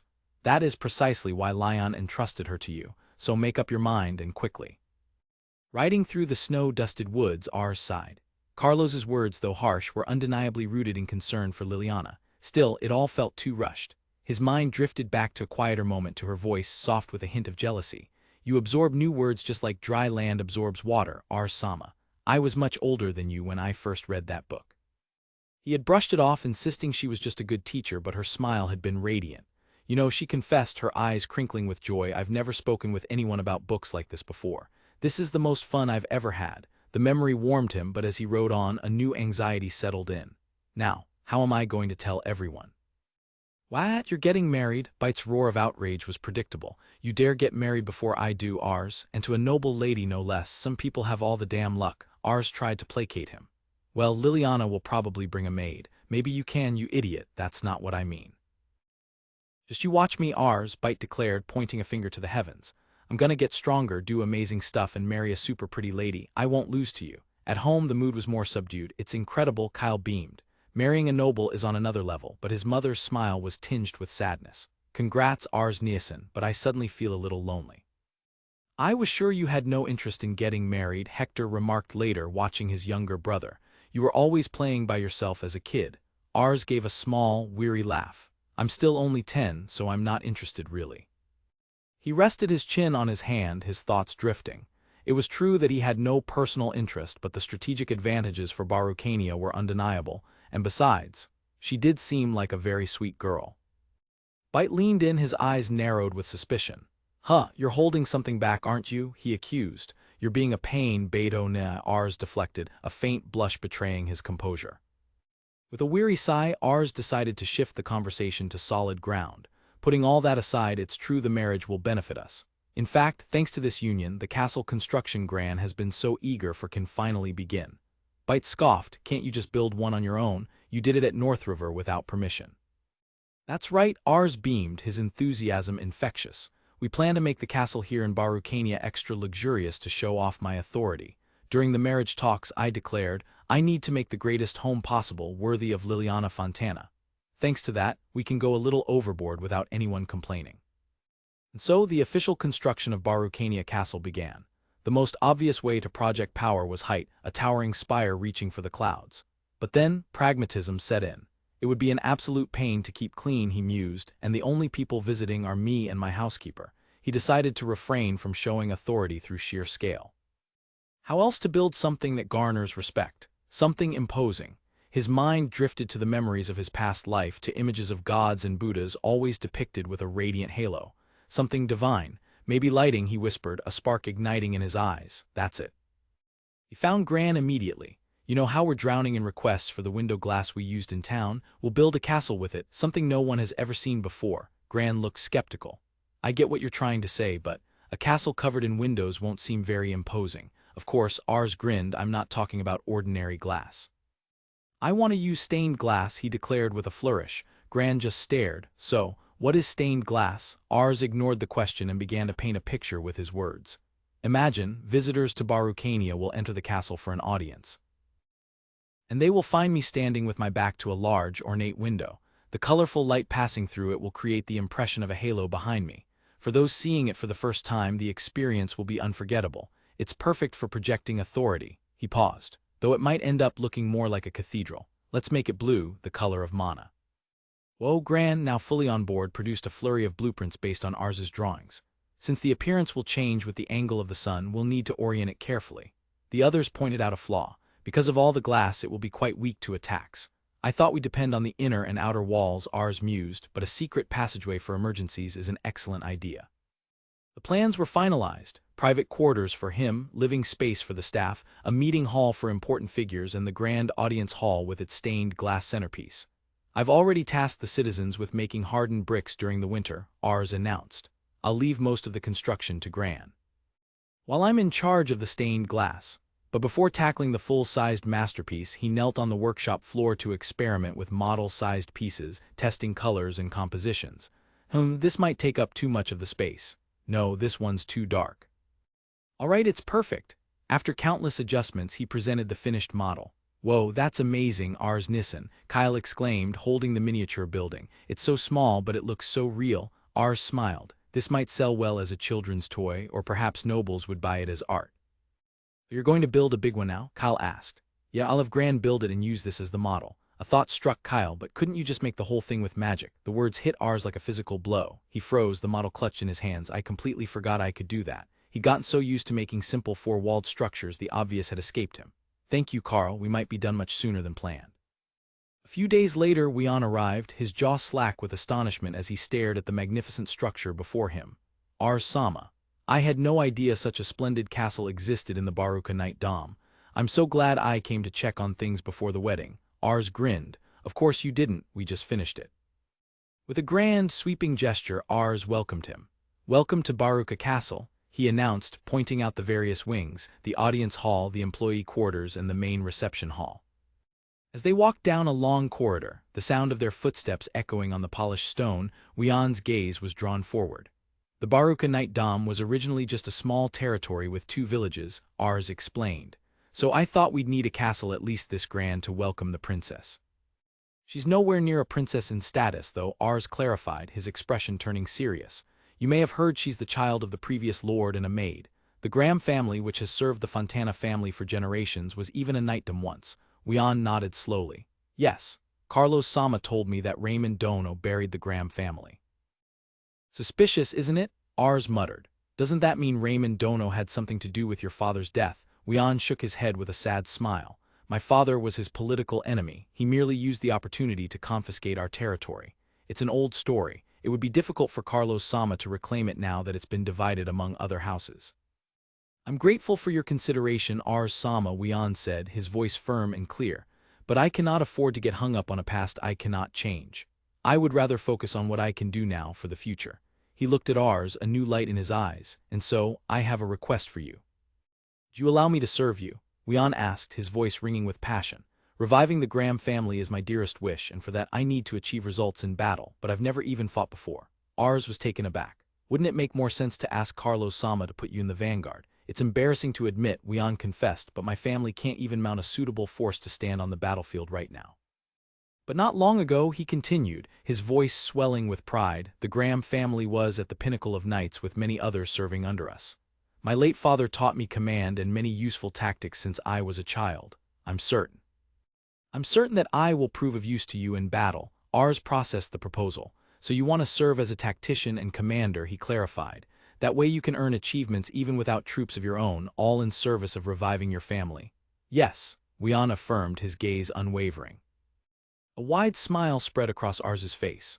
Okay, you will work by my side, Lion. The relief on Lion's face was palpable. Naturally, Ars then raised a finger. Since you were taught, that means you can read and do math as well, right? In that case, I'd like you to help me not only in battle but with regular work too. As they walked up the grand staircase, Ars added, are you still in contact with the people who worked for the Graham territory? If you ever have the chance, tell them to come work for us. We'd be especially glad to welcome anyone experienced in territory management. Lion stopped, overwhelmed. Territory management. You'd entrust me with such important duties. Of course, Ars chirped. You'll be my little brother soon enough. Lion's face flushed with determination and gratitude, and as the older brother, it's my duty to help you out. I shall go find them and bring them all to Baruka right away. As they continued their tour, a sharp, disdainful voice cut through the air. Good grief. Have they no tact building such a gaudy building? I honestly doubt their sanity. Gran, who had just joined them, bristled instantly. Are you criticizing my work? He growled. The voice replied coolly, oh, so it was made by some seedy nobody like you? I guess it makes sense then. A woman with long, dark hair and an imperious air stepped into view. Don't act like that in front of Ars-sama, it's rude. She snapped at Gran, who immediately shrank back. Ars sighed, a weary smile on his face. Good grief, Clarice. A woman with an unnervingly placid smile glided forward. Pardon my rudeness, Ars-sama, Lion-sama, she began, her voice as smooth as polished stone. Lion, flustered, rushed to apologize for her. I am Lilina's personal attendant, the woman continued, her gaze unwavering. My name is Clarice. I'm delighted to make your acquaintance, Clarice said with a slight bow, though her smile never wavered. As Lion led her away to check on wedding preparations, Gran grumbled, it sounded like you were arguing with her. What happened? Clarice's voice drifted back, cool and precise. I merely suggested we get rid of this needlessly gaudy interior and replace it with something more appropriate. That's right, Gran roared, gesturing wildly at the ornate vases and chests. All of these are masterpieces I crafted with my own two hands. Ars tried to placate him, but then considered Clarice's point. But if every single inch of this castle is covered in such works, he mused aloud, it will be taken as me showing off excessively. In short, it's like I'm exposing my recent rise to power. Objection, Gran yelled. This castle was made by Ars Dono and myself. What baseless opinions other people have don't matter. Clarice sighed, her eyes narrowing with a chilling intensity. Don't you take noble society so lightly, she warned, her voice dropping. Don't you realize that the one you will be dragging through the mud if you ignore noble values and aesthetics is Ars-sama himself? Gran muttered his frustrations, but Clarice pressed her advantage, her expression turning deceptively sweet. It's true Gran and I are predisposed towards functionality and practicality, Ars admitted. Clarice seized the opening. How merciless to say that with a smile, she chided gently before delivering her final blow. And so, Ars-sama, it would be my honor if you left the interior decoration to me. Don't you think it's a good idea? I guarantee that not only will your wedding be held in splendor, but your life together afterwards will also be spent in the most well-decorated environment possible, Clarice declared. Ars, feeling outmaneuvered, could only agree. But then she continued, her eyes sparkling with ambition. I want to invite famous master craftsmen like Almarie and Barbara to come here and make furniture worthy of this castle. A jolt went through Ars. Huh, you want me to invite craftsmen? As Gran began to protest again, Clarice cut him off sharply. Please shut up, Gran-san. But before the argument could reignite, Ars intervened. Hold it. Getting that done before the ceremony is simply impossible, Clarice. There's just not enough time. A brilliant idea suddenly struck him and his expression brightened. In that case, I can just ask Asen to put up an event for it. That way I can have all the merchants that come to Barcania gather interior decorations for me easily. I was thinking something like a quality check, Ars explained, gaining momentum. We'll say it's to ascertain the discerning eyes of our merchants. If what they bring satisfies you, we can give them a certificate. Clarice's eyes lit up, a frying pan appearing in her hand as if by magic. Perfect. Ars continued, if you approve of them as having a good eye, I'm sure the merchants would do their best to bring something excellent. Clarice's enthusiasm cooled slightly as she considered a practical issue. That does sound tempting. But this castle is still too unique. How would merchants who have never seen the inside of it before even hope to find something that matches well? Ars pondered this, realizing the merchants wouldn't risk bringing expensive things that could be robbed without some confidence they could sell them. But we do have something that could help them find what matches, Ars exclaimed, hopping up from his seat. I think I left it over here. He returned holding a detailed, small-scale model of the audience hall. What if we distributed this model we made before we actually built it? If you open it, you can get the gist of how it looks inside. Ars explained, presenting the delicate model. Clarice was utterly captivated. It's so delicate and beautiful. I can't believe something like this exists. She stammered before eagerly asking, could you possibly also prepare one of those models for me? I simply must show them to Lilina-sama. Even Gran was won over. Of course it would. Wouldn't this make finding an interior that suits the castle easier? Lion, ever the pragmatist, voiced a concern. That'd be too careless. It would be dangerous to show just anyone exactly how the castle is constructed. Ars grinned, unfazed. Would it be fine if I kept the exterior and the audience hall the same but messed around with the other stuff? All right, I'll make a few models and give them to Asen to share among the merchants, Ars declared, turning to Clarice. And then you will be in charge of choosing the products that suit this castle best. He then glanced at the still simmering craftsman. I assume you're fine with that too, Gran. Gran grunted in assent. I will join the interior judging as well. I need to make sure Clarice doesn't only choose based on appearances and buys some useless crap. And so the merchant quality check event started. Standing on a balcony overlooking the main street, Ars was stunned by the turnout. There's a lot more than I thought there'd be, he breathed, watching the massive crowd. A lot of merchants came even from outside Fontana, claiming they have the best taste. The excitement was palpable. It's all thanks to the model of Baruka Castle, one merchant exclaimed. Not only is something so meticulously crafted rare, but people have never seen anything like the stained glass in the audience hall before. Another added, and to top it off, you can earn a stamp of approval from the Graham family. It's like a festival for merchants. The judging was a clash of wills. Gran's eyes widened at a piece of intricate furniture. Whoa, what incredible craftsmanship. It's a mechanical doll, he marveled. Beside him, Clarice maintained her serene smile and delivered a one-word verdict. Rejected, just no. As another merchant presented their wares, Gran leaned towards Clarice, his voice a low growl. Are you really going to allow defective goods like these to enter our castle, Clarice Dono? It will be as good as new after a little repair. Through the grueling battle of tastes between Gran and Clarice, Baruka Castle was approaching perfection. The once over-the-top reception hall was transformed into a clean and stylish space. This sure seems like a better place to live in now, Ars said, smiling though he winced internally. Clarice had no mercy on my wallet. Almost all the money I had saved up was sacrificed. Hey, Ars, a familiar voice called out. It was Maddox San carrying stacks of ledgers. The merchant quality check is finally over. We've also itemized everything. Ars greeted him warmly. Asen, Maddox San, thanks for all your hard work. It was a ton of work, Maddox admitted, but thanks to you we were spared from dealing with any problematic merchants. He explained the system. Merchants passed or failed based on 3 conditions: quality, aesthetics, and whether or not they had engaged in any wrongdoing. Those who fulfilled all 3 became 3-star merchants, dramatically improving the quality of trade in the free city. Let's regularly hold this quality check to keep the quality of the goods traded in the free city high, Ars proposed enthusiastically. As he looked out over the bustling city, he reflected on the outcome. Just as the castle's interior had improved, so too had the quality of goods and people coming to the Baruka Knightdom. It had been a learning moment. The preparations were complete. Standing in the soft light filtering through the trees, Lilina, adorned in a beautiful gown and a wreath of flowers, looked on with wide, shimmering eyes. He approached on a white steed with antlers like a great stag, its breath misting in the cool air. With a gentle smile, he dismounted and offered her his hand. She placed her hand in his, and he gently helped her onto the steed. Their fingers intertwined as they began their procession, a symbol of their new journey together. On a day with a warm spring breeze that breathed life back into the land, Lilina and I held our wedding ceremony. Before the assembly of our friends and family, beneath the magnificent rose window, we sealed our union with a kiss. We were married surrounded by cheers, with the beautiful light shining through the stained glass.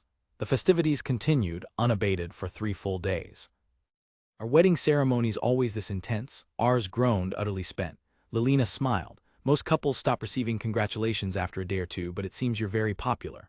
After the ceremony, people had lined up outside the castle, each wanting to give their personal congratulations. There's also the fact that I used to be a farmer, Ars mused, so all kinds of people just showed up. And what were they all after? The food, a chef from the Graham family declared proudly. It was the custom to treat everyone who shows up to your ceremony, noble and commoner alike, to a meal.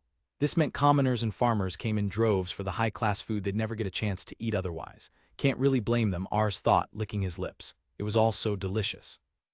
You know, I was very happy I was allowed to be the minister at your wedding, Ars, Bishop Paulo said with a warm smile. Ars bowed his head. Thank you so much for taking the time when you're so busy. The bishop waved it off. I've been traveling all over the Fontana lands, but thanks to the roads you built, it's much easier than it used to be, and the stained glass of this castle is truly magnificent. The bishop's expression grew serious. However, there has been one thing that's been bothering me. I didn't come across a single church in the entirety of your castle town. A cold sweat broke out on Ars's brow. Oh crap, he thought I completely forgot about the church. He tried to deflect, stammering, well, but isn't the church in Baruka village good enough for now? The bishop's eyes narrowed. So you're saying that a church isn't needed in your city, aren't you? Ars recoiled as if struck. I would never, he shouted, then quickly changed his tune. I've naturally made sure to set aside land to build the church on. That's right, in the southeastern area, I will definitely make a church there. The bishop's smile returned as he prepared to leave. I pray you two will be happy together. He paused at the door, turning back. Oh right, I almost forgot Ars. He patted Ars on the shoulder. Churches in big cities always come with an orphanage. So please do make sure the church here will also have one. The request left Ars with a new, weighty responsibility to consider. So, following Bishop Paulo's demand, a new church and orphanage were planned for the southeast district of the castle town. I only recently became a bishop myself, the gentle nun explained, her hands clasped together, so I'm pleased to hear a new church is being built. It would be a tremendous help. Paulo gestured to her, entrusting the new parish to the young woman who had assisted him in Baruka. Seeing the two of them would be managing it all, Ars made a practical suggestion.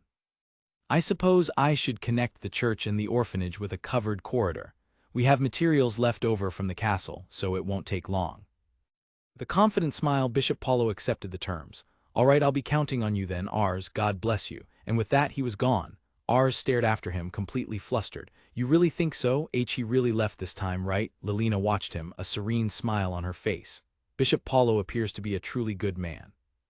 She prepared to pour him some tea. Lilina elaborated, I find the way he tells you wherever you fall short without mercy very valuable. Ars, however, still looked troubled. I'm just afraid of him because he knows my weakness and I have no idea when he might come threatening me. He sighed, accepting the cup from Lilina. But well, building a church is not a bad thing in and of itself, and most importantly. A heavy sack of coins materialized on the table with a soft thud, startling him. He got me funds to build the church. The timing was too perfect, making him wonder if the bishop had a complete grasp of his economic situation. His mind began to race. An orphanage, a church, I guess I should make a school as well then. The thought solidified into a plan. Even with the people from the Graham family, he was desperately short on staff for clerical work. Vocational school might be the perfect solution. He explained the growing problem to Lilina. An urban legend was spreading like wildfire, a rumor that anyone who came to Barukania would be granted the family name. While wealthy merchants were buying up land, a more desperate crowd was also arriving with no money, hoping for a handout. We finally have peace with the Fontana family, and I owe the church for overlooking my misuse of naming. I can't just hand out the Baruka surname haphazardly. He gestured frantically towards the imaginary city walls. But if I ignore them, a slum will spring up outside the city before long. Ars shot to his feet, his mind made up. All right, let's make a vocational school. I gave everyone who did a good job working on the castle permission to live inside the city, but day laboring is too unstable. I need to get them proper jobs. He laid out his grand vision, growing more animated by the second. At the school, we'll teach how to read, write, and do math, and at the vocational school, we'll teach crafts. The words hung in the air, and the sheer scale of the undertaking suddenly crashed down upon him. Oh crap. He slumped back down, flustered. Sorry, we just got married and here I am, completely focused on managing the territory. Lilina's expression was soft and understanding. Don't worry. Just like Bishop Paulo, I was amazed by the wonderful road leading here. And north of her castle was so amazing, I thought it was your palace at first. She beamed at him, her eyes full of admiration. I feel you're a truly good lord because you think of the territory all the time. Her mind drifted back to their arrival, to the sea of kind, joyful faces that had welcomed them. She remembered the children, laughing as they placed a crown of wildflowers on her head. In that moment, she knew instantly that this was a place where people could lead peaceful lives. Our world is beset by starvation and strife, so I'm in awe, she confessed, her voice filled with emotion. She looked at him, seeing not just a boy but the architect of this sanctuary. Being born into a noble family means you will never have true freedom. I was prepared to lead a life where my desires meant nothing, knowing the day would come when I'd be used as a pawn in a political play. But now, I want us to protect this wonderful happiness you've created together. With her hands pressed to her heart, her eyes shining, she made her vow. Let me stay by your side for the rest of our lives. Ars was stunned into a blushing silence. He'd always thought marriage was something far off in his future, but hearing her say it, it wasn't half bad, it was great even. His thoughts were interrupted by an arriving youth. Ars Nielsen, sorry I'm late, it was Carl. but Ars, filled with a new sense of purpose from Lilina's words, was already looking past him. Thank goodness it was Lilina I met. I feel really fired up now. Before them stood the fruit of their recent labor gleaming in the sun. Weu, it's all done, the church and orphanage. And beside them stood two more new buildings, one marked school and the other vocational school.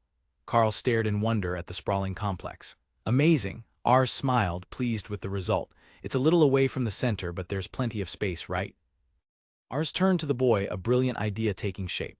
Now then, Carl Kun, I want you to be a teacher at the school. Carl's jaw dropped. Me? A teacher? Who? Ars pointed toward a stack of paperwork, his expression serious. I need many things to create and maintain a proper bureaucracy for Baruka Knightdom, and one of them is increasing the literacy rate of the people. He explained the problem he'd encountered. The villagers were originally poor farmers, so almost none of them could read or write. Relying on verbal reports and memorization was inefficient and prone to error. And so I'll have them all learn how to read and write with memory preservation, or at least I thought I would. He slumped over a desk covered in near illegible scrawls. Even if they knew the words, their handwriting was atrocious and they couldn't organize their thoughts, let alone perform arithmetic. That's where the school comes in, Ars announced. He laid out his plan for Carl. I'll have merchants lecture the students in literature and math when they are in town as temporary lecturers, and I'll have the chiefs and the knowledgeable elders teach daily wisdom and history of the area to the kids as regular lecturers. He grinned, adding the final incentive. Once they're done for the day, they'll be treated to a delicious all-you-can-eat lunch. I'm sure that will lure more people in as well. Carl, Ars continued, his gaze intense. I want you to teach them how to focus on mana on their heads. Their heads will work better, and they should be able to learn quicker. He explained that Carl's own advanced intellect was a result of this very technique, which he'd practiced since he was small.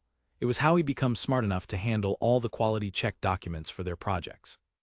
Carl looked down, a shadow crossing his face. I just wanted to be a little useful. He murmured, the memory of his own plight causing the conflict with the nobles still fresh. It's my fault we had to fight, yet I could do nothing to help in the battle. He looked up, his expression transformed by a new resolve, and clenched his fist. I'll do it. I'll be a teacher. I'll teach everyone how to control their mana well so they can learn language and math. Ars beamed, ruffling the boy's hair affectionately. All right. Guess I could ask you to do something else for me too. He leaned in with a grin. Could you make sure to have lunch with everyone in the school after class? Carl's face lit up with a brilliant smile. Okay. Thanks, Ars Nielsen. Ars watched him, thinking how responsible and kind the 7-year-old was. With Carl teaching them, the students would pick up mana control right away. And the duty of checking the lunch was an important one, so long as Carl didn't overwork himself. The problem, Ars mused with a deadpan expression, was the head teacher of the vocational school, Gran. The man appeared with manic energy, declaring, you can easily work a few weeks in a row without sleep. And don't worry, if you collapse I'll be there to wake you up right away. From behind a wall, Carl and the other students peeked out, terrified. Ars sighed. He had tasked Gran with training craftsmen for a host of necessary trades, furniture from the forest preserve, charcoal, even saddles and stirrups for the Valkyries. There were so many things he needed artisans for, but Gran's teaching methods were unorthodox. With the rising popularity of stained glass, he needed more glassworkers, but his most pressing need was for a craftsman who could make lenses. He crossed his arms, gritting his teeth in frustration. I wish Gran would just make whatever I tell him to. He had tried. Gran, could I ask you to make a few more binoculars for me? He'd requested.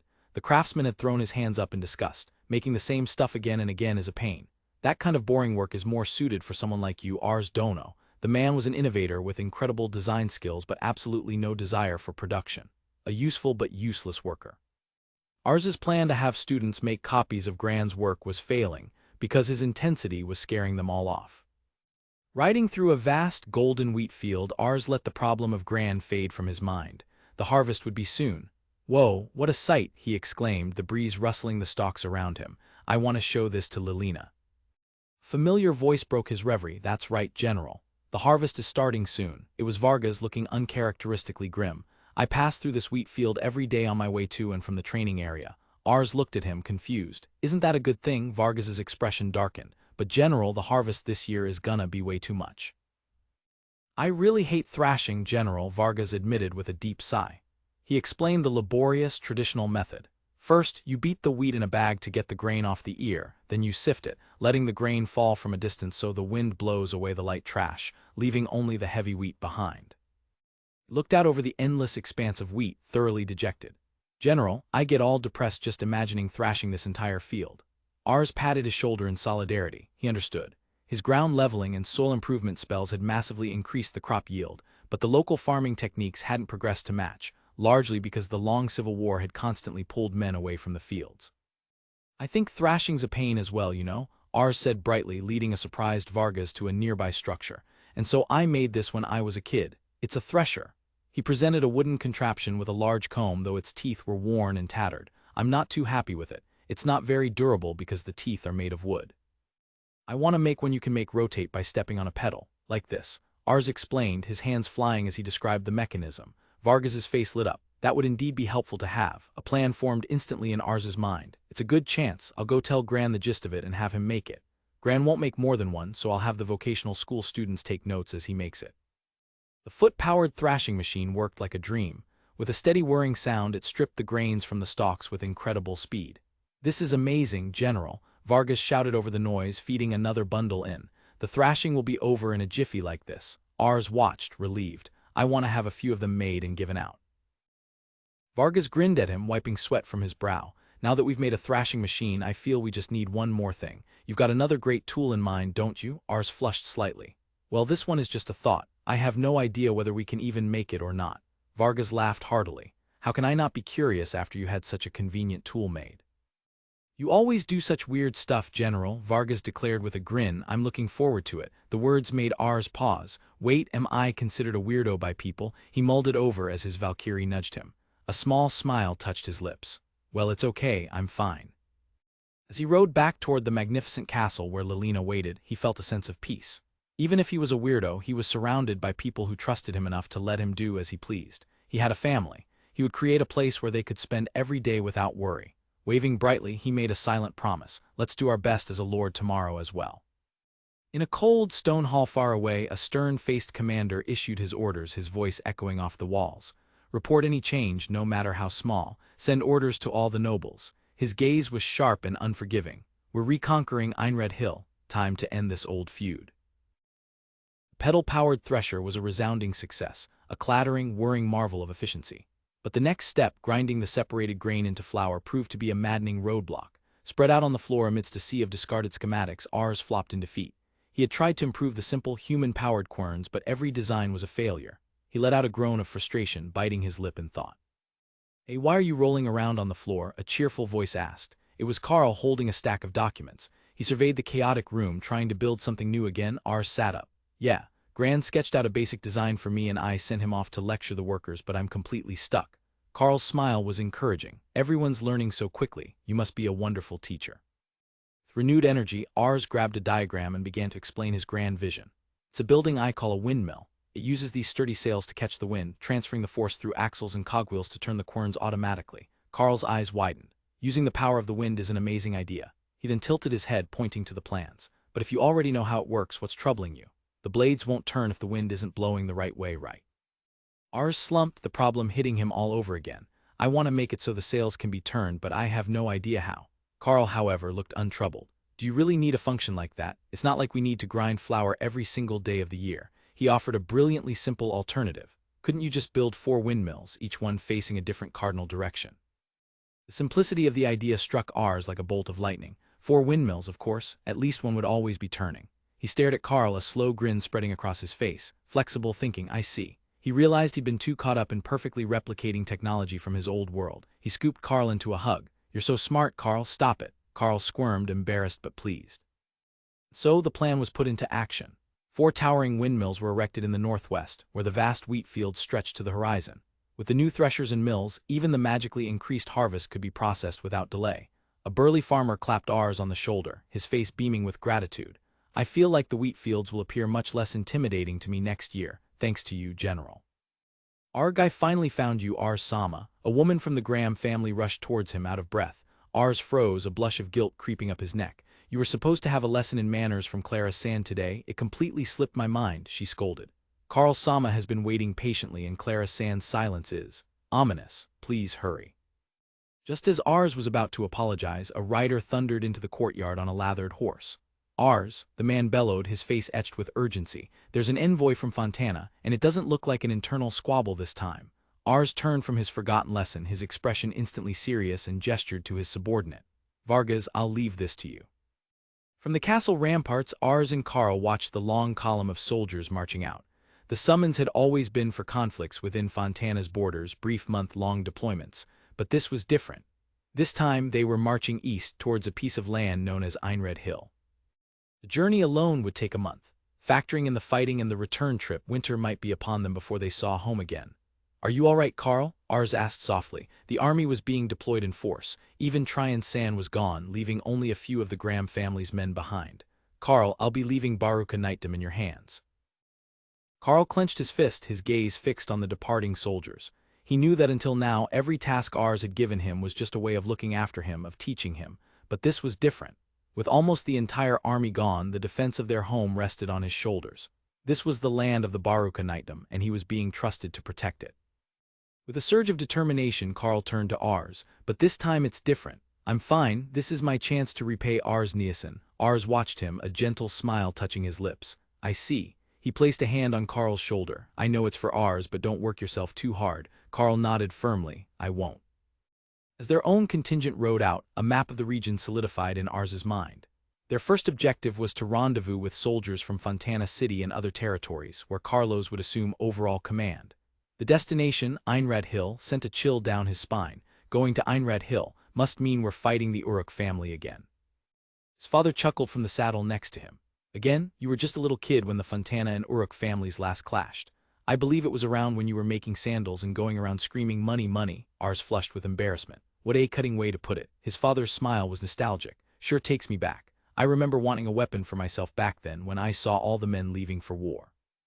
His father's expression grew serious. "Back then I was a common foot soldier, so I never fought any knights directly, but even from far away I could tell the Uruk family's magic was incredible." He gestured, recalling the sight.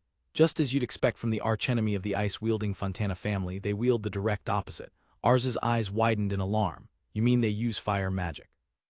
"Well, they certainly produce flames," Lion interjected from nearby, "but the magic of the Uruk family is beastification." He explained that while several noble families could transform into beasts, the Uruk specifically turned into foxes. After transforming, their knights can use a magic known as hazy fire. But the bigger issue, Lion continued, raising a finger for emphasis, is how much faster and stronger they are after using beastification. This is a completely different kind of magic compared to my earth magic and the Fontana family's ice magic. Ars fell into deep thought, his hand on his chin. A whole new system of magic. He realized with a jolt that he should have investigated the other types more thoroughly. Ars snapped out of his reverie. "Hey Lion, what do they look like after they transform?" Lion shook his head. "It's not like they turn into actual foxes, it's more like their bodies take on fox characteristics." He clarified more precisely, "It's like they grow fox ears and a tail." The world seemed to stop. A single glorious word echoed in Ars's mind. "You mean Kemimimi?" he shrieked, his eyes sparkling. "I'll get to see Kemimimi in real life. Are you telling the truth, Lion?" As Lion stammered a confirmation, Ars's mind was already lost in a fantasy of a beautiful girl with fluffy ears perched on her head. "Wait, why are you so weirdly happy about that?" Vargas demanded. But Ars was in his own world, stars in his eyes. To think such a mainstay of the fantasy genre actually existed here. There were still so many wonderful things in this world he had yet to discover. "Hey Ars, we're heading into what might be a massive battle. This is no time to act like an idiot," Vargas yelled. Ars just smiled serenely. "I know, Beto ne, it's a battlefield, meaning it's just gonna be middle-aged men with animal ears. So depressing, isn't it?" As Vargas sputtered in confusion, their column crested a hill, revealing the formidable walls of Fontana City below. They had arrived before dawn thanks to the roads they'd built. The fortress, built with the very bricks they had tributed, now stood complete, a bastion of military power. More soldiers than ever before were gathered within its walls. As they rode through the gates, the atmosphere was thick with tension. A commander rode up to them. "Ars, could you start by building a stable for the horses?" Later, his father laid out the strategic situation on a map. The Uruk in the east and the Fontana in the west had long fought over the lands between them.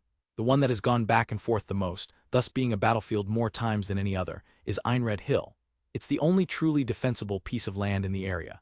That's why people say controlling it is the same as controlling the other family's land. Inside the command tent, Carlos's voice rang with conviction. But in recent years, the Uruk family has claimed victory after victory. They are unjustly occupying Einred Hill, which is our domain and essential for southbound traffic. No longer will we tolerate the barbaric Uruk cutting us off from our dear lands we've often risked our lives to protect. Carlos's gaze swept over his commanders, his expression grim. "Justice is on our side," he declared. "It's not only because of Einred Hill. Another reason the Uruk have been able to occupy the area for so long is because I killed the representative who controlled the Fontana family, Raymond. We will reclaim Einred Hill. Carlos explained how the Uruk had viewed the internal strife in Fontana as a golden opportunity to conquer more land. But his swift consolidation of power, seizing control, taming the ringleader of Barca, and even arranging a political marriage to a relative of Lord Baruka, had made them suspicious. The Uruk, represented by cunning foxes, began to wonder if the entire uprising had been a trap engineered by Carlos himself. Thus the Uruk decided to merely see how the situation would play out, Carlos concluded. Thanks to that we were able to avoid a large-scale invasion, but in exchange a lot of smaller territories around the hill were lost. For the sake of our peaceful lives, Baruka must fulfill its duty. Ars listened, a weary expression on his face. He truly preferred not to be on the invading side of a war. Hey, after all that, we're just gonna be building roads as usual. Beto Nia's voice boomed across the construction site. I finally thought it was time for us to fight, but we're just building roads. What a letdown. Atop a newly constructed wall, Ars surveyed the landscape. Einred Hill has been transformed into a fort by the Uruk to serve as their central stronghold, he explained calmly. So we need to establish our own base first before we can reclaim the surrounding villages. The plan is to take the hill only after we've reclaimed all the surrounding land. He was, frankly, relieved to be given a task that didn't involve a direct assault on an impregnable fortress. What, I want to fight, Beto Nia raged. I want to show them how strong we've got. Ars sighed. I know how you feel, but please don't rile the soldiers up on your own. He raised a spyglass to his eyes. Now then, let's check how the work's going. As he scanned the distant forest, his brow furrowed. What's wrong, Ars? Vargas asked. Well, I feel something's off in the forest. I saw something hazy for just a second. Vargas squinted into the distance. I don't see anything, though, but Ars kept the spyglass pressed to his eye, a knot of dread tightening in his stomach. No, I'm sure there. His eyes widened. The haze was back and it was moving. The air itself seemed to shimmer. It wasn't haze, it was mana, a colossal condensed mass of it moving through the forest. It's mana, Ars screamed, his voice cracking with panic. There's a ton of it gathered in one spot in the forest. Beto Nia were under attack. Without a second thought, Ars bolted, taking the stone steps of the rampart 2 at a time. It's approaching fast. If we don't move, everyone working will be in trouble. His subordinate called after him, but we can't just move out now, Ars. He didn't stop. Leaping from the final steps, he landed hard on the ground, his mind racing. Judging by the size of that lump of mana, there must be hundreds of soldiers. They must be riding magic beasts too. He had been naive, convinced that a full-scale battle was still far off. There was no time to wait for orders. Valkyrie. As his ethereal deer-like mount materialized, the workers on the road stared in confusion at the rumbling sound. Ars swung himself into the saddle, his face a mask of grim resolve. I can't afford to be late. For everyone's sake, let's go, Valkyrie. Miles away, hidden within the forest's canopy, an Uruk scout reported to his commander. Kima-sama, according to our scouts, there are no signs of bigger movements at the enemy camp. A cruel smirk spread across Kima's face. He glanced at an older, mustached warrior beside him. They must be resting from the journey. They would never suspect a surprise attack, as we already have every advantage. The old man nodded. Yeah, Gramps. Kima spurred his draconic mount forward, raising his sword high. The beast roared, and behind him, a cavalry of similar monsters charged through the trees. With our speed, victory is certain, he bellowed to his troops. We'll massacre the Fontana soldiers. Kima-sama, the enemy is on the move. A scout with keen, fox-like ears announced, his gaze fixed on the horizon. A small unit has been spotted and they're heading straight for us. Below, a young, blonde-haired boy urged his white steed onward, a determined glint in his eyes, though an older commander seemed utterly unconcerned. It's merely a small, ill-equipped unit, the old general scoffed, his expression one of utter disdain. We should crush them immediately. Riding his fierce dragon mount, Kima's confidence soared. My grandfather, the feared fierce Uruk general, taught me to strike swiftly. Einred Hill is our fortress and our dragons are the strongest force in Uruk. Our victory is guaranteed. Mow them down.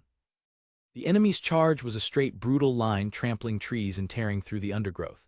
They're so powerful. Even an army twice our size would be overwhelmed, Ars thought, his knuckles white on the reins. If they're allowed to roam free, they'll crush everyone. His expression hardened with resolve. I have no choice. I have to do this no matter what it takes. Kima-sama, I've spotted the enemy. The scout called out, his arm extended towards the charging force. There appear to be a few hundred of them. From his vantage point, Kima peered down at the approaching tide of white. Oh ho, he mused, a smirk playing on his lips. So they're riders as well. Creatures were four-legged, pure white beasts thundering through the forest. Wait, there are no people riding them, one soldier noted with confusion. Kima's eyes widened in sudden recognition.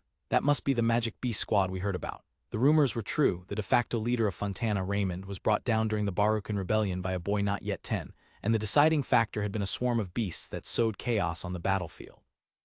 Think Baruka would deploy so many to a real battle. Kima muttered, aware that the loss of even one of these magical beasts could bankrupt an ordinary man. His face hardened. Nevertheless, a tactic like that can only work once. It won't work on us since we know about them. He raised his hand, his voice ringing out across the ranks. Everyone, prepare to counterattack. Those white beasts can use magic. Attack as soon as your magic is in range. Keep your shields up, a soldier commanded.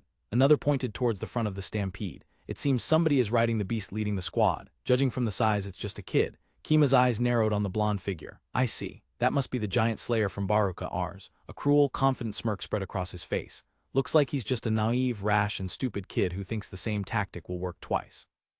Kima-sama, we're within range of our magic now. The commander's arms shot forward. All men use fox form. Aim for the enemy rider. Ready your hazy fire. His troops echoed the command, their formations shifting with practiced ease.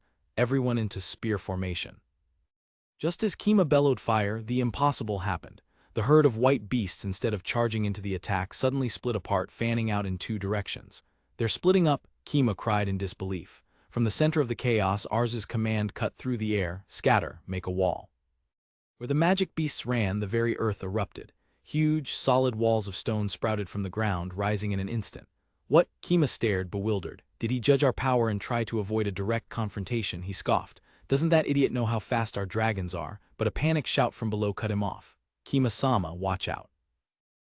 His aim is to trap us, a soldier realized, seeing their formation crumble into chaos.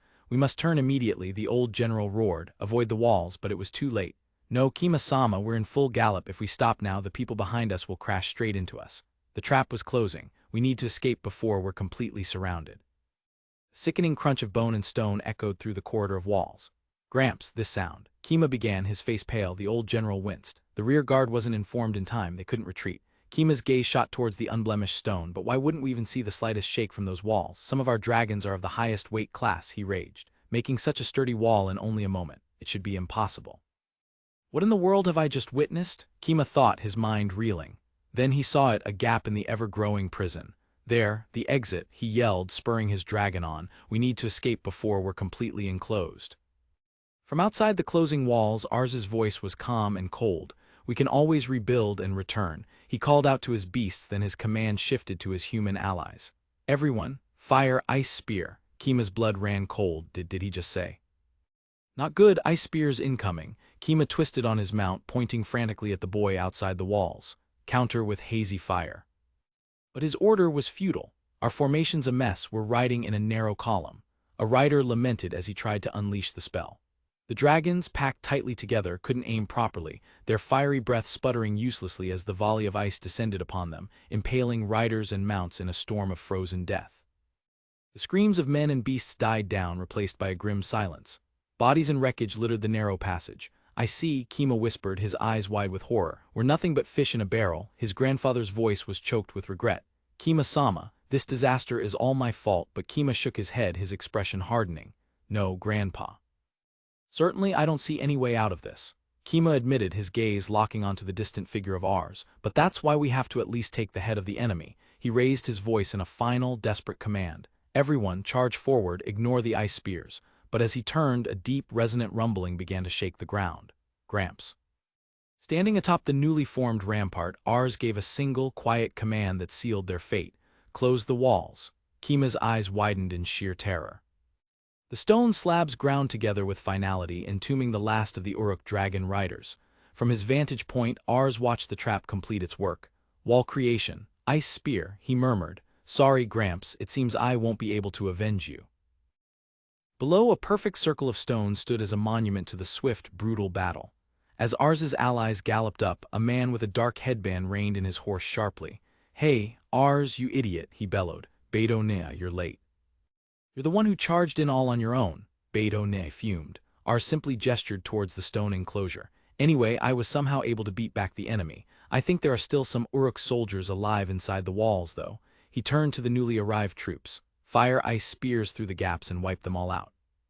His voice was devoid of emotion, his gaze unwavering. Don't let even a single one of them get away. Anyway, it's incredible you were able to think up this defense on the spot, Ars, a companion said, amazed. Ars shrugged. I thought of it a long time ago. Since the strength of the Baruka's Knight Order lies in high speed and long-range magic, they wear only leather armor. I was worried about facing a large group of archers, so I considered having the Horned Valkyries use wall creation for defense. This time we were heavily outnumbered, so I tried completely trapping them. I'm just happy it worked out, Ars said with a faint smile. Beidou Ne's expression grew serious. Hey Ars, we were up against enemies trying to kill us. There's no reason we should have mercy. He looked at the younger boy intently. You've never wanted to kill, not even the tax collector or when you faced Raymond, right? If you keep thinking like that, it'll only lead to your early death. I know, Beidou Ne, Ars replied, his gaze distant, but I've never thought you were cruel for cutting our enemies down without mercy. I have no intention of rejecting this world's values. His eyes met his brother's. I only want to use everything I can to protect what and those I care about. I have memories of a peaceful period from my previous life. I'll use anything I can, my knowledge from my previous life, magic, whatever, to survive in this world. Though as I told Hector Nielsen, I would prefer to just live in peace and work the land. The scene shifted to a command tent under the moonlight. So you defeated Kima and Miriam on the very first day we came to Einrad. Ars, now present, looked utterly bewildered. I don't even know what to say. Carlos rubbed his temples, a weary sigh escaping him. I feel sorry for our enemies, he murmured. Carlos-sama, who are Kima and Miriam? Ars asked.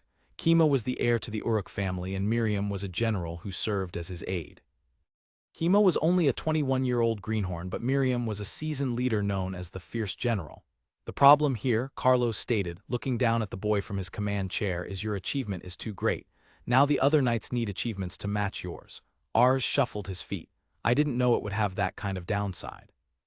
Miriam has killed many knights of Fontana in the feuds we've had for Einred Hill. It's a great accomplishment, Carlos continued, his tone final. And so, you won't be allowed to participate in the capture of Einred Hill.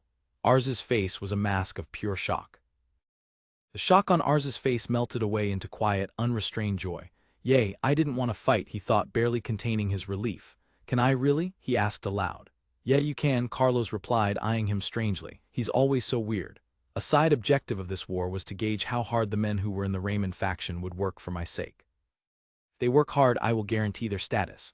If they don't, I'll curtail their interests. Your job will be to watch from the sidelines. Carlos gestured to an attendant who brought forth a magnificent blade. Lastly, take this. It's a reward for your achievement. It's 9 tails, the magic sword that belonged to Kima. It's a rare item that will emit a flame sword if you use mana. Ars accepted the weapon, his eyes wide with wonder. Is it all right to give me something so valuable? Carlos nodded. Of course. And I assume you don't mind if I keep Miriam's sword to myself. Clutching his new sword, Ars practically skipped up the stairs. I even get to stay away from the front lines from now on. That's a load off my shoulders. As he walked away, he overheard the whispers of the other knights. It's his first time at Einred Hill. It must have been pure luck he got such a great achievement. I just wish Carlos-sama would see that as well.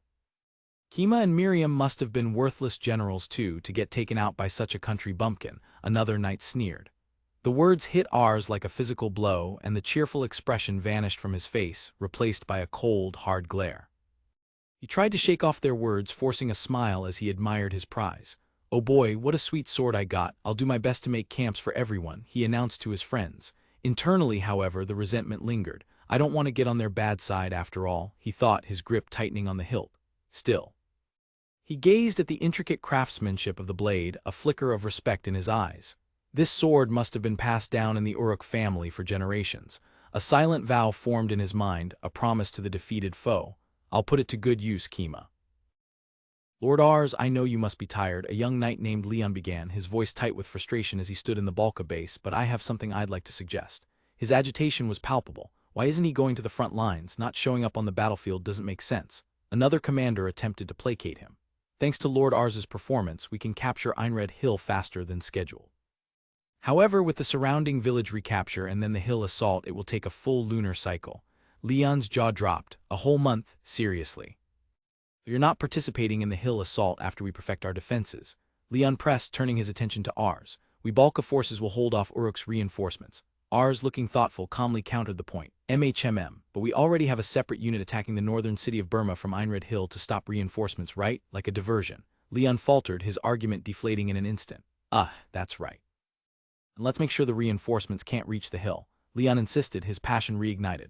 It would be difficult for just our numerically disadvantaged Balka forces to intercept reinforcements. Ars's eyes lit up, recognizing the strategic wisdom in ensuring their victory. I see, if there's a way to end the battle quickly we should take it. A brilliant, confident smile spread across his face as he made a decision. Got it, I'll think of a way to stop Uruk's reinforcements. Leave it to me. Standing proudly atop a massive, newly formed stone rampart that snaked across the landscape, Ars beamed as his troops cheered from below. This should stop Uruk's reinforcements, he declared, his voice filled with satisfaction. Everyone's gotten used to wall building and our efficiency has improved. Leon stared, utterly dumbfounded at the sheer scale of the project. I was the one who said we should prevent enemy reinforcements. I did, but I never imagined you'd completely surround the hill with walls. Ars gestured towards the more treacherous parts of the terrain. I only surrounded the routes that are easy to climb, he explained. There are gaps in the rocky areas, gaping holes even. So while Carlos attacks Einred Hill, I'll steadily continue patrolling the surroundings, Ars continued, holding up a pair of binoculars. I'll have towers taller than the walls with binocular surveillance, and Beidou Ning on his Valkyrie will patrol the surroundings without fail. He gave a thumbs up. With Valkyrie's speed, even a day trip covers a pretty wide area. It should cheer Beidou Ning up a bit too, killing two birds with one stone. With a determined grin, he called to his mount, "Let's go, partner." Back in his makeshift office, Ars was met by an older merchant who gestured grandly towards several heavy sacks on the desk. And I was also managing my territory, Ars mused to himself, before the man cut in with a flourish. This is the money from selling the riding dragons we captured in the recent battle. Selling tamed beasts brings in good money. Riding dragons are the most popular because they're strong and don't get injured easily. Any merchant's dream of buying a riding dragon, the merchant pressed, confused by the boy's lack of enthusiasm. Why's that, kid? Ars leaned forward, a knowing look in his eye. I won't. Neither strong but militarily dragon cavalry units are symbols of terror too. Using them for military transport is questionable, that's why I sold them. He held up a finger, beginning his lecture. There are too many types of riding dragons, there's no uniformity. Different types mean different running speeds, which becomes a disadvantage during marches. Actually, when Uruk's dragon cavalry was surrounded by my walls and had to change course, the speed differences caused their formation to stretch out vertically. For cavalry use it's better to keep the same type, like with the Valkyries, Ars concluded with a grin. Did you get it, old man? The merchant's eyes widened in realization. I see. Then if we breed them the same way as Valkyries we could standardize the riding dragons, he murmured, his mind racing with the possibilities. Old man, look, Ars teased, waving his hands playfully. We could, but I was able to attack that opening, Ars finished. Without that weakness it wouldn't have been such a one-sided result. He then added another critical point. Besides, riding dragons mainly eat meat, that's a high cost. If there's meat I'd rather eat it myself. The merchant nodded, exactly. So considering food, Valkyries might be superior to riding dragons, unless you're in Uruk's territory. Ars tilted his head. Uruk's territory. The merchant explained there are lots of wild goats in the mountains east of Uruk. Apparently there are quite a few, so they're perfect for feeding riding dragons. Ars's eyes went wide, a cartoon goat popping into his head. Wait a minute, there are goats, lots of them, why didn't anyone tell me about this before? Ars slammed his hands on the desk, his eyes sparkling with an intense, almost terrifying desire. Hey, I want goats, old man. The merchant recoiled slightly from the sudden pressure. Ah, that sounds great, Ars gushed, lost in thought. If it's goats we can eat the meat and get milk, right? That's great, and goats can also produce cashmere, can't they? The merchant, sweating, tried to temper the boy's enthusiasm. Well, that's fine, but do you even know what kind of creature goats are when you say that? Ars's mind immediately conjured an image of a demonic, magic-wielding beast with glowing eyes. Goats use magic, he asked, bewildered. Magic using goats. Are they different from the goats I know? Is that bad? Moment later, a merchant's aide led in a perfectly normal, albeit slightly nervous, goat. What, they're just goats? Ars exclaimed in relief. The merchant, however, was fuming. Kid, absolutely don't let it escape. It was hard work bringing a live goat to the battlefield. This goat cost quite a lot. He grumbled to himself. Merchants are crafty, they'll do business even on battlefields. If you tell them what you want, they'll bring it, but it comes at a high-risk battlefield price. In other words, you get ripped off. Well, at least the goat's magic wasn't something scary, Ars said, patting the creature. It's not scary, the merchant agreed, but I think it's troublesome magic for raising them. This is probably the result of enhancing their escapability to survive. As if on cue, the goat let out a defiant baa and stomped its hoof firmly on the ground. In a flash, the rope was ripped from Ars's grasp. Why are you letting go of the rope, kid? The merchant shrieked. The goat launched itself into the air, clearing their heads with a powerful spring-like leap. No, the merchant wailed as Ars stared up in awe, a grin spreading across his face. I see, amazing jumping power, like bouncing. Goat landed gracefully on the other side of a low wall and immediately began munching on radish stems left behind by the Valkyries. But it doesn't look like they can jump over 10 meters, old man, Ars observed. Oh, that's true, an idea sparked in Ars's mind. If we surround them with walls from wall building, we could let them roam freely. That might work. The merchant looked intrigued. Actually, Balka's environment might be perfect for raising these goats. Ars's expression turned grim for a moment as a memory surfaced. Remembering knowledge from my past life, I once tried domesticating wild boars, but it was a disaster. He recalled the chaos, the powerful beasts charging at people, chomping through fences, eating everything in sight. Even raising just piglets or removing their tusks didn't work. I failed at domesticating wild animals once before. Shaking off the bad memory, Ars's smile returned. They jump, but the goats don't seem aggressive. Let's try sending a few to Balkania for now, he decided. For now, milk is the goal, but it would be nice if we could use their wool effectively too. I hope they'll eventually end up on our dinner table as meat. The merchant sniffed the air. The scent of new business, that's so amazing. Just then a soldier burst in. General. Soldier, a large man named Balgas, entered with a smile. Beto and the others have returned from patrol. They ate and are already sleeping. Ars beamed. Really, that's great, thanks Balgas. Balgas chuckled. That's good, but even though I said day trips, he's cutting it close every day and doesn't report when he returns. He charges ahead whether it's good or bad. If he really goes out of control, I'll handle it. Ars's expression softened. Life keeps getting richer, so Beto doesn't really need military achievements. Father told me that you earned so many military achievements on many battlefields that he got the nickname Iron Wall, and was promoted from knight to retainer, Ars said, looking at the older man with respect. I feel bad that even though he's leading our Balka forces, he can't even go to battle. He squirmed a little, but I really don't want to fight much. I don't want to put family and comrades in danger. Balgas simply gave him a gentle, understanding smile. Balgas's smile faded, replaced by a look of hardened resolve. That's exactly why I came back to the battlefield, he said, his voice low and serious. Ars stared, startled by the sudden shift. What does that mean? Balgas met his gaze, his eyes filled with a painful memory. I never want to lose comrades again either.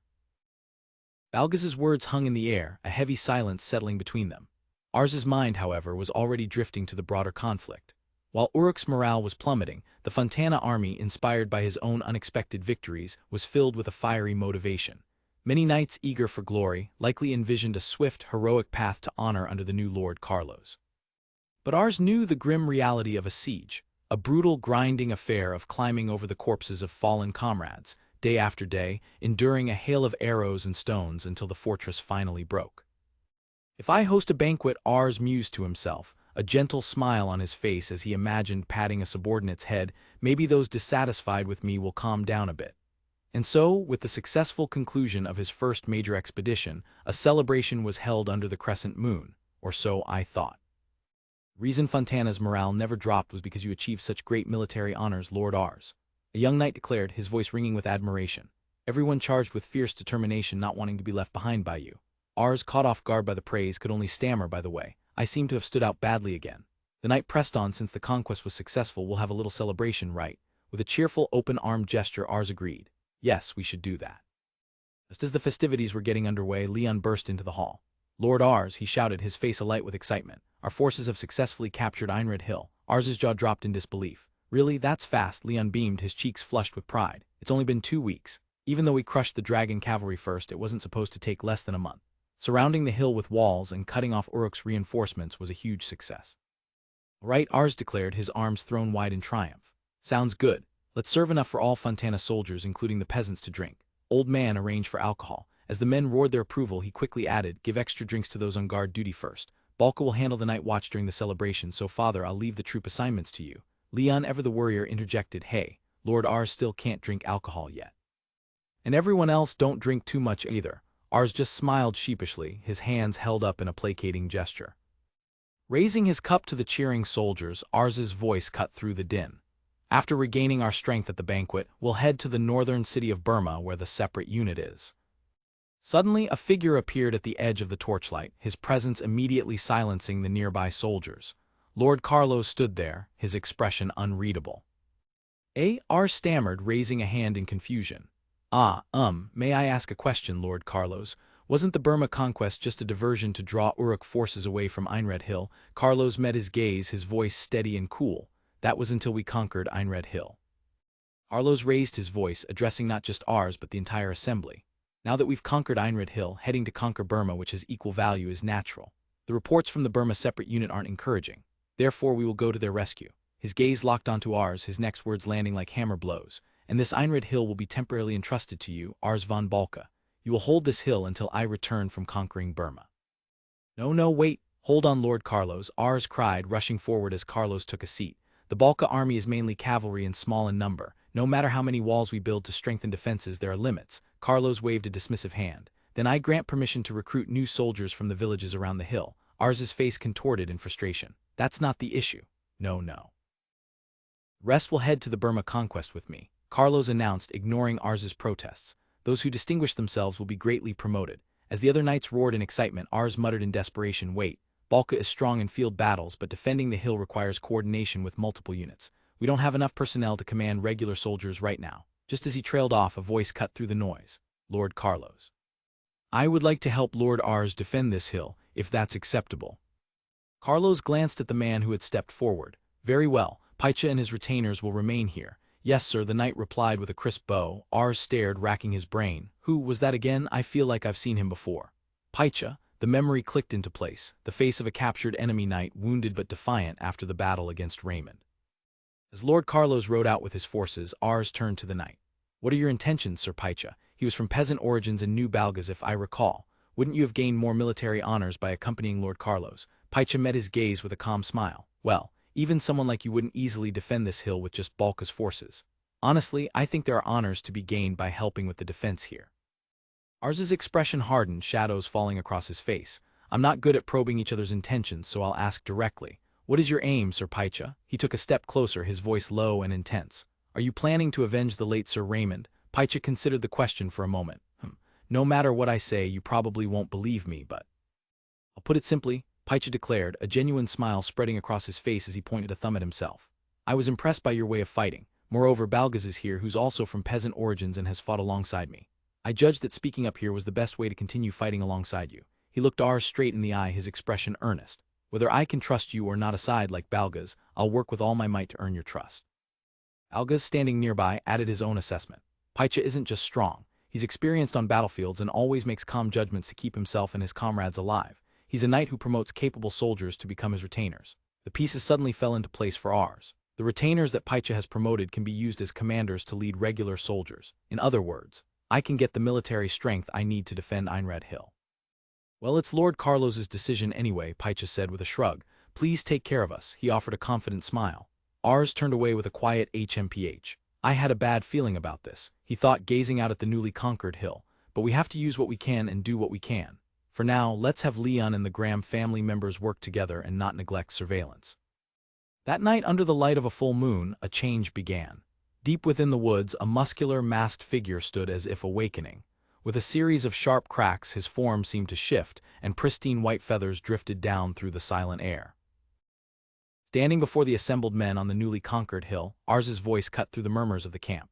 We must defend Einrad Hill until Carlos returns. For that, we'll use everything we can and do everything possible. He pointed a decisive finger toward the damaged fortifications. First, we need to repair the walls damaged during the siege. Those who can do wall construction, please handle this. A roar of assent rose from the crowd.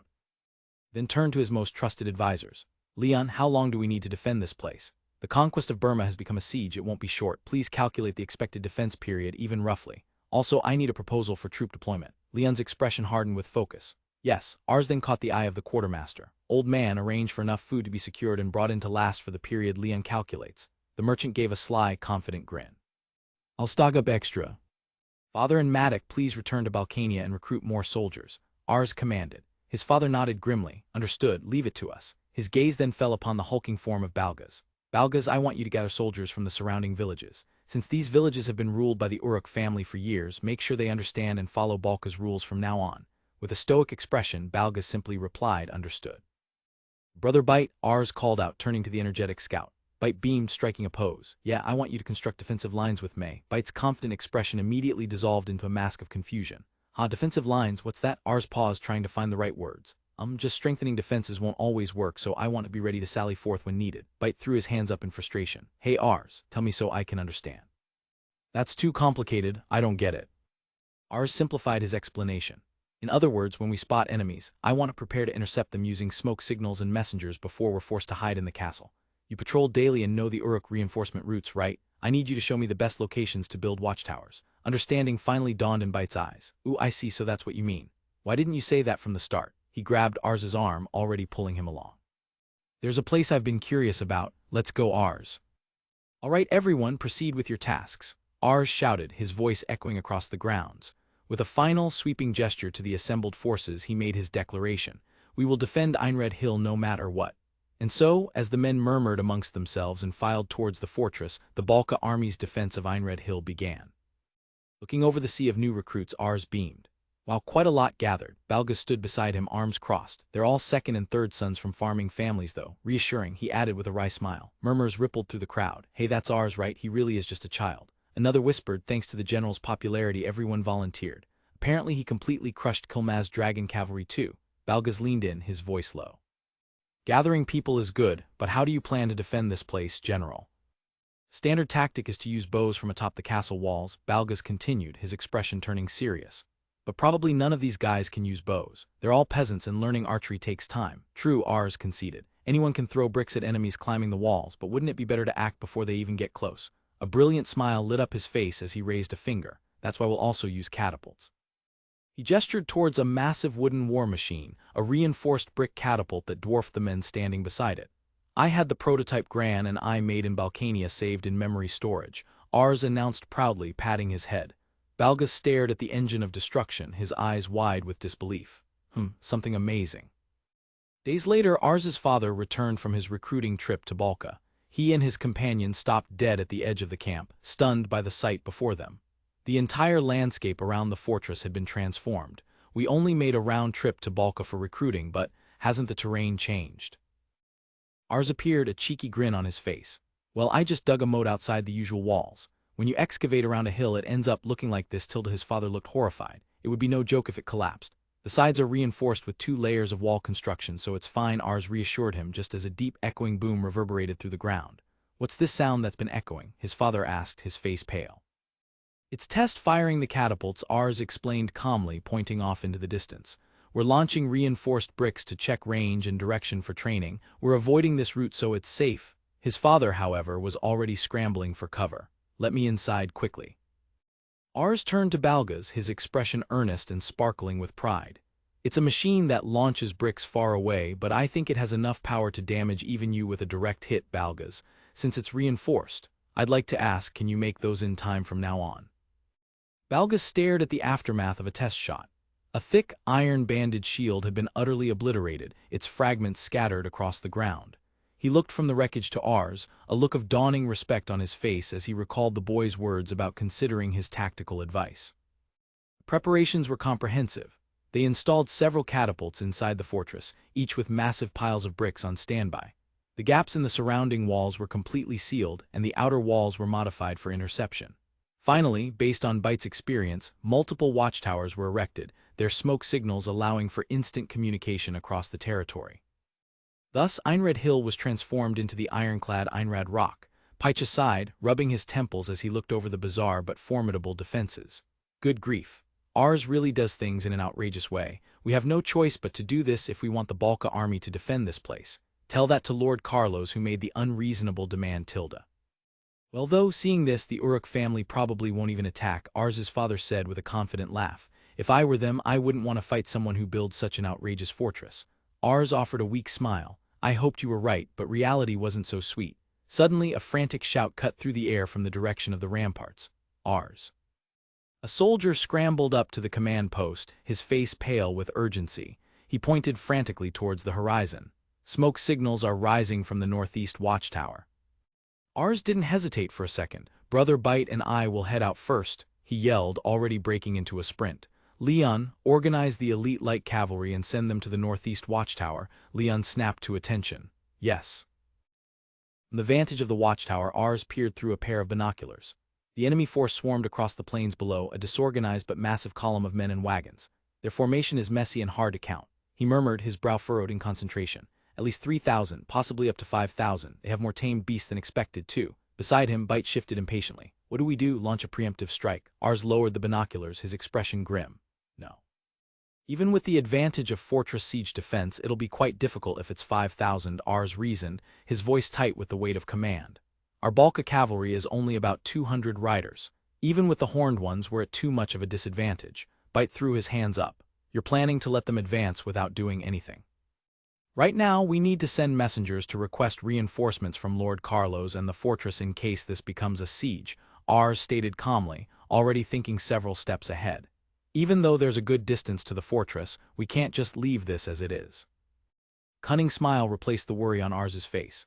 Let's at least cause some trouble, he said, his eyes glinting. Something to stop them moving and force them to start preparations while it's still daylight. He gestured toward the sprawling enemy encampment. Setting up camp for thousands of troops is a major undertaking. Bite, catching on, raised his own binoculars. After a moment of scanning, he pointed. Confirmed, though they're divided into several groups. Looks like the food is gathered in that large central tent. A night raid is fine, but setting food on fire seems too plain, Bite grumbled, a hint of disappointment in his voice. Kinda boring. Ars turned to him, a single finger raised for emphasis, his expression suddenly sharp. Without food the army can't advance, right? Plain stuff is important. As dusk settled over the valley, Ars looked out over the growing constellation of enemy campfires. Even with Valkyrie speed, can we get right to the center of their camp, Ars? Bite asked, his skepticism returning. It's not a crucial operation, Ars clarified. If it's impossible, we'll just set nearby tents on fire and use the confusion to escape. Bite let out a frustrated groan, slapping his hands together. Oh, I wish the nine-tailed sword's flames could reach that far.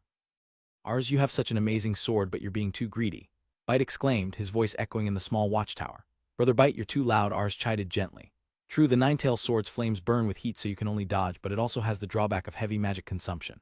It's more troublesome than the water spirit sword. He paused, a thoughtful look on his face. But the hard fang sword may be plain, but it's a good weapon with high durability and reliability. This is what Gran says. Bite stared back, flustered. Of course I know that. Any sword that doesn't break when I swing it around is obviously a good sword. Ars declared with a sudden, passionate blush. With the plan settled, he turned his gaze back toward the horizon. Well, their movement has stopped and the food storage location is determined. Let's return to the watchtower and meet up with the reinforcements Leon organized. His expression hardened with resolve. When it gets dark and quiet, we'll strike with a small elite force. If this night raid goes well, we could repeat attacks to wear down the Uruk army's morale. That's what I thought at the time, but the reality of the situation was far harsher. Under the sliver of a crescent moon, Ars and his elite cavalry sat mounted atop their silent Valkyries, gazing down at the sea of enemy campfires that stretched across the plains like a fallen constellation. The sheer scale of the force was breathtaking and daunting. Ars held up a small clay bottle filled with oil. The objective is to ignite the oil bottles distributed to each of you and set the food storage on fire, he commanded, his voice a low whisper carried on the night wind. From here we charge into the enemy camp at full speed. He patted the neck of his Valkyrie, his trust absolute. Not only are they fast, but Valkyries have good night vision, so we can trust them to get us to the enemy camp. They're the partners I trust most in this world. His eyes narrowed, fixed on the target. Now. Let's go. With his final command, the entire unit surged forward as one. They flowed down the dark hillside, a silent, ghostly wave of riders and horned steeds, their movements impossibly swift and coordinated. As expected of Valkyries, they were the perfect weapon for a lightning raid. They moved like a single organism, a silver arrow aimed directly at the heart of the camp. But as they closed in, a sharp cry suddenly pierced the night from the enemy perimeter. A commander, silhouetted against a fire, pointed directly at them. They've come, intercept them. Ars's eyes flew wide with shock. They saw us. They noticed us before we even attacked. The thought barely had time to form before the enemy camp exploded with activity.